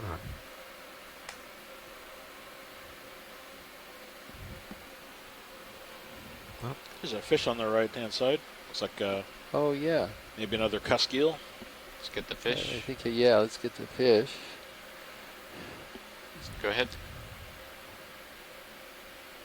All right, Bruce, stand by. We've got a fish. And it is a different fish. Get the head. Grenadier, I think. Yep.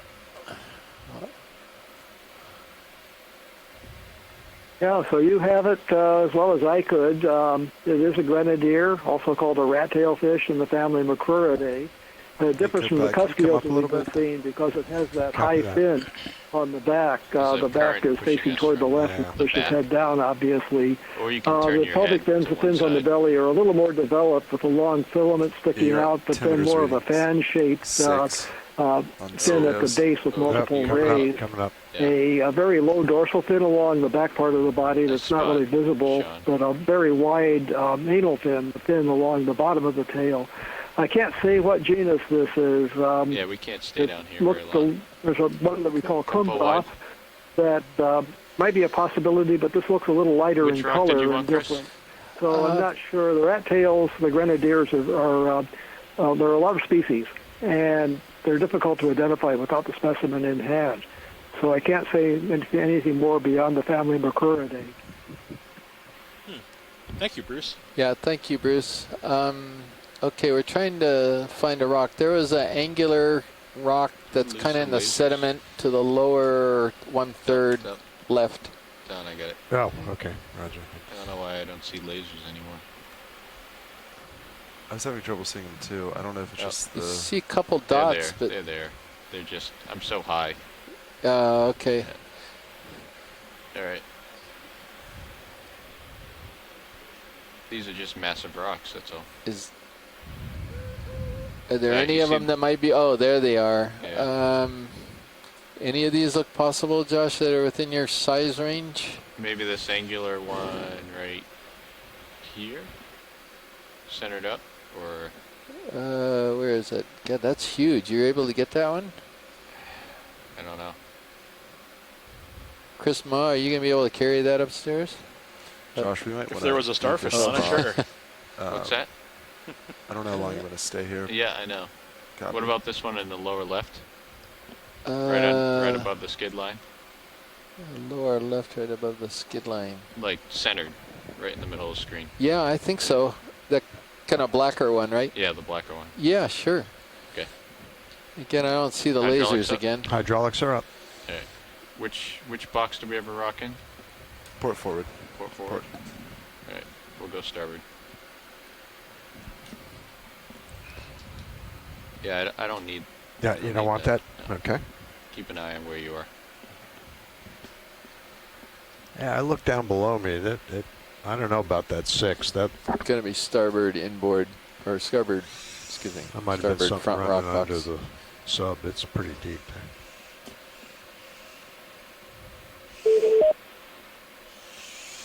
Yeah, that one's looking pretty good if it's loose.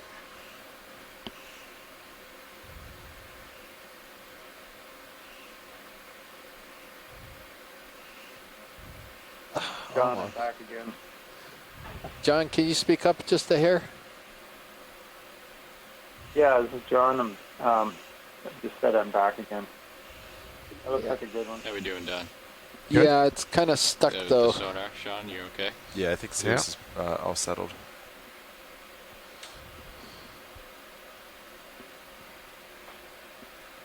Oh, it's moving. There it goes. It's just jammed in there. Yeah.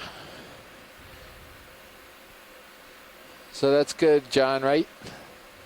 Wow, it's a nice size one. Yeah, as far as I can tell right now.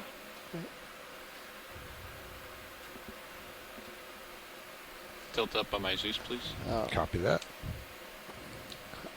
That's about as good as it gets, John. And it looks like it's got some stuff on it too. Maybe some commensals. You want to zoom in on that video? Sure. Yeah, that one side that had some things. It's kind of gooey things, I guess. Does that look good to you, Chris? Yeah, it is. We're good, let's Josh. Bring the Thank starboard you. wing in, please. Starboard wing coming in. You clear.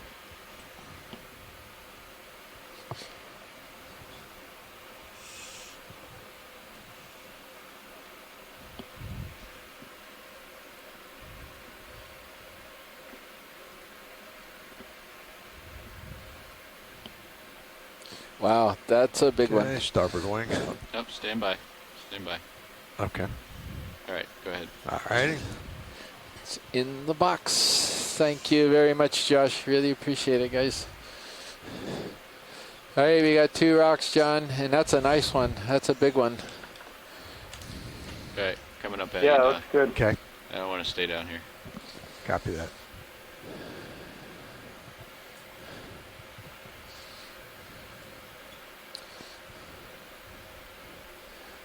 So we're going to shoot back up slope a little bit. It was a little bit hazardous being we at were the coming bottom down of this. A cliff, so your back end might have been close to that cliff.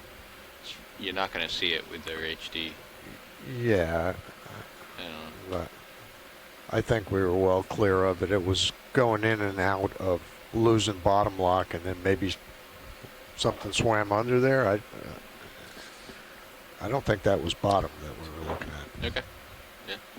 I mean, that altimeter is not the best altimeter, so.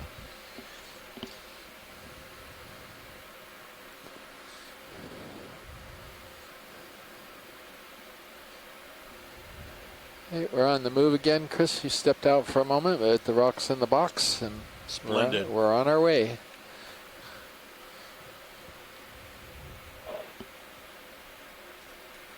All right, but I just have to wait a second. For ship move, they're doing a 10-degree heading change.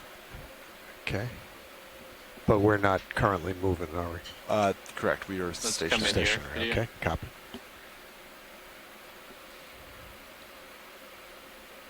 Oh, that's interesting. What's? Oh, it's a little. It's got itself stuck into the little corner there. Interesting.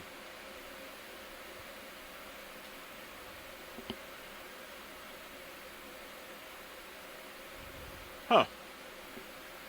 That is one of the most secure-looking hemigord or hemicorallium I've seen in a while. Just come on out.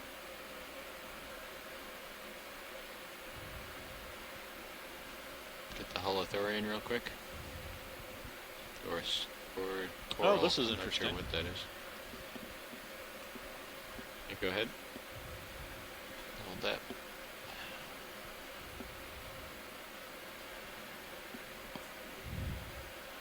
This is another one of those things that Chris Kelly was calling a Letmogonidae. Sea cucumber, also with a translucent body wall, but with modified tube feet along the outside edge. Some of them into these interesting projections along the outside. Neat. Hey, coming out. Thank you.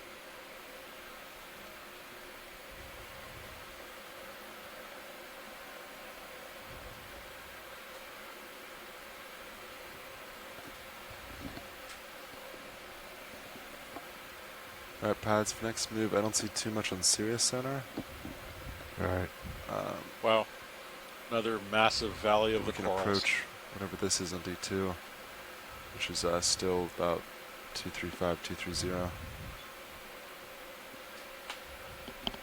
Okay. If you're happy with that, I can put in a Do another 20 meter move. 20 move. If you're happy with that, put it in. Has someone joined us in the teleconference line?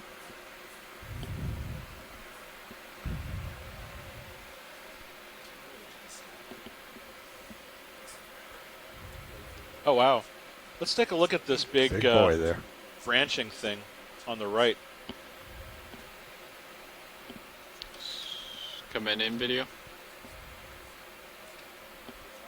Wow.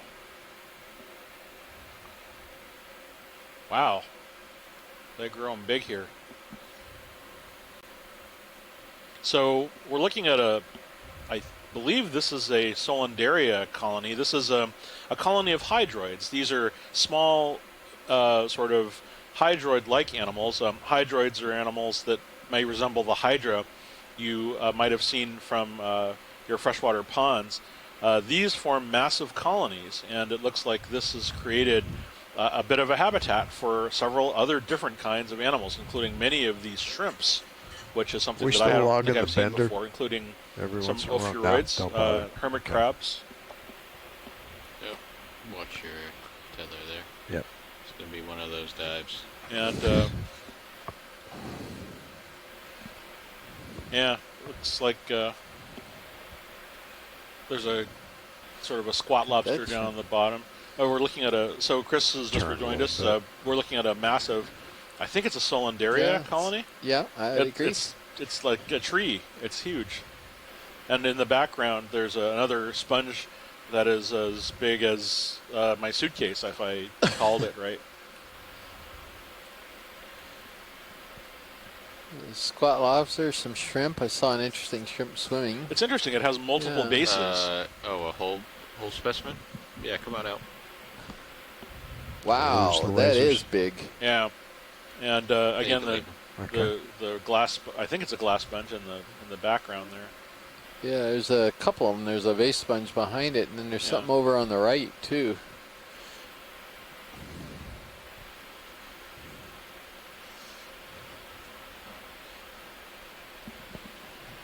Again, they're all on this kind of little, what would you call this, a little spire or something that's sticking up. There's probably, right, and presumably they're taking advantage of the current flow, which seems to be moving at a slow but non-trivial clip. You want to see the sponge in the background, Chris? Yeah, you see the one that's right on the white right-hand edge? That could be something different, but it may be just more vase sponges. Just trying to see if there's anything different up here. It's all the way on the, to the right of the white coral. You got a direct it's a fish. There's a fish straight down at going off the bottom of the screen right now. Yeah, right there. Is that how big a fish? That's, wow. Yeah, he's that's a big quite one. a big fish. All right, Bruce. Oh my. Okay, this is one of our favorite fish. This is a type of angler fish in the family Lophiidae, related to the shallow water goosefish or monkfish. It's in a genus called Sledinia. You can see the whisker-like fin rays sticking up from the nose. That's actually a lure that it uses to attract prey. Although how that works in this environment where there isn't any sunlight is a little bit of a mystery. Anyway, that's the theory, that the shallow water ones do that. You can see it's got a lot of whisker-like protrusions from the skin and enlarged lateral line sensory organs and lines around the head and body that are used for sensing vibration and pressure waves. So it's probably using that type of sense for detecting its prey. It's an ambush predator. They sit very motionless. They hardly ever move unless they're touched. And it waits until prey comes to it, and then has the large mouth full of teeth and engulfs its prey. Copy that. Sledinia, an angler fish. The species is a little uncertain. This one doesn't have much of a color pattern. So it could be something called it looks like Sledinia chui. Parasite, man. Yeah. It's described from Taiwan. but more specimens are needed to really figure out the species composition in the genus. Bruce, the scale on this suggests that it's quite big, approaching 20 to 30 centimeters. Is that typical for this kind of fish? Well, a lot of the fish that we see down at these depths are relatively small, but these do get to be quite large. So they're probably successful predators on things like the larger shrimp that we see down here. They probably don't feed very often because temperature is very cold at this depth and metabolism is very low. But yeah, these grow to a larger, bulkier size than a lot of the fish that we see at these depths. You get lasers. I'm not sure. I haven't checked what the oxygen levels are during this dive to know if we're in the oxygen minimum layer. We're not seeing many fish. And these inactive ambush predators are more common in the oxygen minimum layer of the ocean than are more actively swimming fish, again, because of constraints on their metabolism, keeping metabolism and oxygen consumption very low. Have to look at the oxygen concentrations and see where we are related to that. But you're right, it is an exceptionally large fish for this environment. Well, Bruce, I've got some oxygen. I'm looking at the graphs right now. I'm looking at the Sirius CTD. And we're just about 1 milligram or milliliter per liter. Sorry, yeah, we're about 1.1 milliliters per liter. So we're, and yeah, it was those sponges. Thank you. Yeah, that was those. Yeah. So this is presumably a type of hard sponge, and best guess would be it's in the family Eurydidae, and I'm not absolutely positive. It's got a little similarity as something that we call Tretopleura in the family Incinnateridae, though I don't think so. I think the best guess on this is that it's a Eurydiid, a hard glass sponge in the order Hexactin, or the class Hexactinellida. And we're good for science whenever video's finished. Thank you. So that's going to be a new one for the day. So more of the zoanthids. We still have corallium in chrysogorgids, although they petered out a little bit.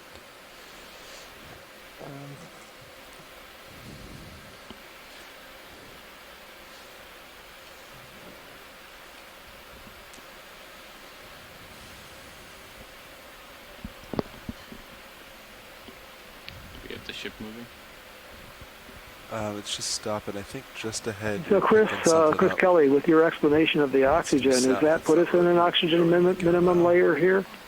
Yeah, so a true oxygen minimum is defined as 0.5 milliliters per liter. We're right around 1, just over 1, so it's not a true oxygen minimum. But in Hawaii, it looks as though we don't really, at least in the Hawaiian archipelago, we don't get much below 0.7. So a lot of islands don't really get, or at least we thought, don't get a true oxygen minimum. Looks like but the fact of the matter is, when you're down around 1 milliliter per liter, it's pretty anoxic to a lot of animals, and particularly probably for fishes. Yeah, I think that's our best bet right now. A bunch of fishes. So I don't know. There's not too many things that can probably tolerate those oxygen levels, Bruce. I guess that's the way I think about it. Be in a sort of a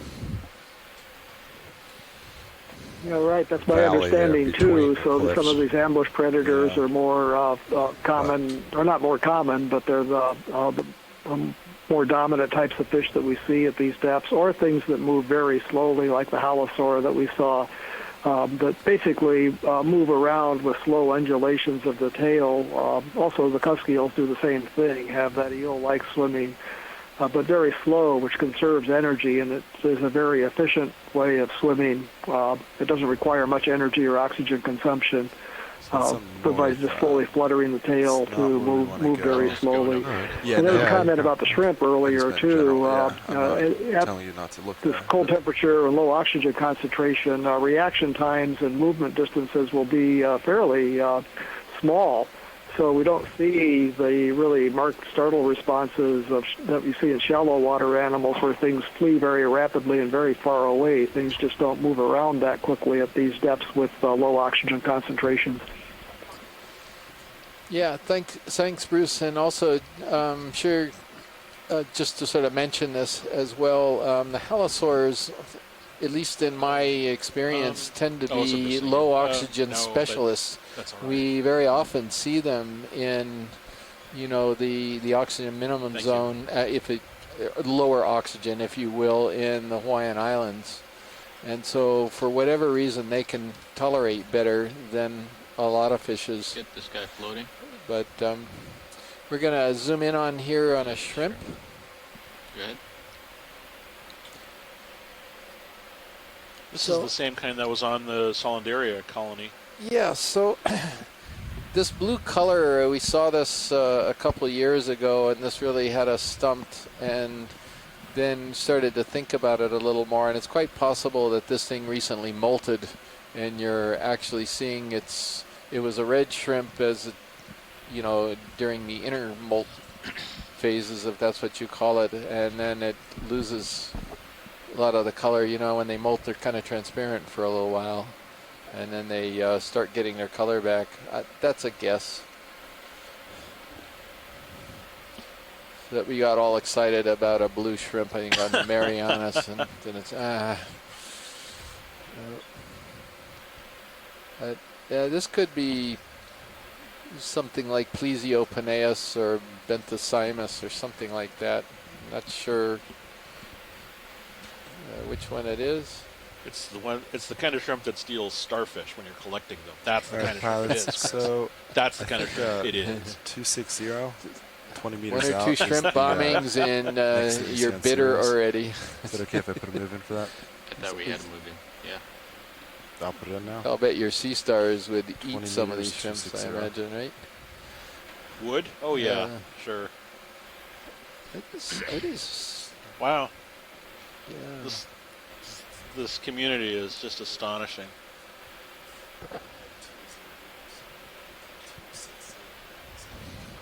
So we've been holding off a little bit on biologic collections, partially because of the topography has been pretty tough. But we did make one attempt. Yeah, we may start thinking about you bring your heading to trying to grab some things, and we're certainly taking input from the event log from participating scientists. One candidate, of course, would be that Hemicorallium, because it's quite a dominant species. We know it to genus.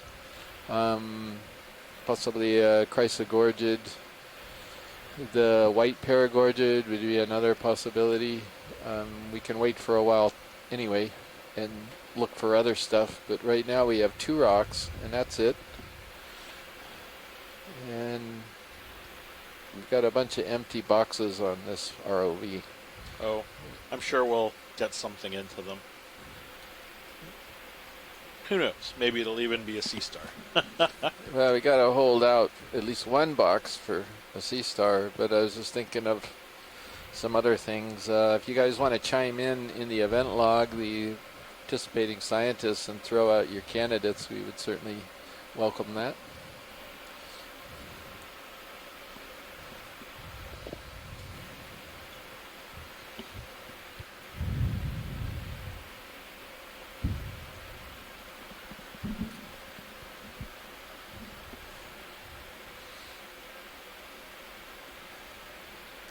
Send him back up on you. Okay. Just gonna have to wait it out.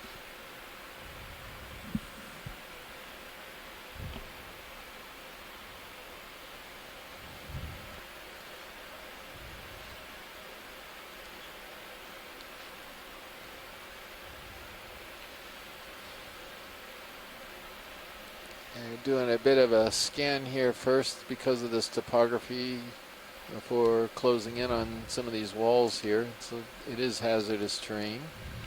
Yeah, we're crossing a bit of a canyon here.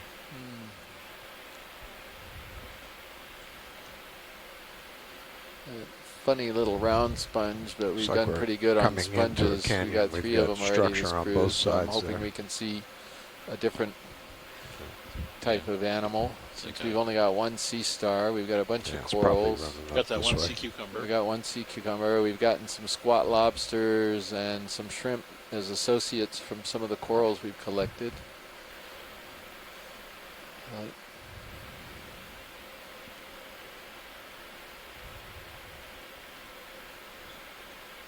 Okay, Scott's holding off until we get a closer look here of biology, and you're going to see some biology real soon, Scott. Man, beautiful.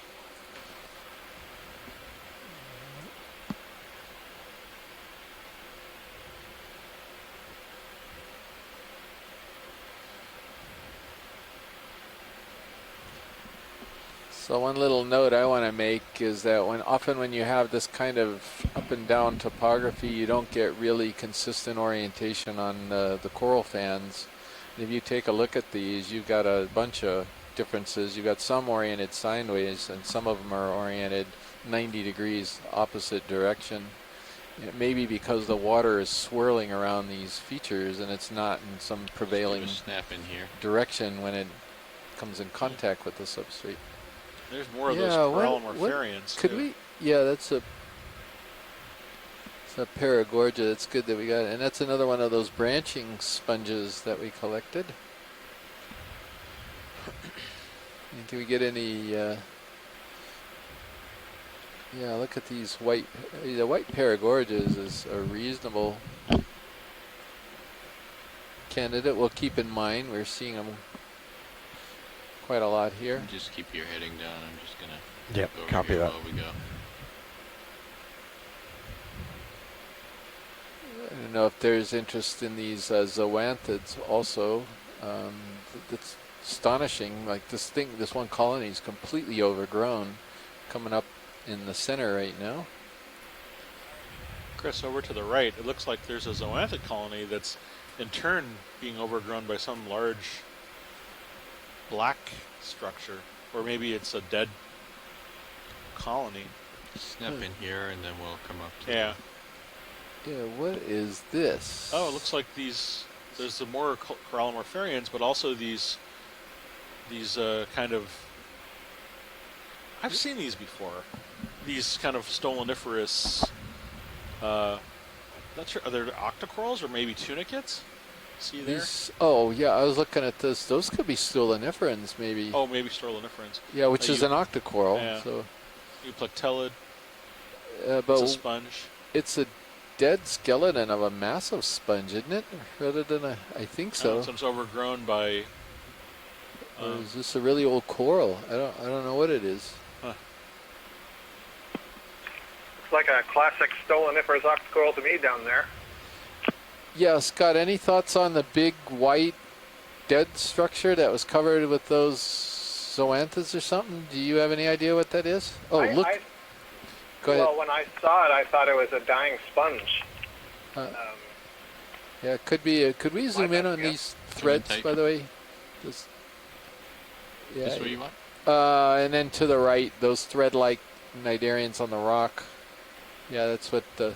These are fantastic stoloniferous ribbons here. That's max zoom. Yeah, we're zooming in on it right now. Coming in on it. Look at these things. This is... Well, I got a couple Interesting moments looking here, Chris. anemone tucked in the rock. I wonder if that's the Cereanthid. That's something else. Oh yeah, what is that? Yeah, that's I didn't. Like. Yeah, it does. Except the tentacles aren't long enough. I don't think, Scott. Yeah, I agree. I just mean it has that similar appearance, but I agree, not very long tentacles. I think you're right about it being a Cereanthid. I think I can see the tube there in the dark.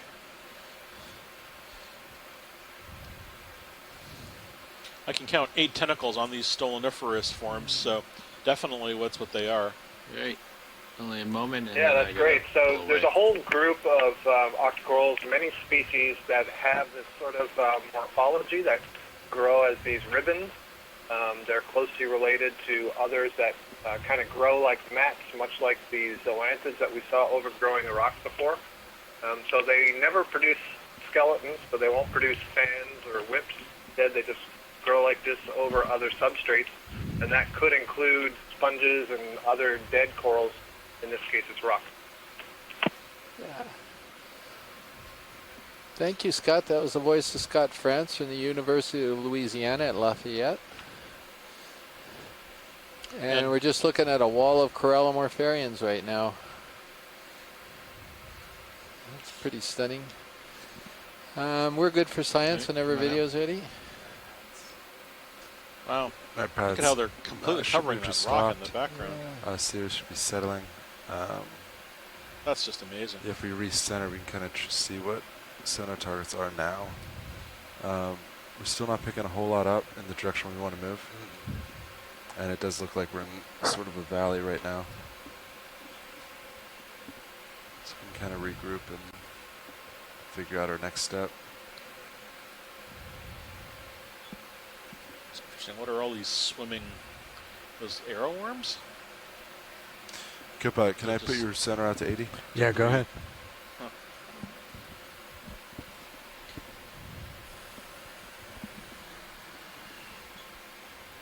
Wow.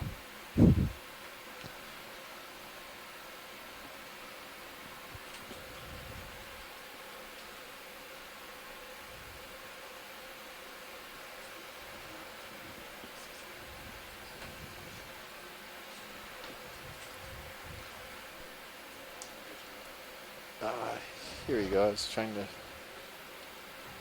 Yeah, it's the computer I want. Okay, got it.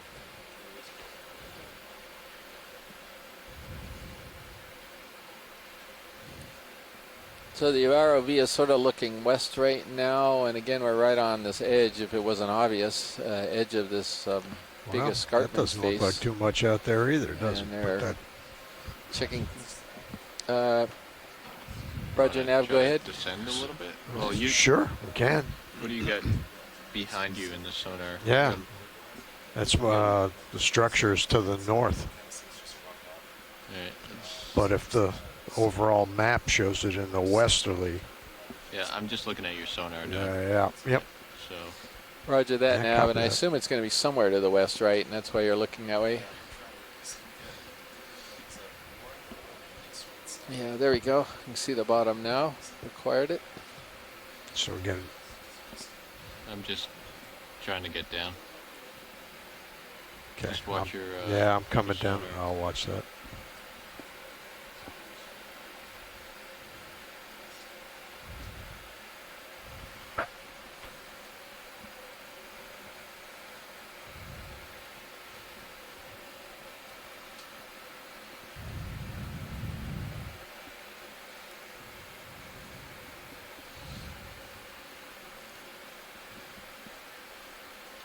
All right, now we're getting some.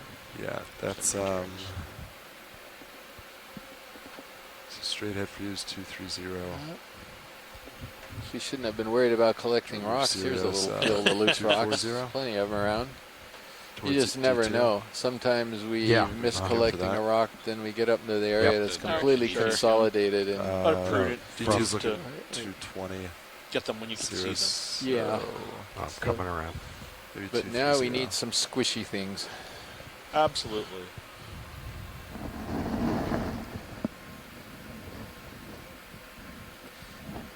So Ken Sulak, Yeah, let's about that, see, 30 Ken, meters, he lost the 230. internet because he had I a should thunderstorm put where he you on was, nicely. and but he did Okay. see Pilot's happy. what occurred in the Sladinia, Sure. and he thought the Sladinia had a Got a dwarf wild male topography attached. I down didn't here. see that. Yeah. It's all over the place. I some of these sure hope seamounts you're are right, just- Ken. We're going to look back at that when we get the pictures of it, because I didn't Ridges. notice that. I wouldn't even know what a dwarf male would look like for that species. So I don't know, Bruce. Did you see what Ken was talking about? We were both sort of, I think we were sort of focused on what the idea of him was. Yeah, I need to pay more attention to that when we see these. It's interesting. I was talking with Amy Bowman about this just a minute ago or so. Back in around 2013, there was a paper that was published that showed that or suggested that this genus Sladinia has dwarf males. The males are very small. had some photographs of that with the Atlantic species. They're not quite like the midwater anglerfish that most people have heard about that have very tiny males that are actually parasitic on females, attached to the females, in some of the families anyway. But the males are miniature versions, so we'll have to keep an eye on that because the paper that described that has a nice photograph of a dwarf male resting on top of the head of female Slodinia, and it's not something that I've thought to look for, but we'll keep that in mind. The Slodinia, the one that we saw, the males are not known to be parasitic, but it may be a step. We're looking at another macrurid, another rat tail that's similar to the one that we saw earlier. This could be in the genus Kumba, but we tend to call every small round-snouted rat tail in the genus Kumba, so we'll have to check. Have the names now of a couple of other people who are experts on this group that might be able to help us when I get around to sending the photographs out for help with the identification. Yeah, thanks, Bruce, and thanks for your comments in the event log, Ken. So it looks like we've got more of an extension of that community we were looking at earlier. More of those corallomorpharians, more corals, more of the sponges. Oh, and a little crab. Is that the one that we were seeing? Actually, kind of a big crab. Oh, yes. It is, isn't it? 1, 2, 3, 4. It's... Wow. It's not Certimia smithi, unless he's lost some of his front legs, which... Well, it's got 4 legs on each, plus the claws, so it's a proper crab. Yeah, but the Certimia has got the modified legs in front of him, but it looks like a stone crab to me, doesn't he? Didn't it to you, with the round body, or what do they call them, spider crabs? Well, I mean, it Whoa, does, but there's 4 legs on each side, not 3, so... This guy's different. I'm not sure I've seen this crab before. I don't know if anybody who's watching right now on the event log or on audio has seen this crab before. He looks different to me.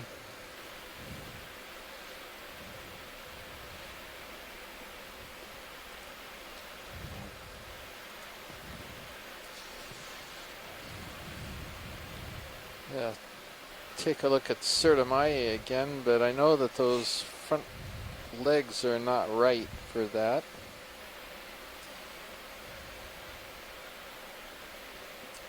Yeah, so Certimia is in the family Anacidae, and it's got these very big long claws, these legs right here, and that guy does not have them. The guy we're looking at right now. So you see these things with all the spines on them I'm showing? Spines, yeah. Well, we might be seeing it from the wrong angle, because I think some of them show projections on the underside. Because we're looking straight down on it, and the spines, you can see kind of the spines. There's something coming off of them from an angle. Well, it's these two right here, in front here by the claws. They don't seem to have the spines that Certimia smithi has. So, I don't know, we could put an innocuous question mark and then leave it at that. Yeah, we're looking down on and Mary will no doubt send me an email when she sees these. I'm looking back at you. Yeah, right. Mary Wickstein from Texas A&M. Oh yeah, okay, so it's moving now. And the legs definitely, oh well. Yeah, they don't have They're definitely clear of those hook-like projections. Yeah, thank you, pilot, for spotting that, whoever spotted it. That's great.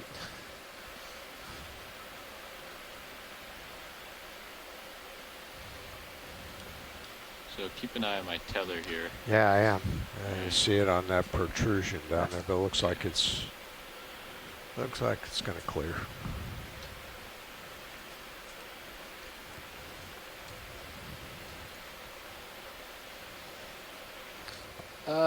Any chance we could look over to the right, pilot, or is that not possible? I think we see some coral whips over there. Or is these just sand channels? Look like sand channels. Okay, never mind. Yeah. So you facing? I'm facing, right now I'm at 240, but the move is at what? The move was 230, right? Yeah. Sean? I can't hear you, Sean. Sorry, 230. Correct. Heading for should move.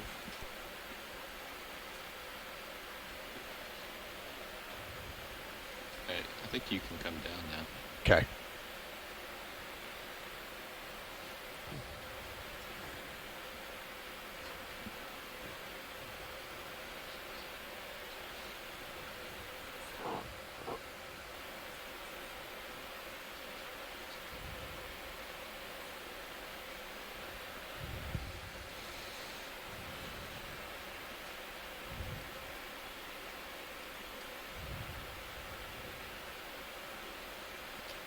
What are these white things? Are they just stumps? I guess so. I think they're leftovers from the hemicorallium. Yeah, I think so too. Yeah, they're stumps. Was that ship move 20 or 30 meters? 30 meters. Okay, we're still looking for something new. Yeah, you have maybe 3 or 4 meters to go. Look at these pillow lobes here that are coming off of this wall. Wow. That must have been spectacular when this lava was coming out. Just a rather incredible sight. Yeah, should move just headed. Copy that. And it's rather incredible now, even though the lava's long since cooled and hardened and covered with manganese crust, because it's also got a lot of corals on it. Yeah, this is the kind of thing that biologists such as Chris and I look for, is what kinds of patterns are associated with these really high diversity communities, or at least communities that are filled with abundant numbers of species.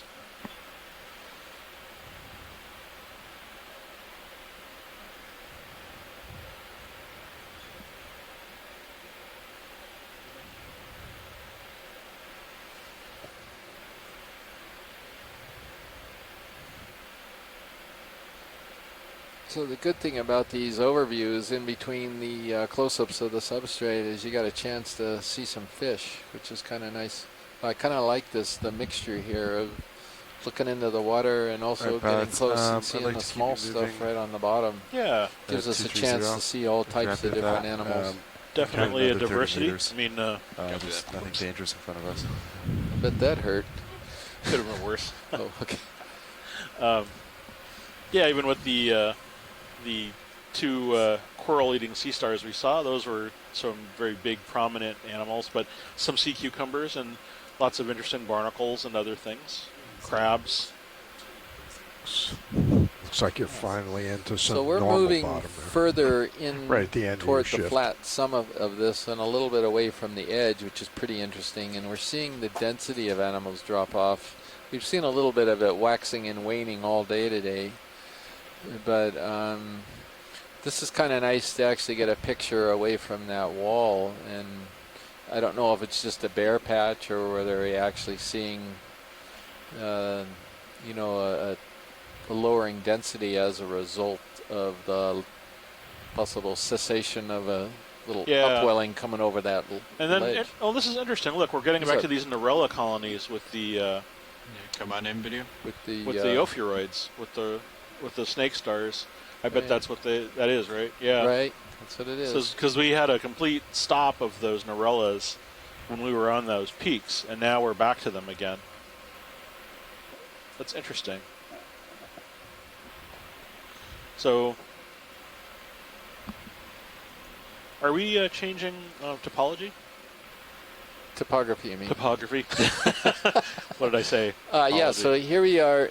We're looking at the HIPAC screen right now. So the ROV is looking due west, right toward the main summit of the Seamount. And here was the ledge that we were cruising up on. Yeah, thank you, Nav. So we came off the ledge, and we're going back to this sort of more bottom. Come out. Yeah.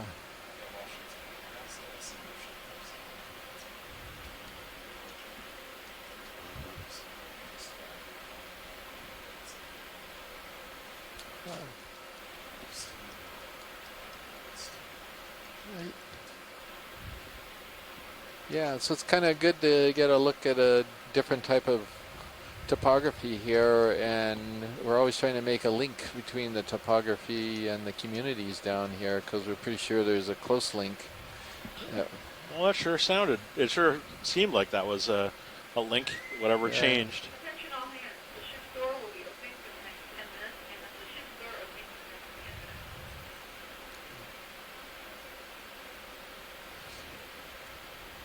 But some of those of you who are new to the Okeanos are wondering what that announcement was you might have heard in the background. Yes, we do have a store on the ship, and you can buy candies, sodas, you can get t-shirts, hats, coffee mugs, all types of stuff. Yes.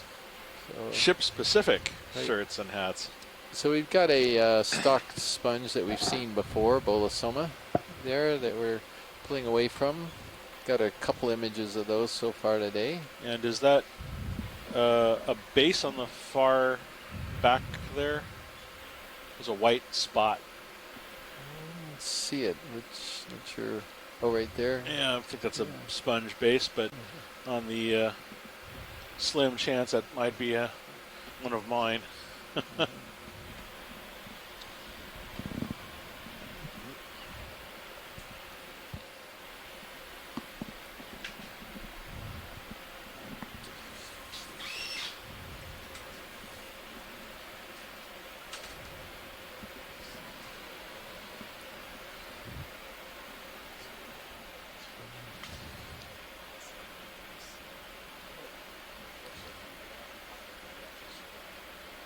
Looks like a feather star. This is another one of the crinoids we saw. The thalassometrids, I think we identified from before. You know, have these ever been collected? Because thalassometrids will not swim. I don't know.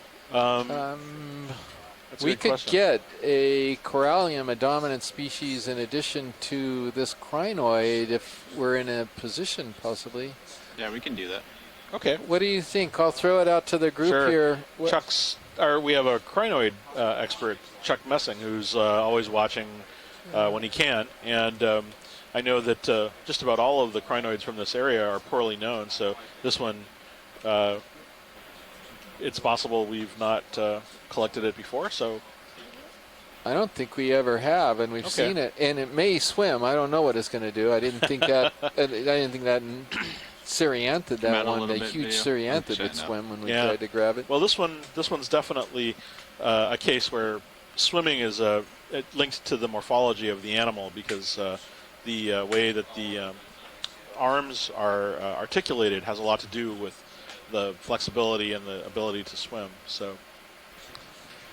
Yeah, you know, as they're setting up and imaging this beautiful crinoid, I just see we got a message from Ken Sulak regarding terminology on rat tails, and I'll read that in a moment because I think it's going to be of general interest. But we'll go ahead and focus first on grabbing this guy. Yeah, and I'm still holding out hope that that white patch on the background is might be something interesting. Can I do a full zoom?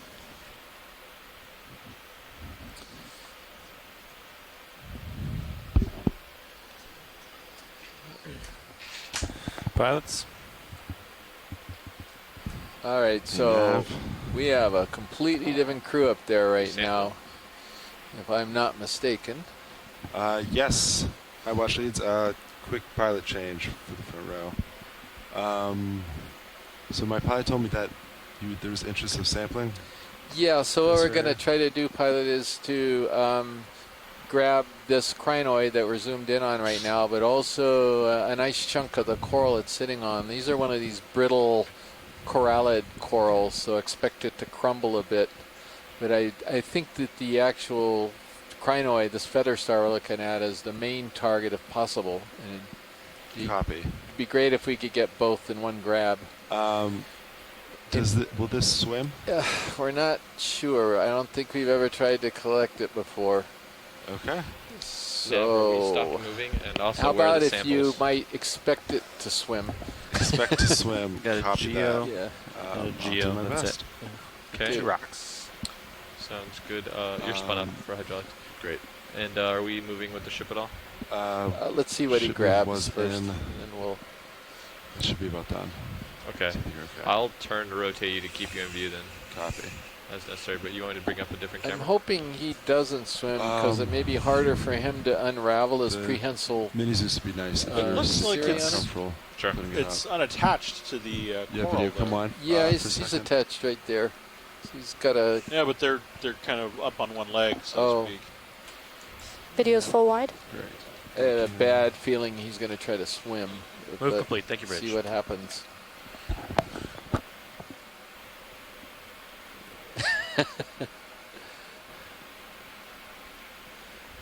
Yeah.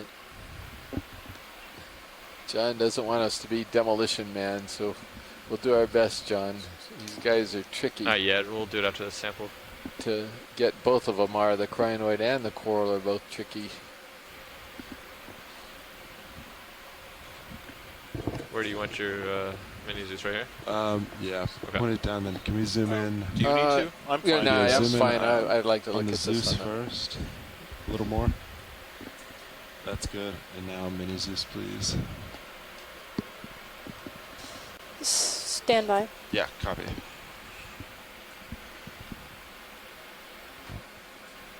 Here we go, moment of truth. Hold your breath.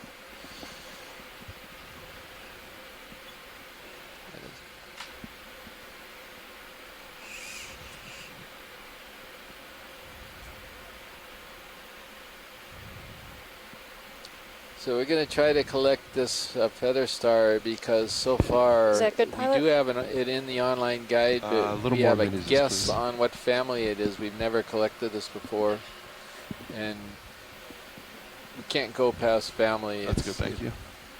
very likely going to be an undescribed species, so we're going to have a try at it. All right, is port box ready? Port box, yeah, it's ready to go. It's not extended yet. Yeah, copy.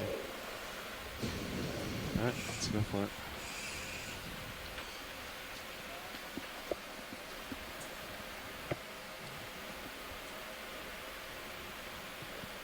Oh, he's not swimming. He's not swimming. Hasn't taken off yet. That was a funny interaction. It's looking swimmy. Yeah, Washington, what do you think about this? Do you still want me to? Maybe just try to grab the crinoid first, or I think your approach is good coming down on it. Yeah, so hopefully I can scoop it. Yeah. But if he's actively swimming, Yeah. it might not be a pretty collection.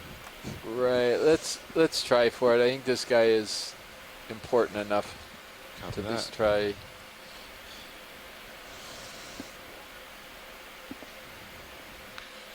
Well, at the very least, we'll learn if these can swim. Yeah. Ah, you got him. He isn't swimming. Interesting. The prehensile Ready cirri. for George to come out? Yeah, video. I'm gonna skip. Yeah, we could that's skip fine. the close imagery on him Close up. because he may swim any second. I don't think so. You got Okay, him pretty fully open? tight in that.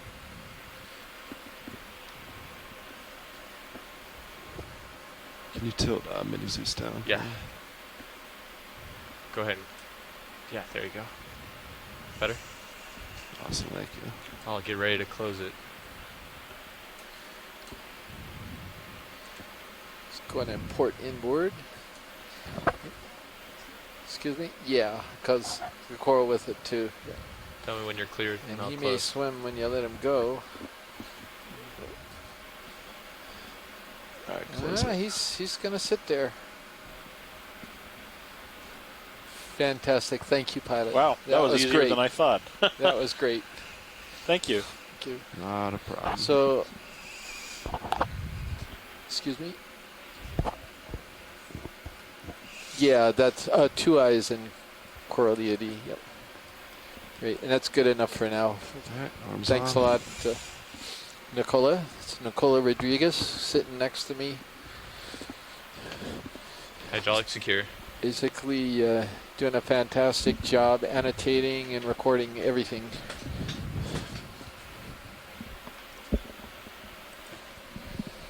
All right, yeah, you can take your camera back for Zeus cam. You're off to my port here. I can turn around. I have you in my fisheye.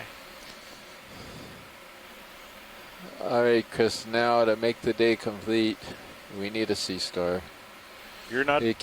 I'm not disagreeing with you. It could be Ekeano Day. Because we've had coral and sponge day. We haven't had Ekeano I was Day. running about 20. You even see an urgin today. Well, we came close to being to grabbing. So what's yeah. what actually happened? Fluctuates. Just okay. That's what I saw. Just to make sure. Yep. Copy. All right.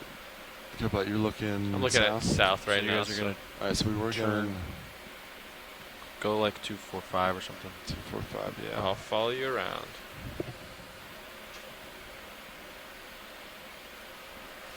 There's a sea star. Weird center skinny left. little vase there. Sea star. Oh. Would we be able to do a snap zoom on that sponge pilot right in the center? Do you want sea star or sponge first? Oh, is there a sea star? Yes. Video found. Where? Oh, it's right in front of us. Oh, jeez. I didn't see it. Neither either. did I. I was looking at the sponge. So was I.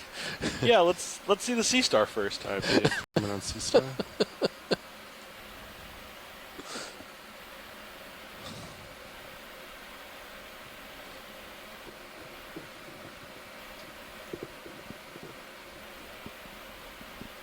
Oh. Is that this thing that we were seeing the other day, or is it something different? I'm not sure. Let's see. So smooth. We're at a depth of.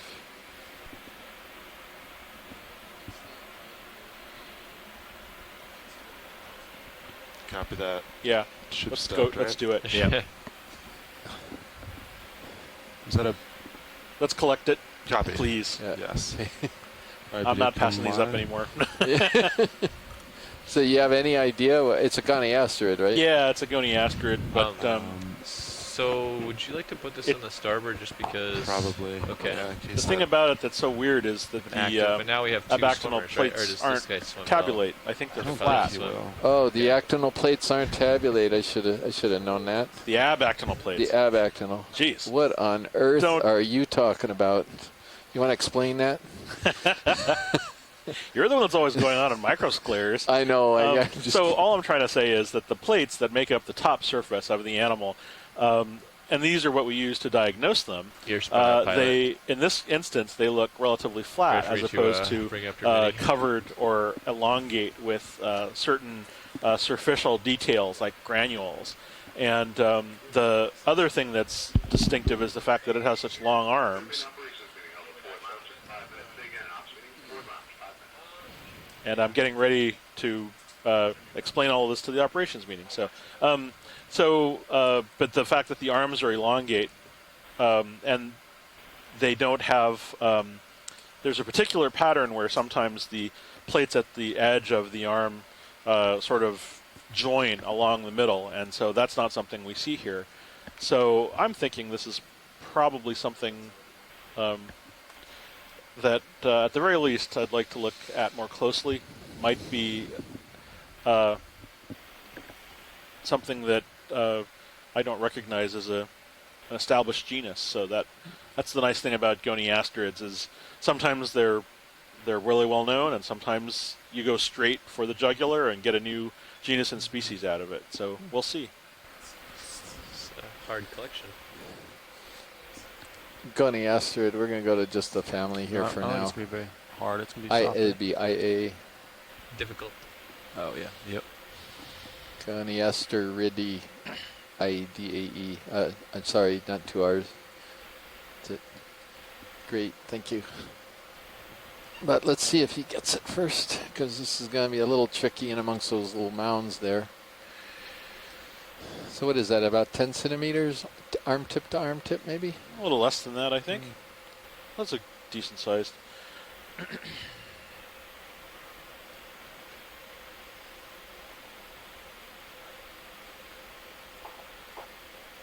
So you said I'm spun up? You're spun up.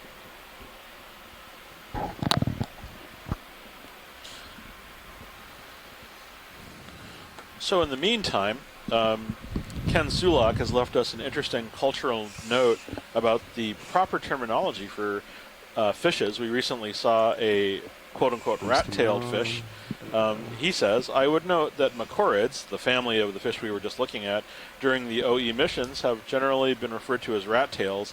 Actually, the name rat tail is a non-formal vernacular name. The American Fisheries Society Common Names Bible uses grenadier. If forming accepted official common names for many, accepted common names for many macorids, the name comes from the conical hat that identified 17th century European soldiers used that specialized European soldiers used in the use of grenades. Many macorid genera like Macorus, Coelorhynchus, and Trachyrhynchus have sharply pointed snouts, hence the reference.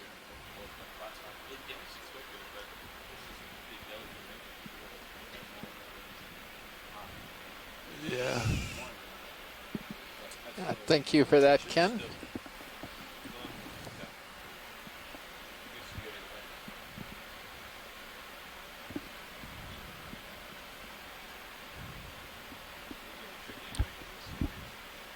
It's just very small.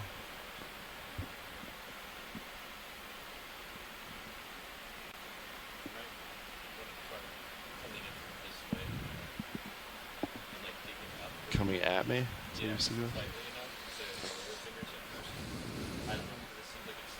So I'm going to try to use grenadier more often. I think I got rat tail on the brain, but I'll see if I can quit. Grenadier is a cooler common name anyway, you got to admit, for the helmet of grenade soldiers. Oh, I think as I'd mentioned before, the names I thought were applied during different retail campaigns. So I kind of like the name Rat Tail, but either way works. Drifted back. Yeah, this is a little tricky scooping him because of those little bulbous. Yeah, sorry, he's a small depression. Yeah. Just in a second, try to get in there. Looks.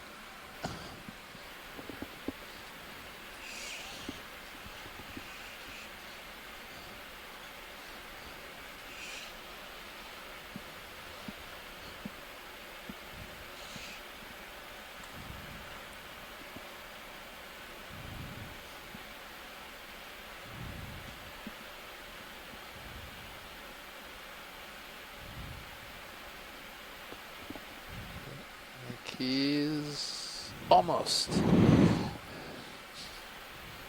You did that just to tease Chris, didn't you? Okay, now he's going to go for it. Thanks. Sorry. He didn't, of course. You know, that him doing that just brings up an interesting issue with ROVs, and that's you have 2D vision, you don't have 3D vision. You use the different cameras, and you have to create in your brain a 3D space, which... It's not always easy to do because you don't have any depth perception. So you have to develop it mentally. The agility used in I mean, look at this. This is spectacular. Is astonishing. Yeah, that's great, Levi. What a excellent job. Open box. Woohoo! Oh, sorry, Sean. Excuse me. It was Sean. I'll find out that that's a predator of those hexacoralia that we have in there with the crinoid or something. I wasn't going to say anything because it's such a good sample. I'm okay with my name associated with this. Yes.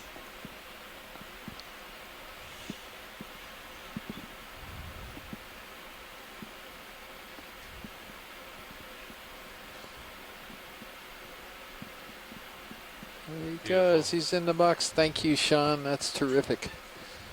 Yes, starboard inward. Yep, that's it. Thank you. You were very welcome. Clear? Yeah, clear.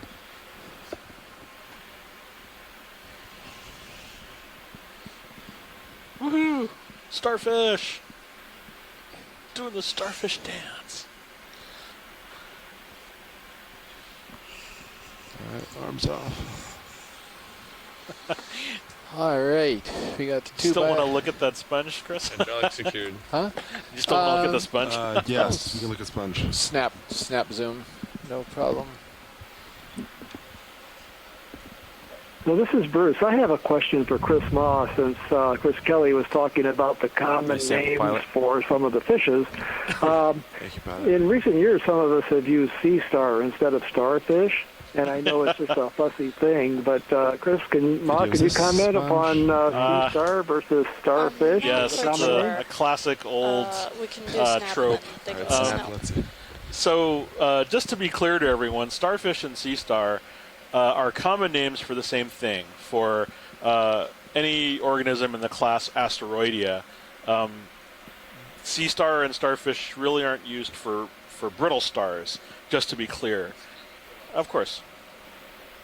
So this is a really unique sponge, as it turns out. This is going to be a standard old Regadrella. You see the polyps coming out of the side of it?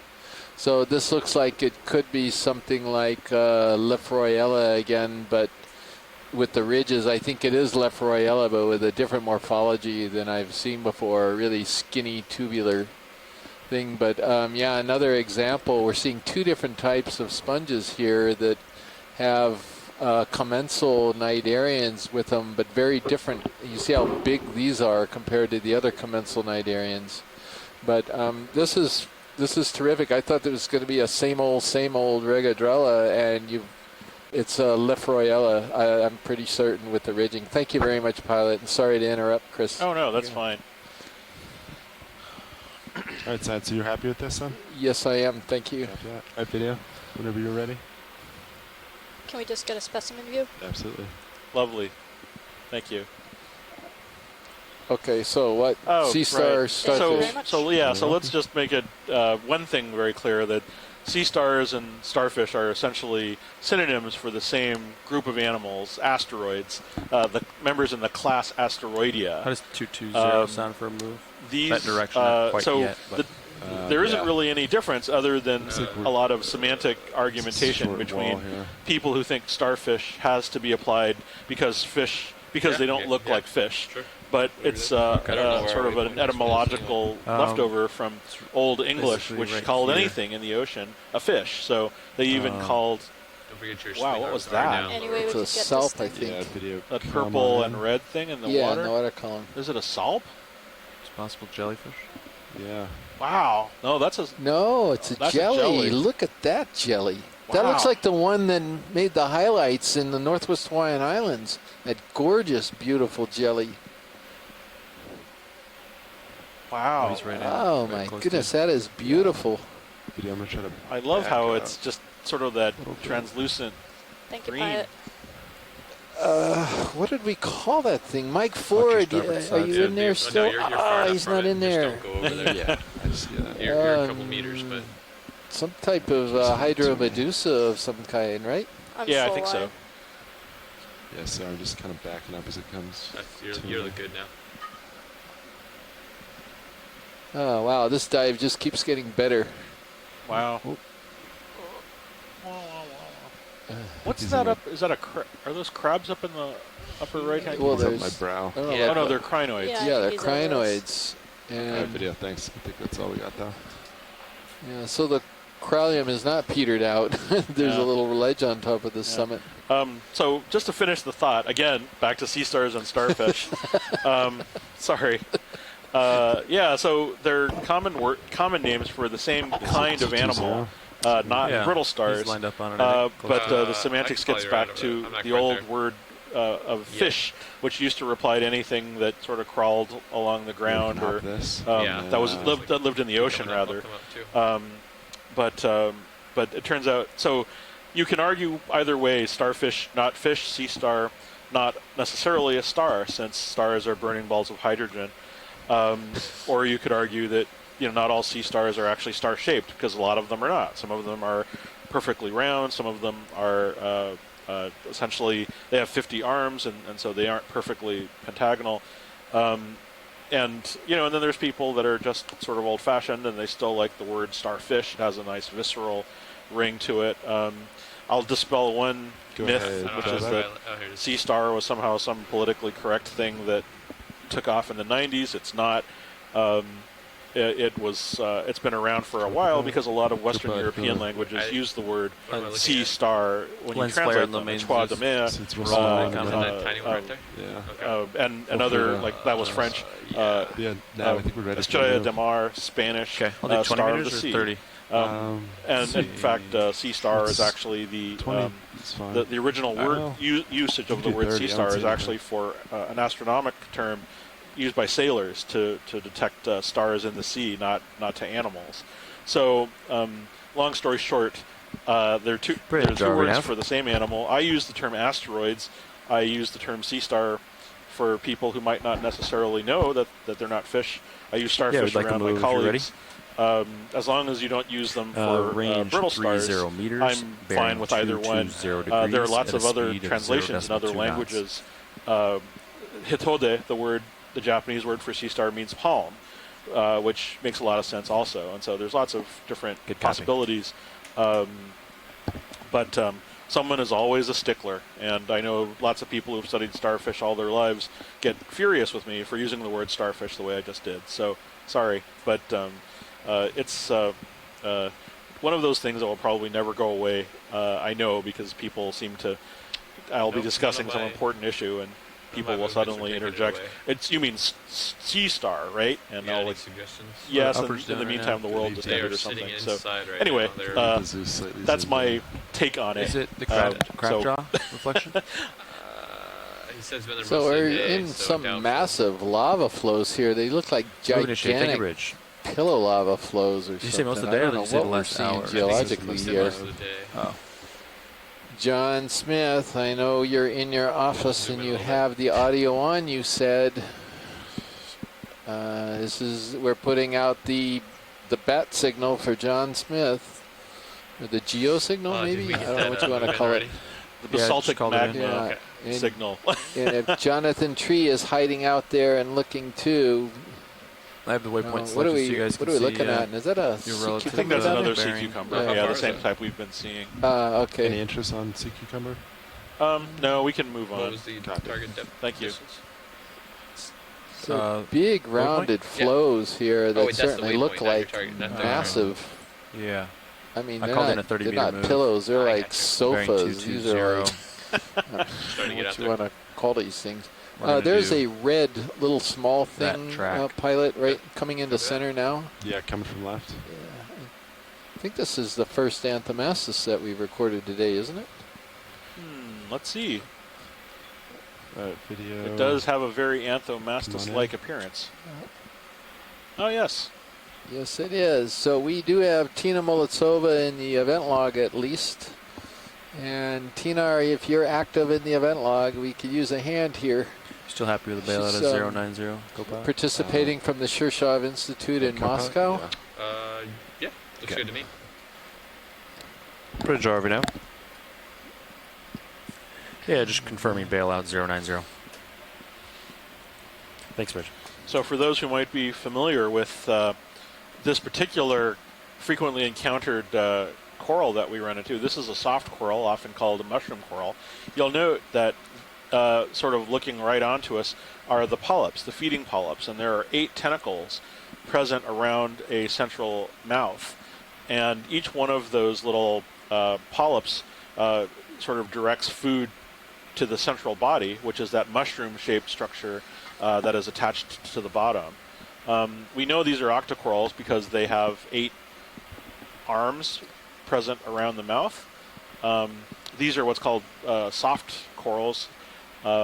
They don't have the really well-developed skeleton that others do, but they're widespread and quite interesting to look at. Video's happy when science is happy. Copy that. Science, are you happy with this? Yes. Yeah, we're good. Thank you. All right, video, come on. Hoping that Tina's on a delay and she can see this thing. But she may be busy right at the moment. She'll see the pictures afterward anyway. Tina Molitsova happens to specialize in those particular cnidarians as well as some other types, including the black corals, which we have not seen at all today. Not one. Oh, yeah, that's right. I keep on forgetting that. That's strange. Yeah. No Antipatherians at all. Yeah. There are funny communities on some of these seamounts we're seeing in Johnston. It's always interesting to me how some of the sea stars always occur essentially anecdotally. We haven't, other than those two that we saw at the outset, we really, they were really large, but we really haven't seen any more of them. You'd think they'd be sort of crawling all over these things, feeding on them. Yeah, and Pilot, you see that kind of bent over colony in the front back? It's a little bit above the lasers to the left. It's sort of in the back there on that ledge. That could be a black coral. Is it? Keep going above the lasers now. Dead center, but back. Dead center in the back, yeah. Copy that. I'll make my way. It may not be. It's going to be a corallium. I'm looking too hard for black corals. We could go on. I'm sorry, I'm mistaken. No, right.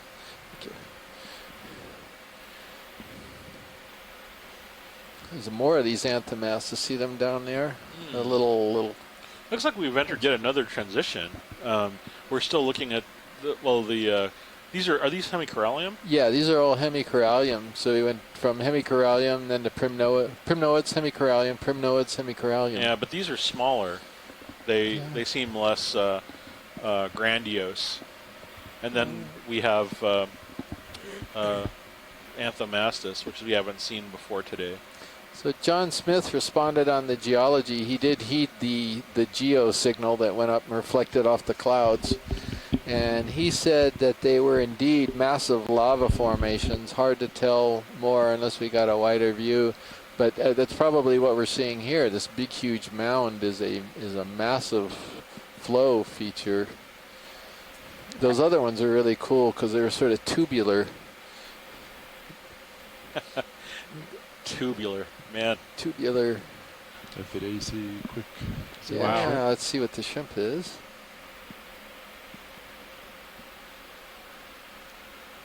I always get my plesiopenea. This looks like the sort. Is this Benthysimus? I've forgotten.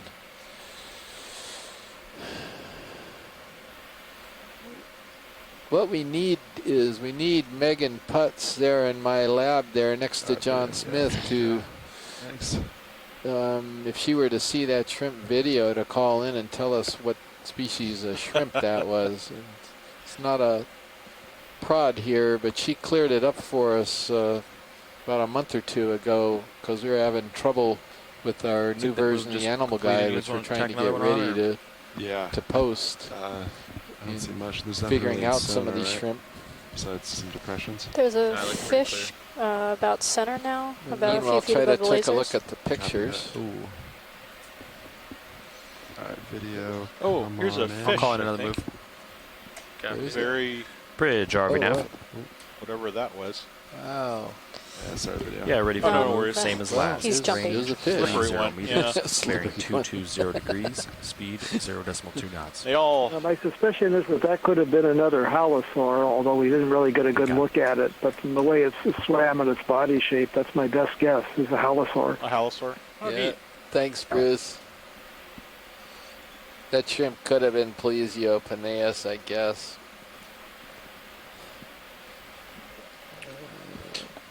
Direction we're still moving? 220. 220, copy. He's still at 220, I think. Yeah, I think that's good.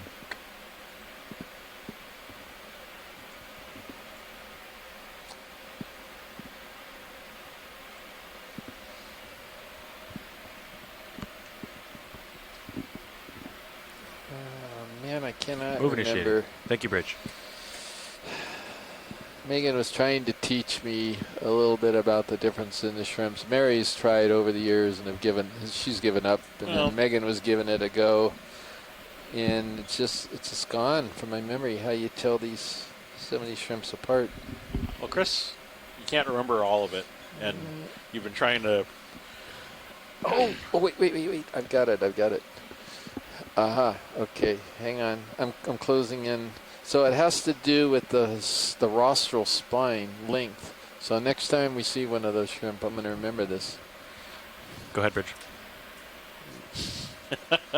The Aristeus has a really short rostral spine. Sounds good. And Plesiopenaeus has got a much longer one. All right, we're going to remember that next time. I'll be sure to let you know about it when we see one. So these are different crinoids, by the way, on these corallium. I don't know if we want to get a look at one of these. I think we saw these earlier, but yeah, let's take a I quick might zoom circle on those soon. I'll give you some more. the crinoids here. These are, I'm not sure which ones they were, but they were quite large, I remember. And I think they had relatively few arms. Could be those, these yellow ones? Glyptometra, the Chiritometrids that you can see by the cirri. Yeah, he's got the big thick cirri, so it's not the thalassometrid. Right. Well, the thalassometrids, I know, just the color difference was fairly striking. These are sort of your sort of a straw yellow color, but some of them got quite large.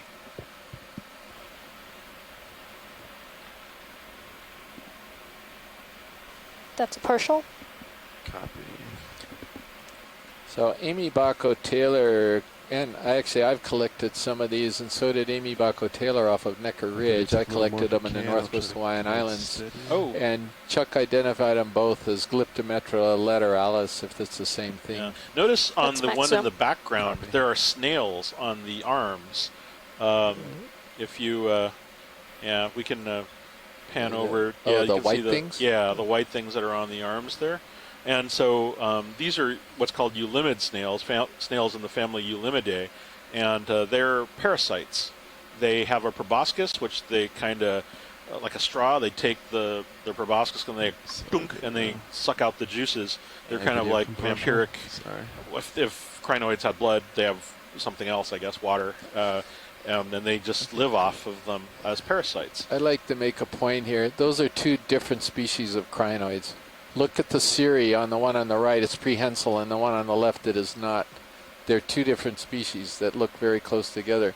You could zoom in real quick on the feet on each of those. I think you'll see what I'm talking about. The one on the right, it's down below, just the video could pan just a little bit below and over to the left. Right there. Look at that. So those are prehensile. Chris. Yeah. This is Megan Putz. Hi, Megan. Can you stand by for one moment here? We're going to get at a crinoid question, and then I'd like to ask you about those shrimp. This could be John was just saying. Yeah, this could be Thalassometra, and then see these? This one on the left here. See the difference in the feet? I don't know. Oh, come on. Sure they are. I don't know.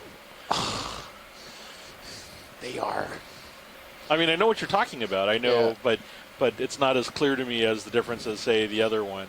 You wait. Chuck's going to come in tomorrow, and he's going to say their difference. Okay. Right. I look forward to hearing it. But Thank you, in the meantime... Well, aren't the cirri and the thalassometrids, they're more prehensile?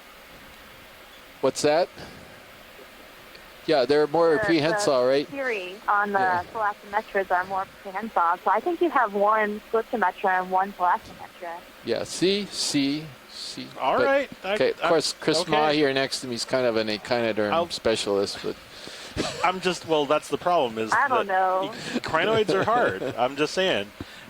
I think, I'm not doubting that those differences are true. I guess I would just like to see for myself what that means exactly and to examine them later. So anyway, shrimp. Right. So the reason I asked Megan to call in too is because you're going to be hearing her voice a lot next cruise to the musicians.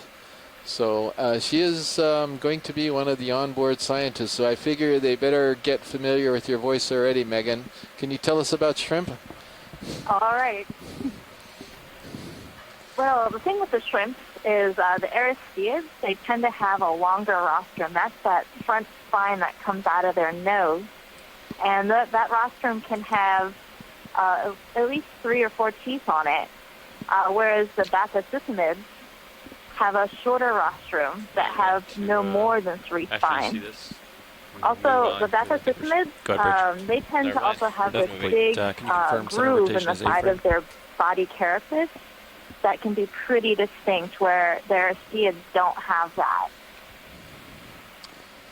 Megan, thank you very much. And Megan did her master's degree on coral communities. She had this fascinating study off of the Big Island of Hawaii that she just submitted for publication, and it involved using lava flows as disruptors of the community and how fast the community responds after a lava flow underwater wiped out a precious coral community. Wow. Really cool stuff, and I'm going to let her tell her story when she's out here on musicians. But thank you very much, Megan. I appreciate it.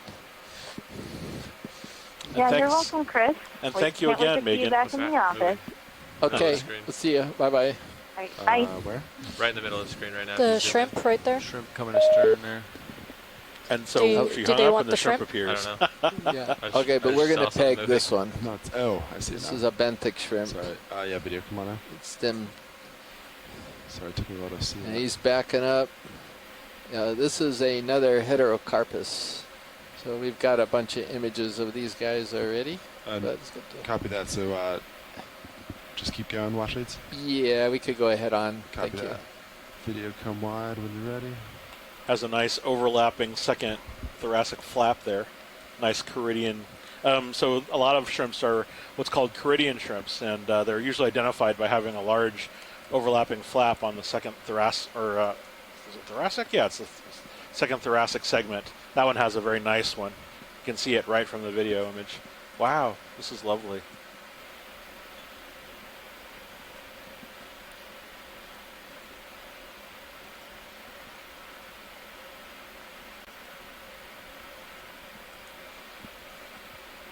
I love these little sand oases or whatever they are, pools.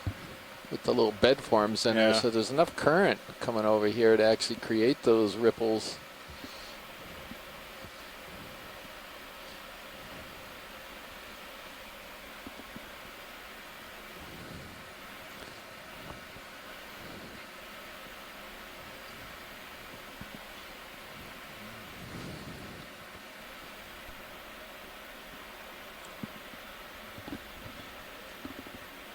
Go ahead, watch lead.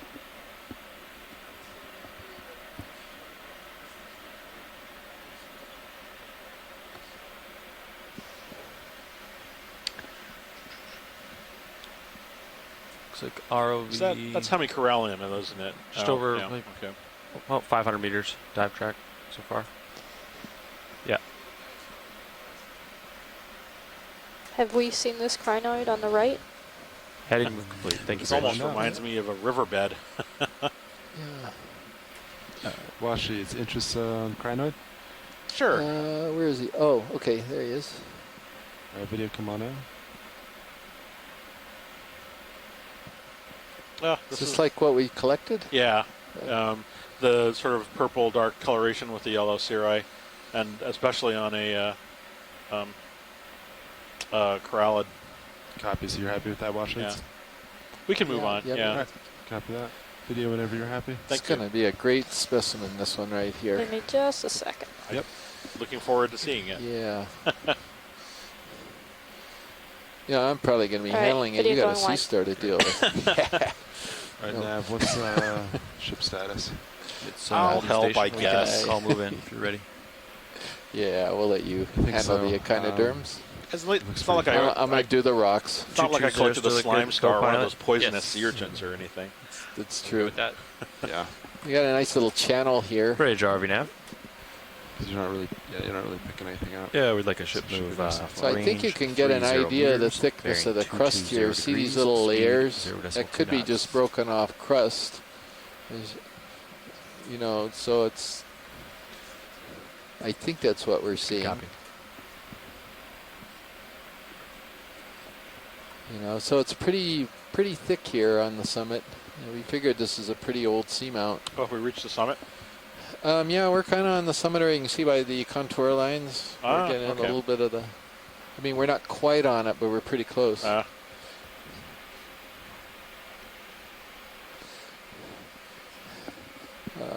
Navigation just confirmed that we've covered about 500 meters already, which is pretty amazing when you consider how vertical the train was early on. That's so we're doing really well here. We got 2 rocks. We got our biologics. We even got a starfish. And we got lots of close-ups. I'm happy. Yeah.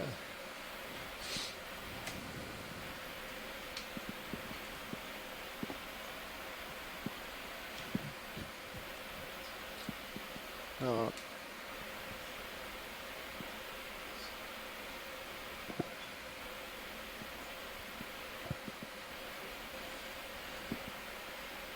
There's nothing big on that boulder, is there, pilot? Sort of in the background there? Kind of looks like something's Looks on like it. something's, yeah, it looks like it's got a bunch of growth on it. We're moving that way, but we don't have the tether quite yet to get there. Okay. That's right where we're going now. Great. So in a couple minutes, we'll take a peek over there.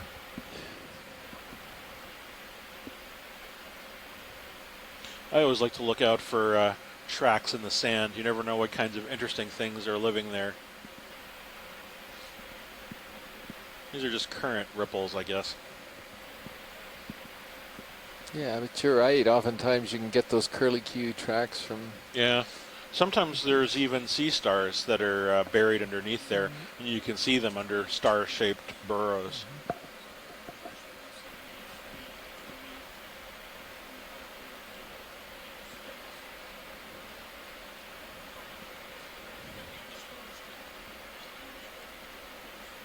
So there's the lasers that I think this is mostly crust, but there could be some lava sheet flows here. Doing a quick There's some zoom? yeah, just for the heck of it, because it's kind of a zoom on the edge there. Yeah, I don't know whether John Smith would agree or not, but the thickness of this little ledge here is about 10 centimeters. That's a pretty thick crust if it's all crust. But you can see how botryoidal the texture is, which is meaning very bubbly. It's interesting how that term also gets applied to tunicates. Some of them are considered botryoidal, the same shape. I love that. It's a nice word, botryoidal. It is. It's a really, really interesting word. Looks like we got some nice little sponges or something. Little dome-shaped white spots on the botryoidal texture. Yeah, so we're sponges, I'm guessing. We're taking advantage of waiting for the ship to get caught up to us and zooming on a little bit of the small stuff here in this little pocket.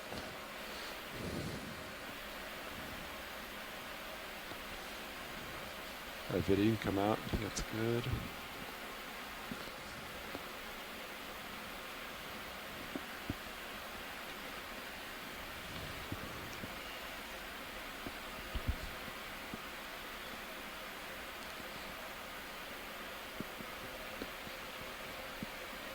So, pilot, I think that rock was a little more to the left, or is this it right here that's coming up?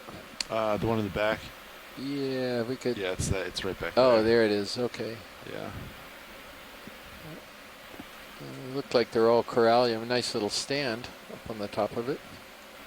Got 10 meters left to move. Copy. The ship does, that is. Okay, that should be Do you good. know the other thing that's been pretty much missing today? It's pretty close enough, I think. What has been missing today, Chris? Well, I think we've been completely bamboozled. Oh, yes. No bamboo coral. No. Just had one. Was that early on? In the beginning, yeah. So.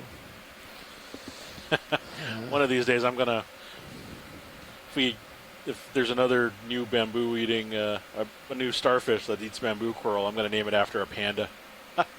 After what? After a panda. A panda? Actually, that's good. That's clever. Like, I like that. Sort that's of a good. delayed response. Yes. No, I had to ponder it. You got to explain why you said that, because some people might not have gotten it. Oh, so that's a good point. So, as a sea star biologist, specifically as a taxonomist, I actually name new species. That's one of my superpowers, and so you can come up with names in a variety of ways. Oftentimes, they name animals after sort of descriptive terms, and sometimes they're direct morphology. So if they have spines, they might call them spinosa. If they're beautiful, they might call them elegans. But sometimes we find them feeding on other organisms and behavior becomes the basis for naming a new species. So I saw one sea star once climbing up into the branches of a black coral, and I called it Bathyperennia ascendens for climbing. And so if we were to find another sea star that fed on a bamboo coral, I just thought it would be funny to name a sea star after a panda, because pandas eat bamboo. And so sort of invertebrates taking after their vertebrate analogs. If that ever happened, and we found another coral-eating sea star, which you never know, is probably just inevitable. Wow, look at this. Yeah, it's a beautiful little boulder here with corallium. But even behind it, the massive lava flow, with all of these layerings. Layerings, yeah. Looks like ships in position pilots. Yeah, look at that. What the schist are we looking at? It's a geological term, schist. I know. Okay. You're just taking me for granted, but granted by now.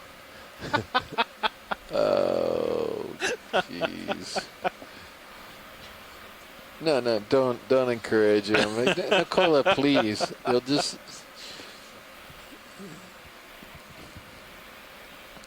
All right, so we've got some more corallium. I'm looking in the event log, and Ken Sulek's got some more comments on naming of macrurids and macrurids in general, and he's pointing out that there are not very many of these grenadiers that are abundant enough or large enough and shallow enough for commercial fisheries. So he's mentioned a couple that are in the North Atlantic and Australia, the rough-head grenadier and the blue grenadier off Australia. Okay. So and they're all called grenadiers, and so maybe get around this rock and then that does it from this day forth. I'm not going to call another one of those a rat tail unless I slip up. See what this is. It doesn't look too bad though. I can follow you over if you want. Yeah, thank you, Ken, for all of this information. We really appreciate it. Yeah. What do we got? No, it's nothing.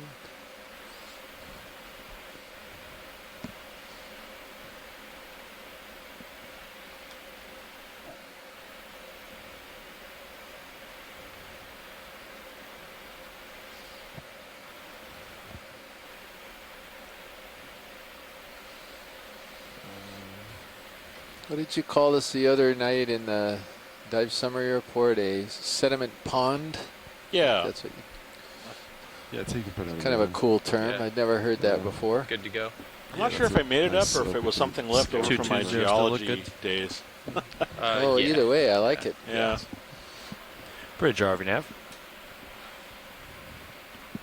I love how they just kind of meet the current ripples just meander in such a even way throughout. Bridge RV nav. John's, you look in the event like John's letting you have it for your puns, by the way. Oh, fine. Yeah, ready for yes, John. I should clarify for my geological listeners. Schist is a metamorphic rock term, and granite is terrestrial. Yes. And they're not here. And they're not here. Yes, fine. Good copy. Busted. Anyway. So is that what is that? It's just a rock, sorry, shadow. And more corallium. I was at least in the right ballpark. They're not sedimentary terms, they're metamorphic and igneous terms, which is, what the kinds of rocks we're looking at, so.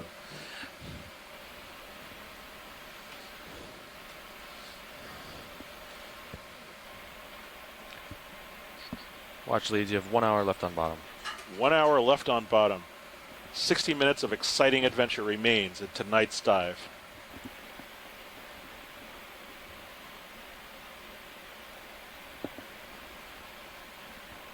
Move initiated. Thank you, Bridge.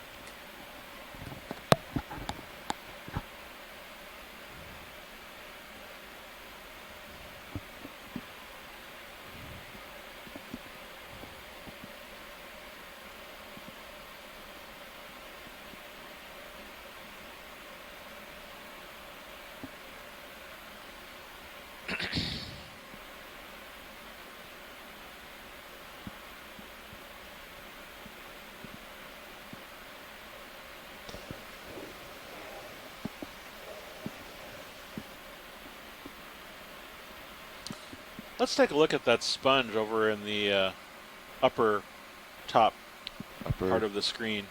If that is... copy that. Towards the center? Yes, sir. You got it.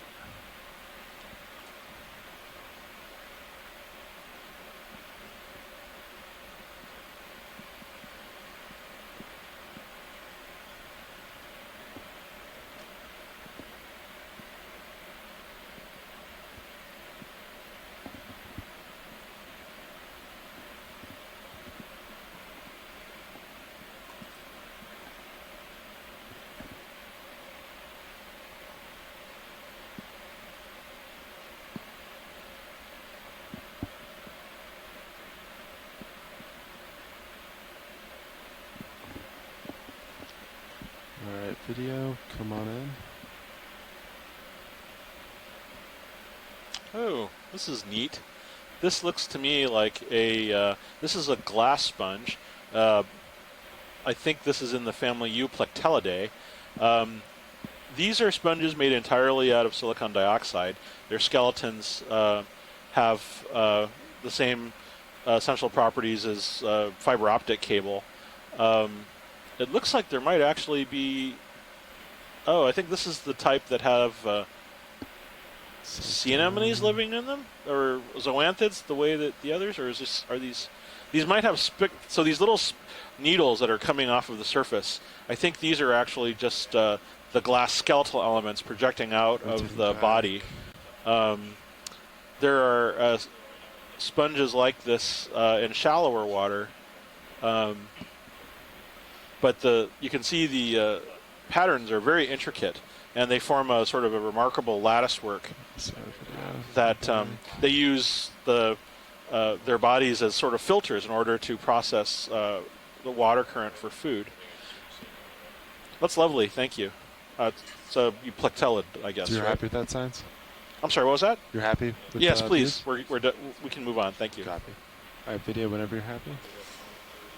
All right, let me just get a specimen view. Yep. Yeah, I just made it back in, took a short break. Yeah, now this is what I thought that other vase sponge was going to be like. So this is in Euplectellid, correct? Did you have a genus? Yeah, well, this is always a little confusing. I'd probably go Regadrella on this Regadrella, one. okay. All right. The other Video's possibility is All right. Dictyalis. And there's Corbatella and some others. Can't really see the attachment, but Euplectellid vase is fine.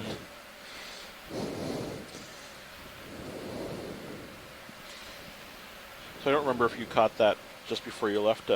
They told us that we have about an hour of bottom time left. Yep, Okay. I heard that. Thank Okay, you. very good.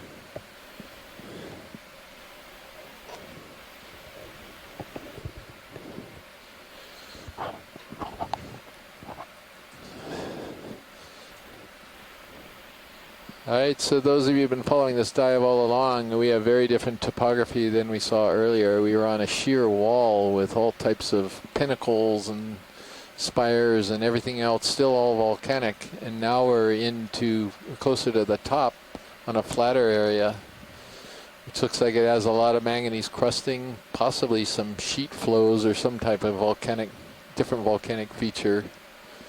The cralium are still here. They are on that vertical wall, and they're in quite abundant on these, and also on these little spires, but they're also on this flatter rocky substrate too, so they're not that restricted by topography as long as it's hard, I guess, and there's adequate current flow over it.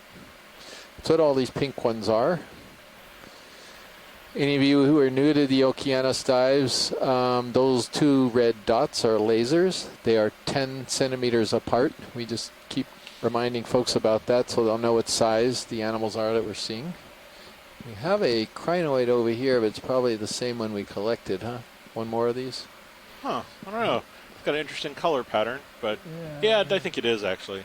Probably if it has the yellow cirri. Do it a quick zoom to confirm. Let's do a snap zoom. Snap zoom video. Does it have the yellow cirri on it?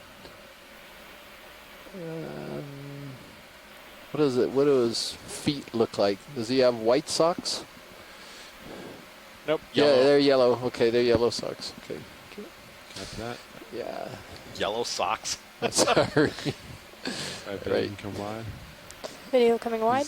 We're talking about underneath all those arms, the way it holds onto the coral, they're called cirri. And they're yellow, and so those arms are black and the cirri are yellow, very distinctive color pattern. And we were able to get one of these earlier on. And now there's a chance we'll figure out what it is. Figure out what species that is. Yeah. Is that still a corallium, Pilot, that kind of bushy colony over there to the left, upper left? Upslope to the left? Yeah, upslope to the left. I don't know if... Go take a look. It looks different to me. The larger one? Yeah, the larger one. It's just the lighting. It's going to be a bigger corallium. Sorry, false alarm. That's all right.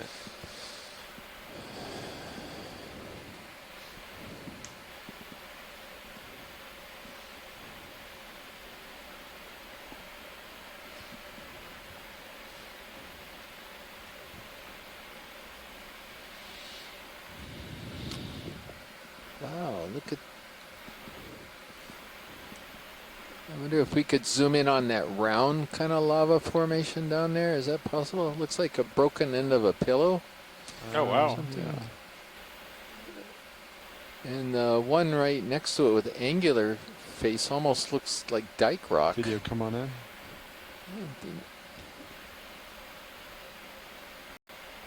Wow, look at that. The broken end of pillow formation.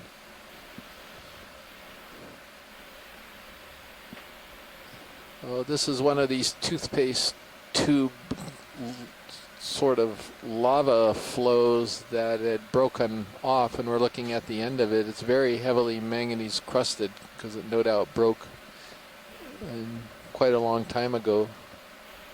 But yeah, I guess it's a pillow lava or some type of a lava. You can see kind of a rind right here around it. I think that characterizes pillows. If John Smith and others have taught me anything over the years, and Jonathan Tree as well. That's good. Whenever video is good, thank you, Pilot. Video whenever you're happy.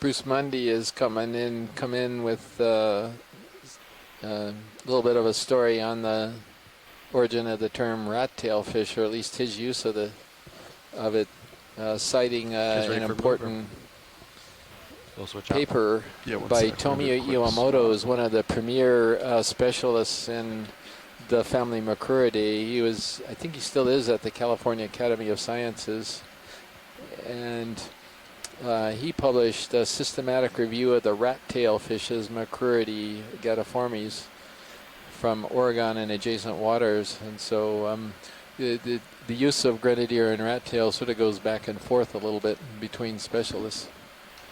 But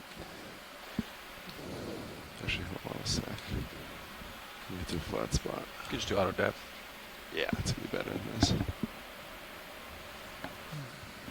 Is that a sea star in Sirius?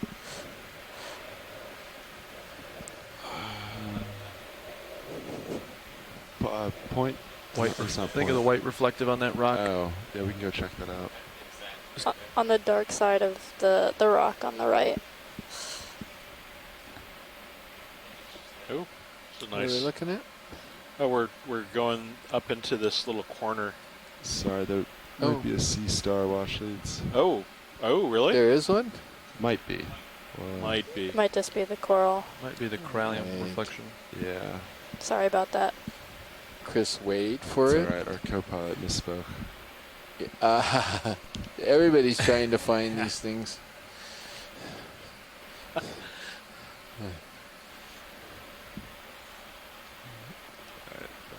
It's greatly appreciated. Yeah.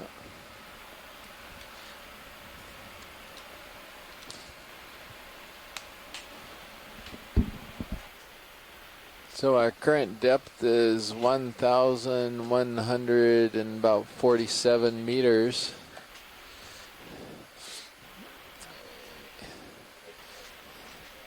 And we're doing a little bit of changing chairs here. If I'm not mistaken, Andy just took the number 1 chair. And Sean's taking co-pilot. Did we already take care of that turn? That's correct. It's been zeroed, so we got to recover with zeros on the board. Copy. I have the final waypoint selected. Are we moving? Nope, stationary. Copy that. Ready to move it upon your request. All right, I'll get out here just a little bit and feel free.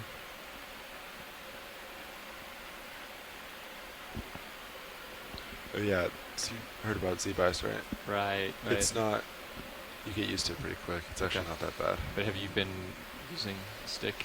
Yeah, just slight bumps. Okay. Yeah.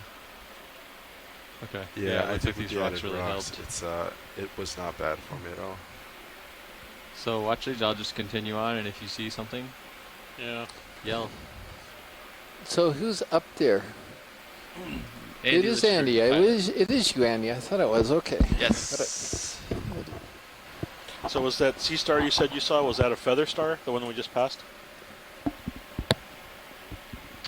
Or was that another? That was earlier on. Oh, I was think, earlier. yeah. Okay. So we have a primnoid coral, another one of these Narella, the white one that's sticking up to the right. We've imaged this a bunch of times today, but maybe we could do a snap zoom on it.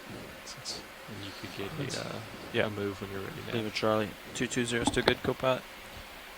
Yeah, I think that's great. All right. I think waypoint is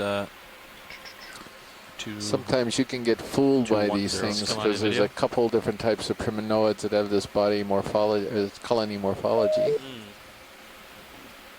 Bridge RV now. That's partial. That's perfect. Yeah, we're ready for here move if you are. otherwise. All right, same as last. 30 meters, bearing 220 degrees, speed 0 decimal 2. It's Narella, I think. Would you like a closer look there, watch lead? I don't think it's going to help. So, yeah, we're fine, thanks. Yeah, and in fact, Scott Copy just that. left for the night. So Video whenever you're ready then.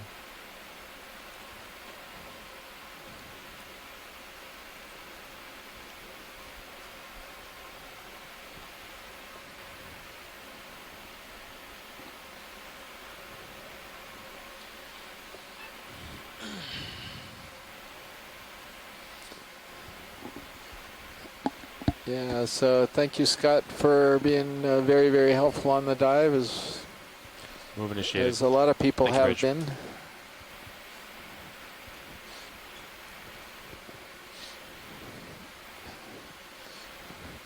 So we're continuing now toward the end of the dive. We're moving over this sort of flat terrain, still moving toward the summit, slowly but surely.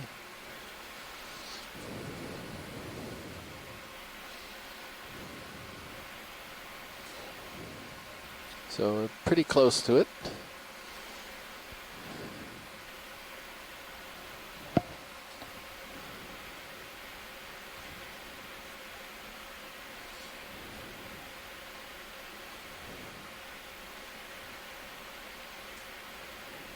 One of the questions that a lot of coral biologists ponder is when we see a community that has a lot of the same size of colony out there, was this one big, recruitment event, or how do you get communities? Or like do you this? get these clusters of the same thing over and over? This is another sponge. It's a little sponge. I don't know if you can get any tighter on that. But I can come in. I'll land a little closer. Just trying to figure out what it is.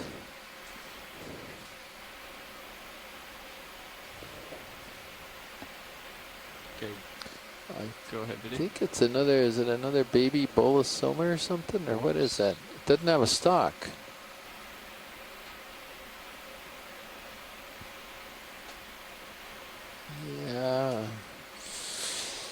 Okay, I think it's a glass sponge. I'm not sure what it is. Probably a euplectellid.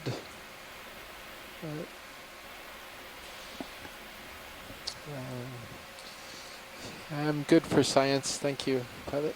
Copy that.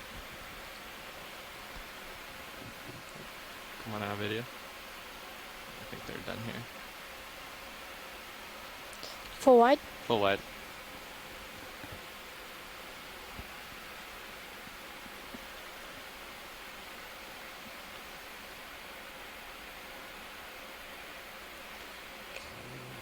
Ship is on the move.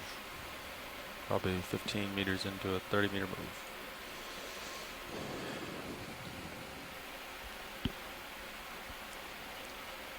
So there's a lot of colonies up here, as I was starting to say, that are about the same small size. So it just makes you wonder, because these corals can get quite a bit larger than this.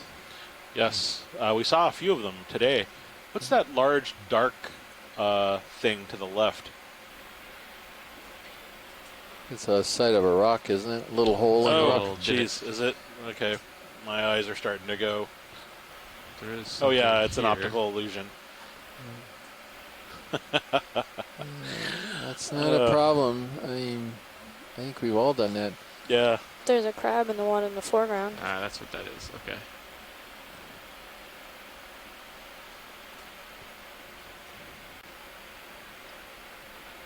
Let's go ahead, video. Gonna get a little squat lobster, I think. Lobster. This curious guy that we keep pondering. So that's sort of woolly legs. You see that? Oh, that's interesting. Yeah, I don't think I've seen that one before. That particular characteristic. I don't know. That's part of him, or something's growing on him, but. Well, others have that. It's got robust claws, as though you know, he belongs in the genus Munidopsis. Yeah, but I think they actually. I mean, like, I've seen hydrothermal vent squat lobsters with structures like that, the Kiwiidae or something. Mm-hmm. But those usually have. They actually farm bacteria on the fur. This doesn't seem to be close to anything like that, so that's curious. Yeah, it's not a chirostylid. It's. I'm trying to remember if Munidopsis is in its own family or it's part of the Munididae, but it's in that group.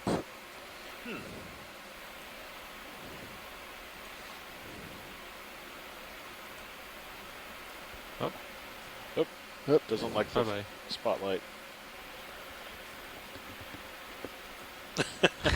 Oh well. All right, video.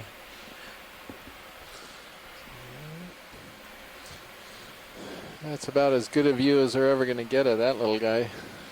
They're never on anything. They're going to be impossible to collect. They're always solitary like this in like these little holes by the rock.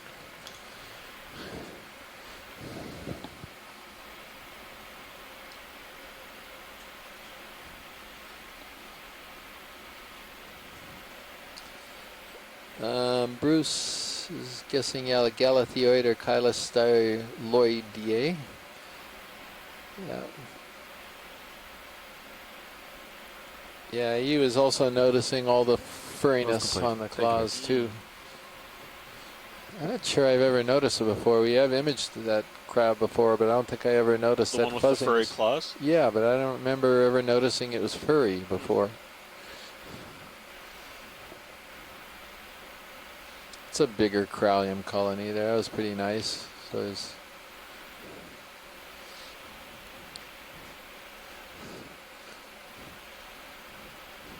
Something floating right here on the left. Oh. Oh yeah, what do we got here? Looks like it's floating. Let's do a maybe a siphonophore. Yeah, look at that. Is it alive? Yeah, I guess it is. Huh.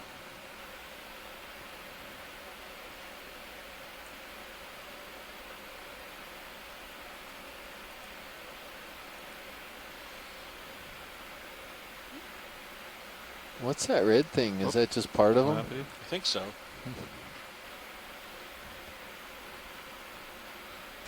Can we keep following it? We can try. Yeah, there's room to pursue it for a little. Go ahead, video. Come in a little bit. Ship move is complete. Co-pilot. Copy. Wow, Can you that's watch my beautiful. swing arms? Yeah, no, you're, and co-pilot. you're clear for now. Oh, he's coming in. Let's get back. Yeah, that makes it a little more difficult. I don't know much about siphonophores. Do you know I'm anything looking about them, straight down, Chris? so- Well, only Okay, the almost basics. up to These are 4 colonial animals. They're gelatinous. They're frequently That found might in the be water in video. column. I don't wanna They keep coming feed back. by Yeah, that's extending fine. Thank you very long much. tentacles into the pretty neat, water though. where their stinging cells capture That's cool. That's neat. food. Sometimes those tentacles form kind of a curtain of death as they kind of sweep across and capture small crustaceans and other types of food. These, of course, are the swimming representatives relative to the bottom-living siphonophores that we come upon every once in a while during our deep-sea dives. The colors may also help disguise it from predators and so forth, since they're orange, which appears dark at this depth.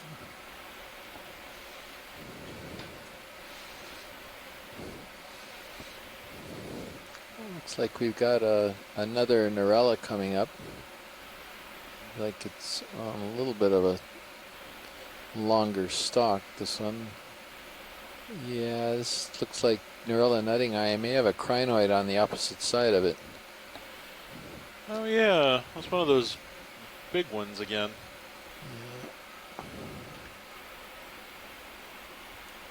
Or maybe more precisely, the very elongate armed one.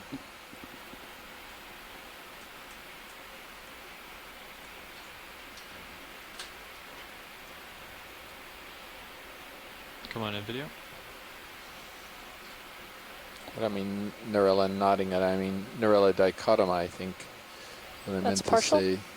I think that's good enough for right now, So, unless they want more. I guess is Narella dichotoma, and because it's referring to its branching, it branches in pairs. So if you look at up here, it's dichotomous branching in 2, 2, 2, wherever it branches. Oh yeah. So Do you want a closer look, watch it? I think that'll suffice. Thank you. Okay, video whenever you're ready.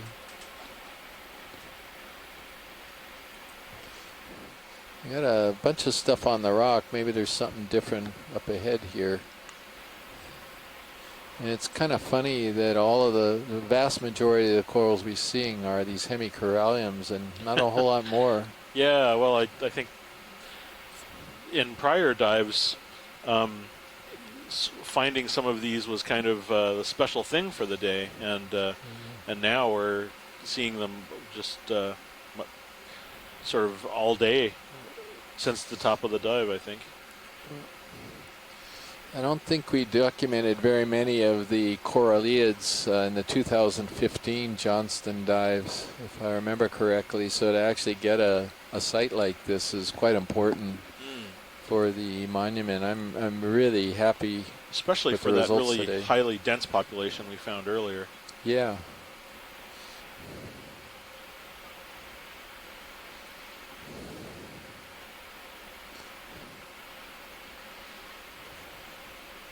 So, Bruce, are you still on? Still in the event log. Okay. No, he's still in the event log. Yeah. He's around. Oh, that's no problem. We'll get him later.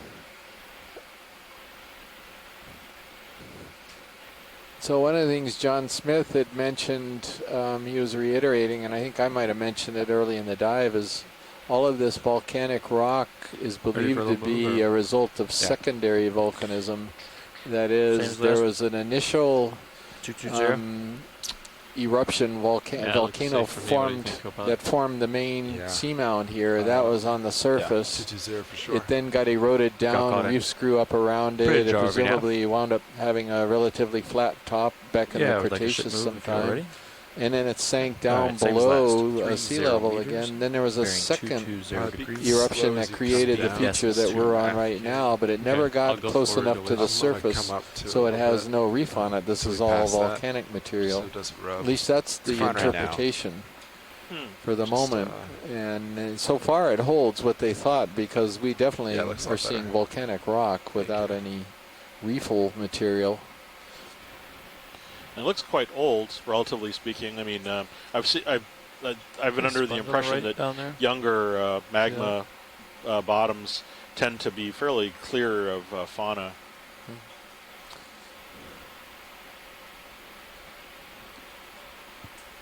They do take on some very interesting shapes, though. They sure do. You can kind of use your Moving shape, imagination. There's a sponge straight ahead. I wonder if we could look at that. Looks like another euplectellid. Is it Can't stopped quite or get not? up there yet. Yeah. I can give you a long zoom. Yeah, a long zoom would be okay. Give me 1 second.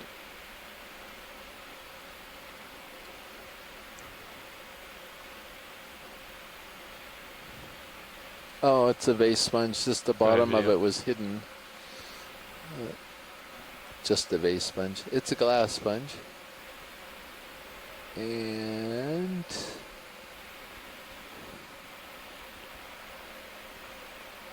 another spot lobster. This looks like Regadrellidae.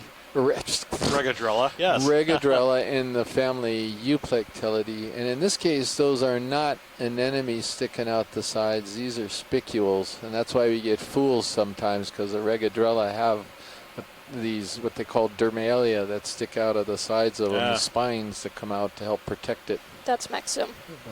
Copy that. Beautiful image of that. Thank you. Oh, look, and there's a little thing crawling along the surface. Huh. Is it a what is polychaete, I think? Or an no, it's a polychaete, yeah. Take your word for it. Are you happy here, watch these? Yes, we are. Thank you. Oh, yes, please. Video, whenever you're happy. Video going full wide. Full wide. Yeah, tether looks pretty tight in your toe, Kim. That's a copy. Come back a little bit. But chip is coming your way.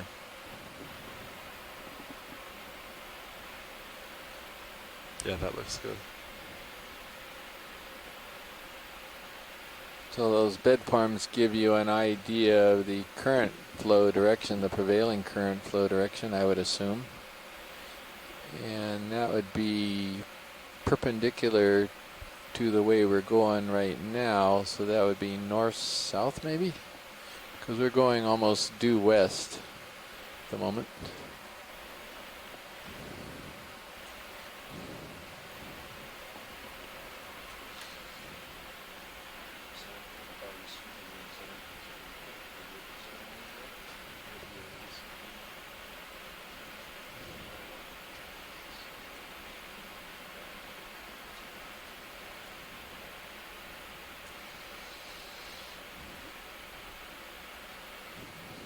That was a bit of an anticlimax at the end of the dive, when you say, after the incredible wall of death that we were on. That happens.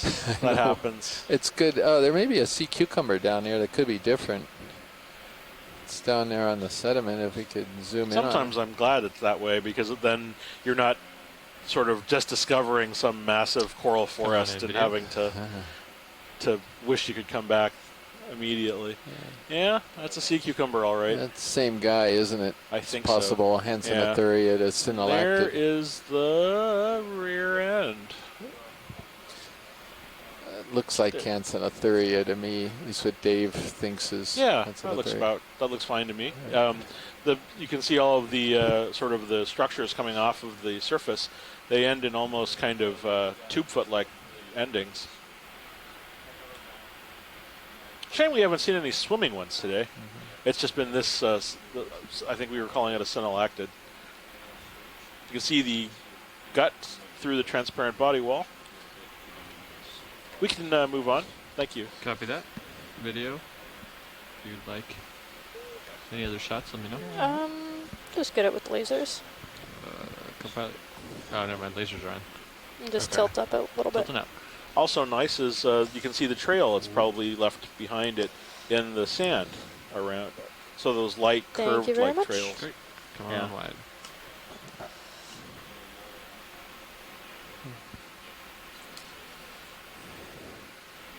Oh, what's really good about a dive like this is just the transitions. I always like dives where you're transitioning between different communities or different topography. And that's the only way you're ever going to figure out what's going on down here.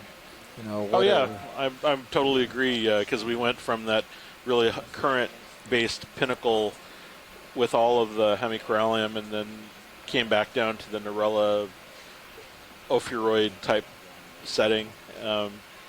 There's a nice cluster of different types of organisms in different zones we went through today, in spite of all of the substratum being relatively the same. All of the rocks and so forth. You're starting to go starboard, pilot. Coming back. You can also rotate if you want to explore that way too. Okay. There doesn't seem I might to be as well just anything. come back. I was waiting. Yeah, copy that. Bruce Mundy just had to something here. leave the IRC. Thank you so much for your help today, Bruce. This, and Is the same thanks, one as Bruce. Is this another? What's this? Is this another sponge? where's that? I don't see it. Go ahead. There. Oh, yeah, now I see it. And it's another sponge. What's wrong with that? What?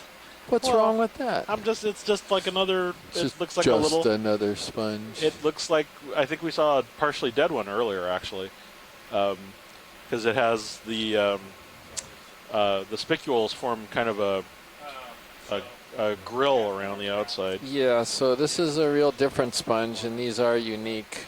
And it's in the family Rosellidae, I believe. And my guess, we actually collected this. Where did we collect it?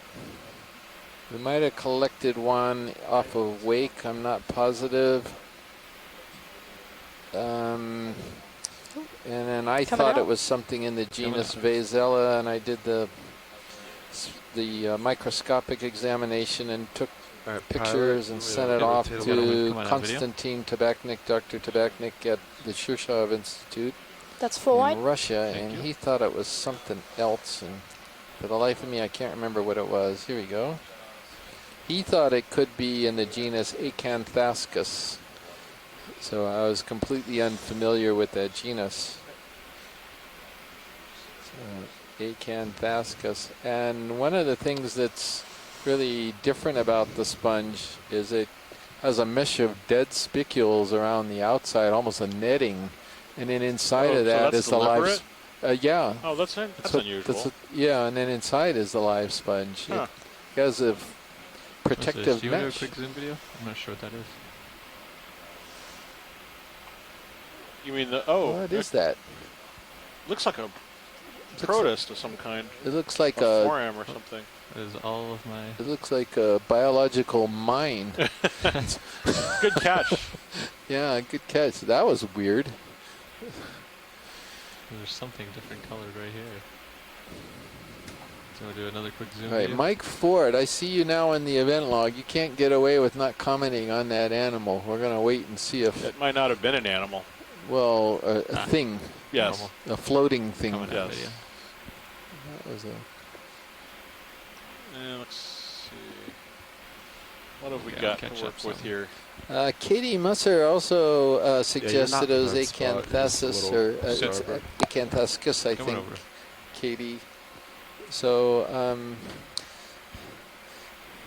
that's good. We have a sort of a consensus The ship is dot, pilot. on what we think that could be, Copy that that. vase-shaped sponge.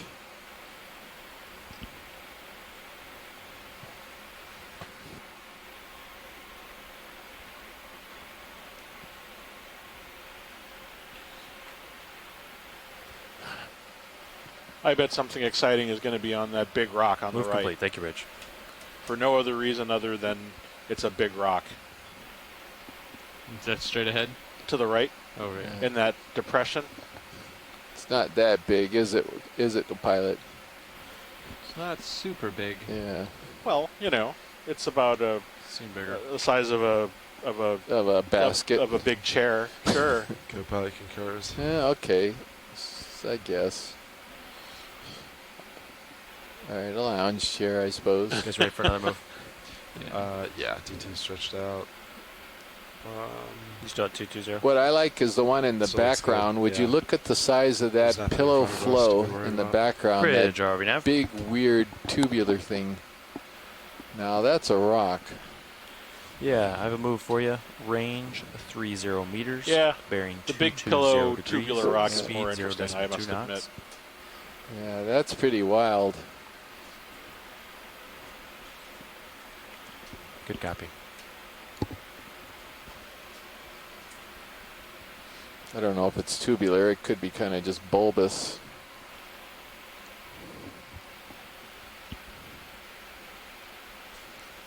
That might be a There's fish. something swimming there. Yep, I see it.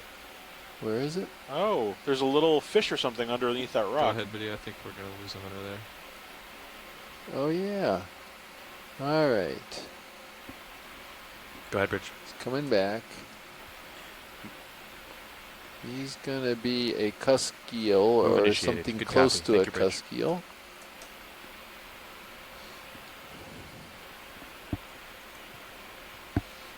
Come on out in the light. There we go. Is this... Wow. Let's see. I know who you are. You He's are out of here. Basozetus. That's your genus.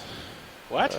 Basozetus. So there's Basogigas and there's Basozetus. Of course. I think it's Basozetus. Not positive, but I think so. So it is a cusk eel.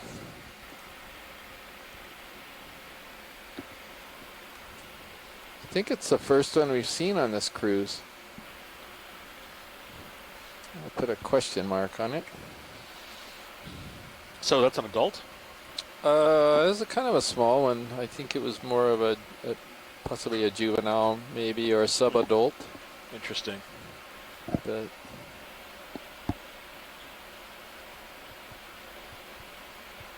I want to see if Ken. Let's see, is Ken still on? I Nope, think Ken's they're gone. on. Yeah. He's gone. Okay.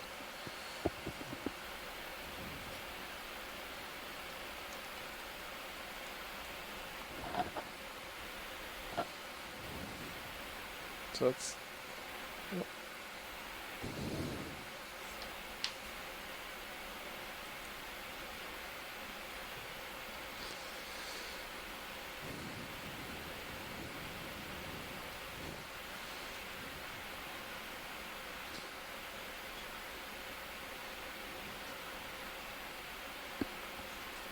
Right, there's another big crinoid on that Norella, that primnoid, the white coral on the rock. I think we're getting into sort of a hole here, or a hollow. So this is a different type of primnoid. I wonder if we could get a quick zoom of this. I think we zoomed in on one of these once before. This is kind of a nice side view. About halfway through the move. Got 15 meters left. Is that the rear? Yeah, in the rear there. Okay. That's it. All right, come on in, video.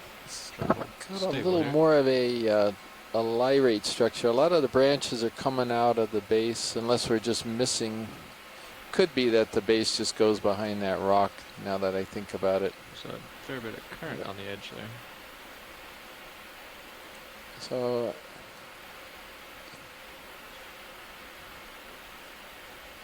I think it's Norella again, maybe.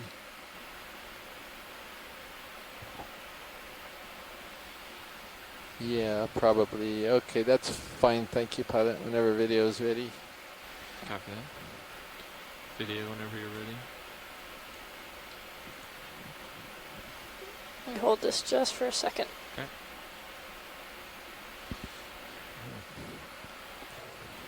Keep trying to find some things that are different up here. All right. Little squat Video going out. lobster. Wholeheartedly agree. Yep. I'm gonna move ahead here, co-pilot. Yeah, Looks copy like that. we're coming up on another interesting Maybe at, canyon or something. 5-5 right now. Yeah. Gotcha. Could be like a little mini cone or some type of a vent right here. We're just cruising along.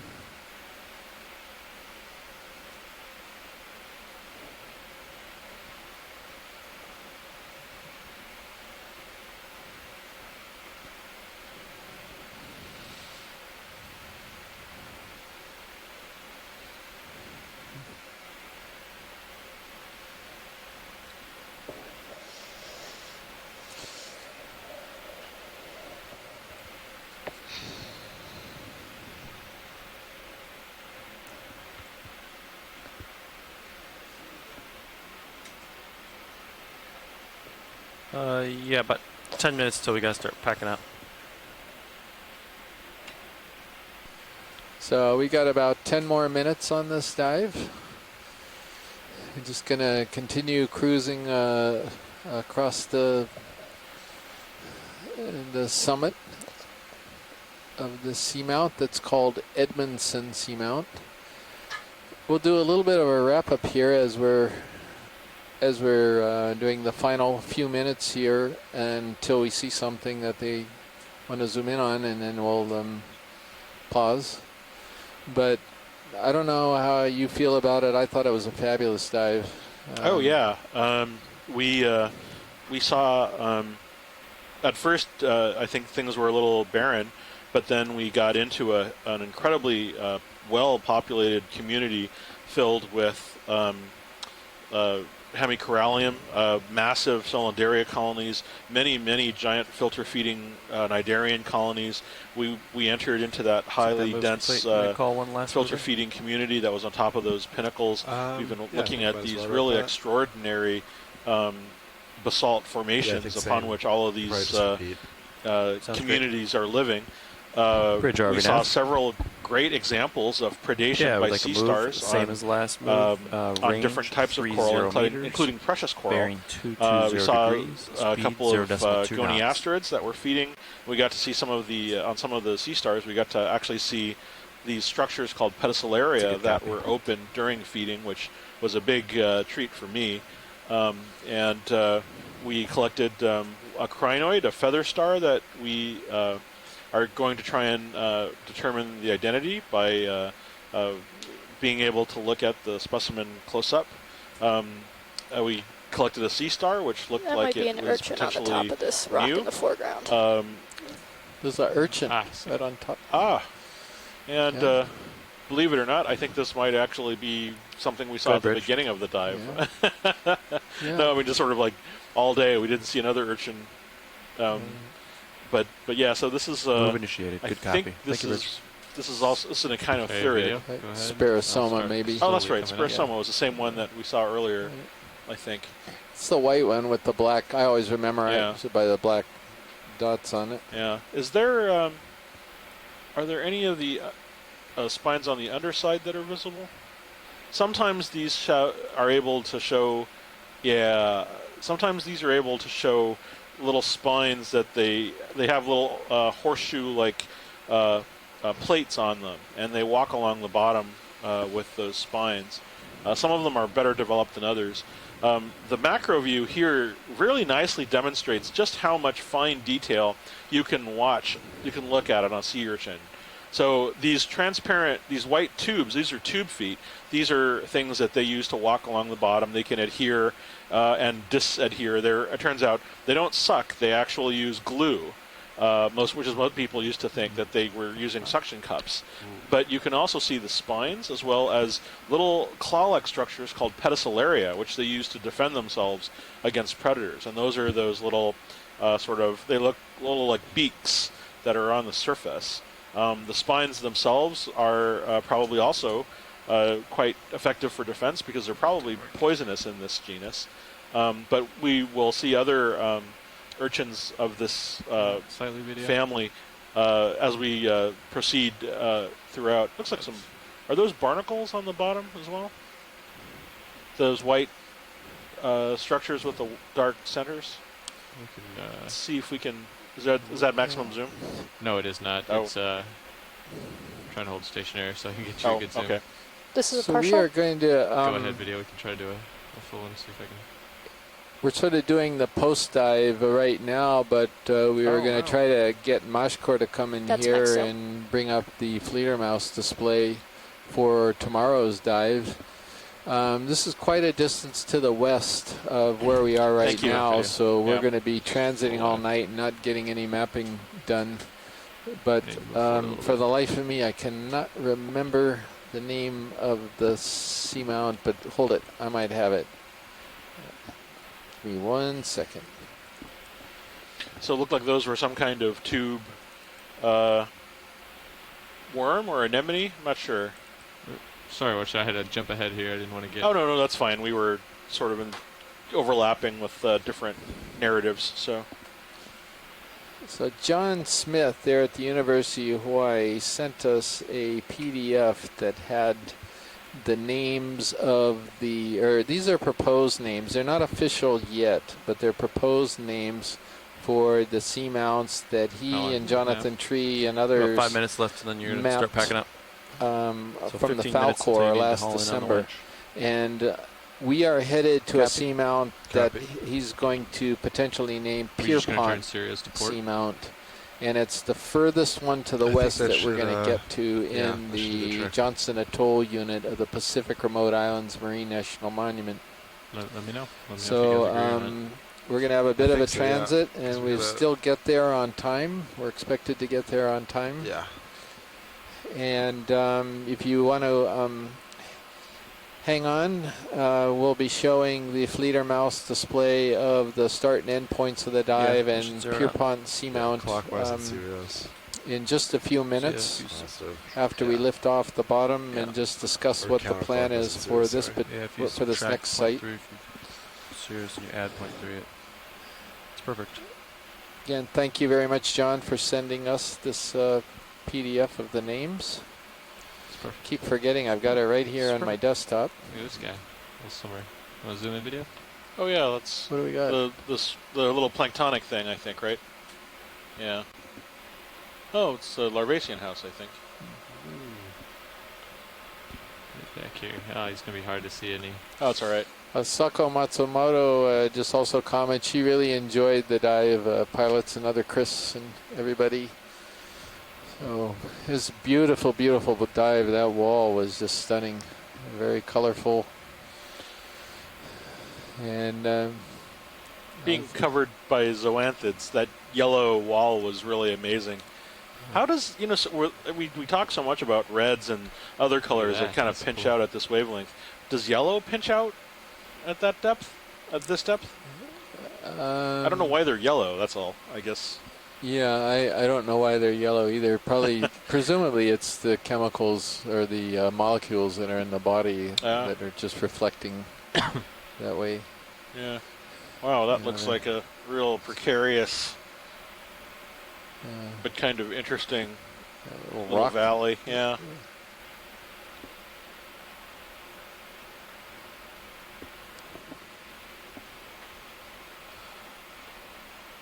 I'm always amazed at how consistently these communities are throughout their range. There's the same crinoids in many cases. The corals are all very similar in appearance and in size, and you'll often find exactly the same animals living on them. Some of the brittle stars are the same. Those Narella colonies are the same way. They always have that same brittle star, that same snake star on them. Yeah, these guys, they found a little place to get a little current acceleration up here on the summit. They're all in this little groove here, which I'll bet the currents race through. Oh yeah, that looks like a nice little hutch. Yeah.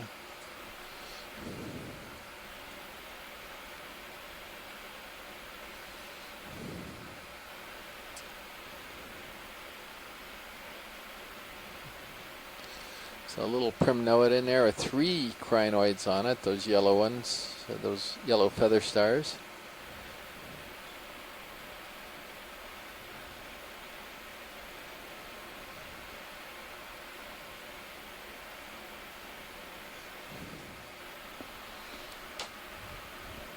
What time was it?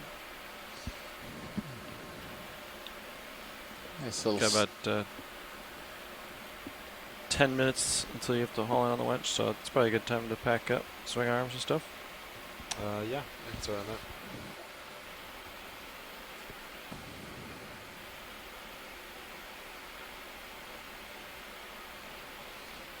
Yeah, so this is sticking up above the seafloor here, and it's got corals on it. We see this quite often. We were seeing it earlier today on that wall. Those little spires would have a ton of stuff on them. Just presumably they get better current flow.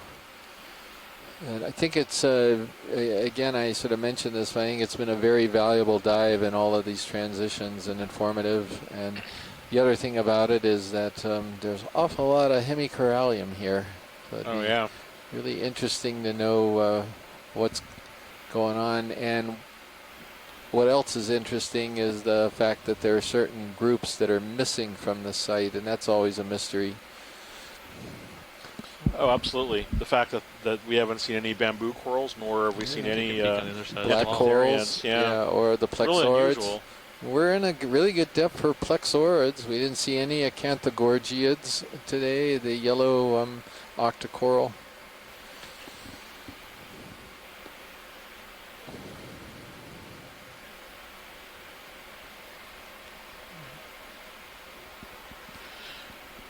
I always wonder when I look at some of these types of communities if they're similar to perhaps some of the terrestrial or even shallower water ecosystems where you have some species that are, what do you call it, pioneer species. They come in to a place and settle out fish first. down there. Go ahead, zoom.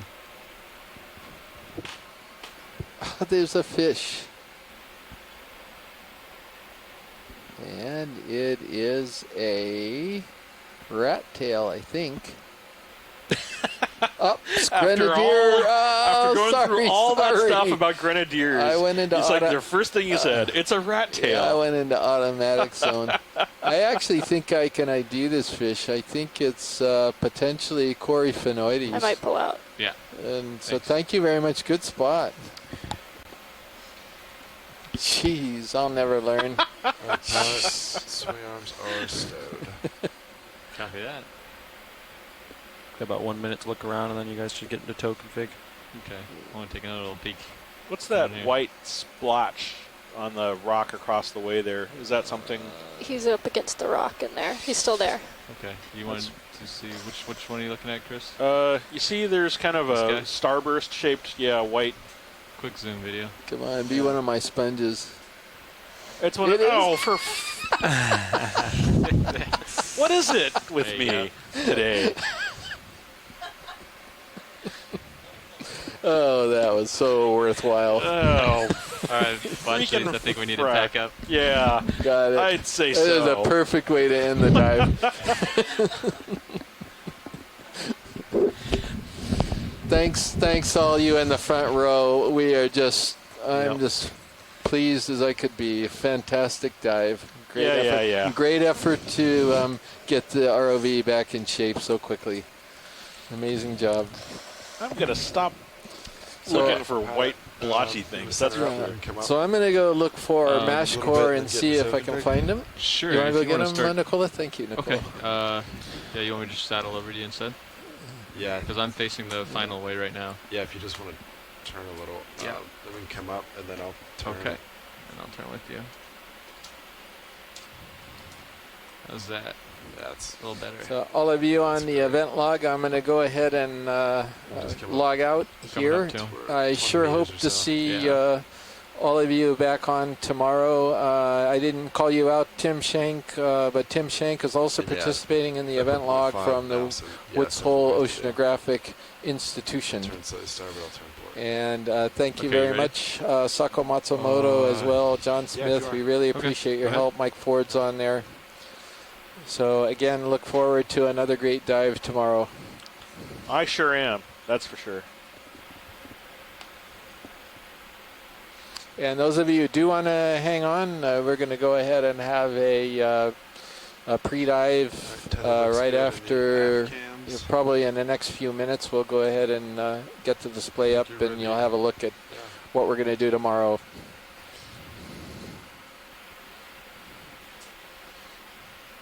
Okay, I'm going to push out a bit. Copy that. And then I'm ready when you are.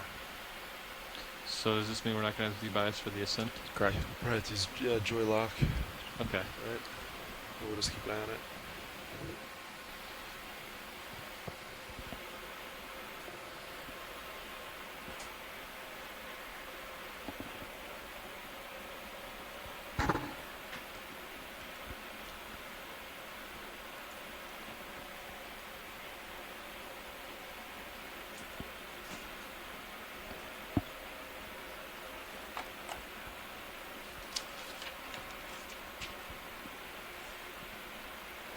So you're on your way up.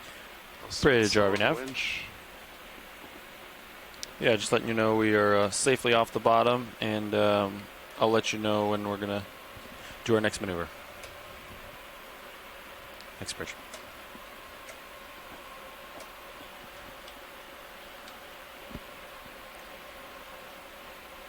Once you guys get up and comfortable, I'll bring the ship ahead at half knot over ground. You're spooling up right there, Copilot? Yes. I'll pick it up. Oh, I'm at 93. Okay.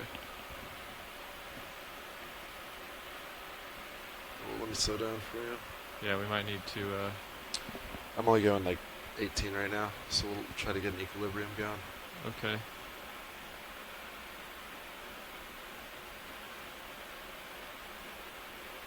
Yeah, I would try to keep below 90.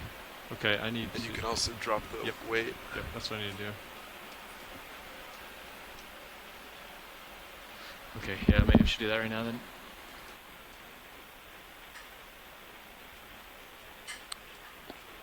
You can take out auto heading, Sean, I think.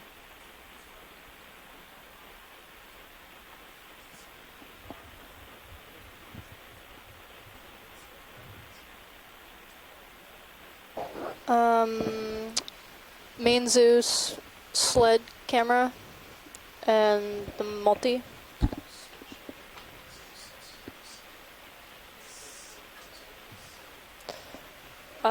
Sure.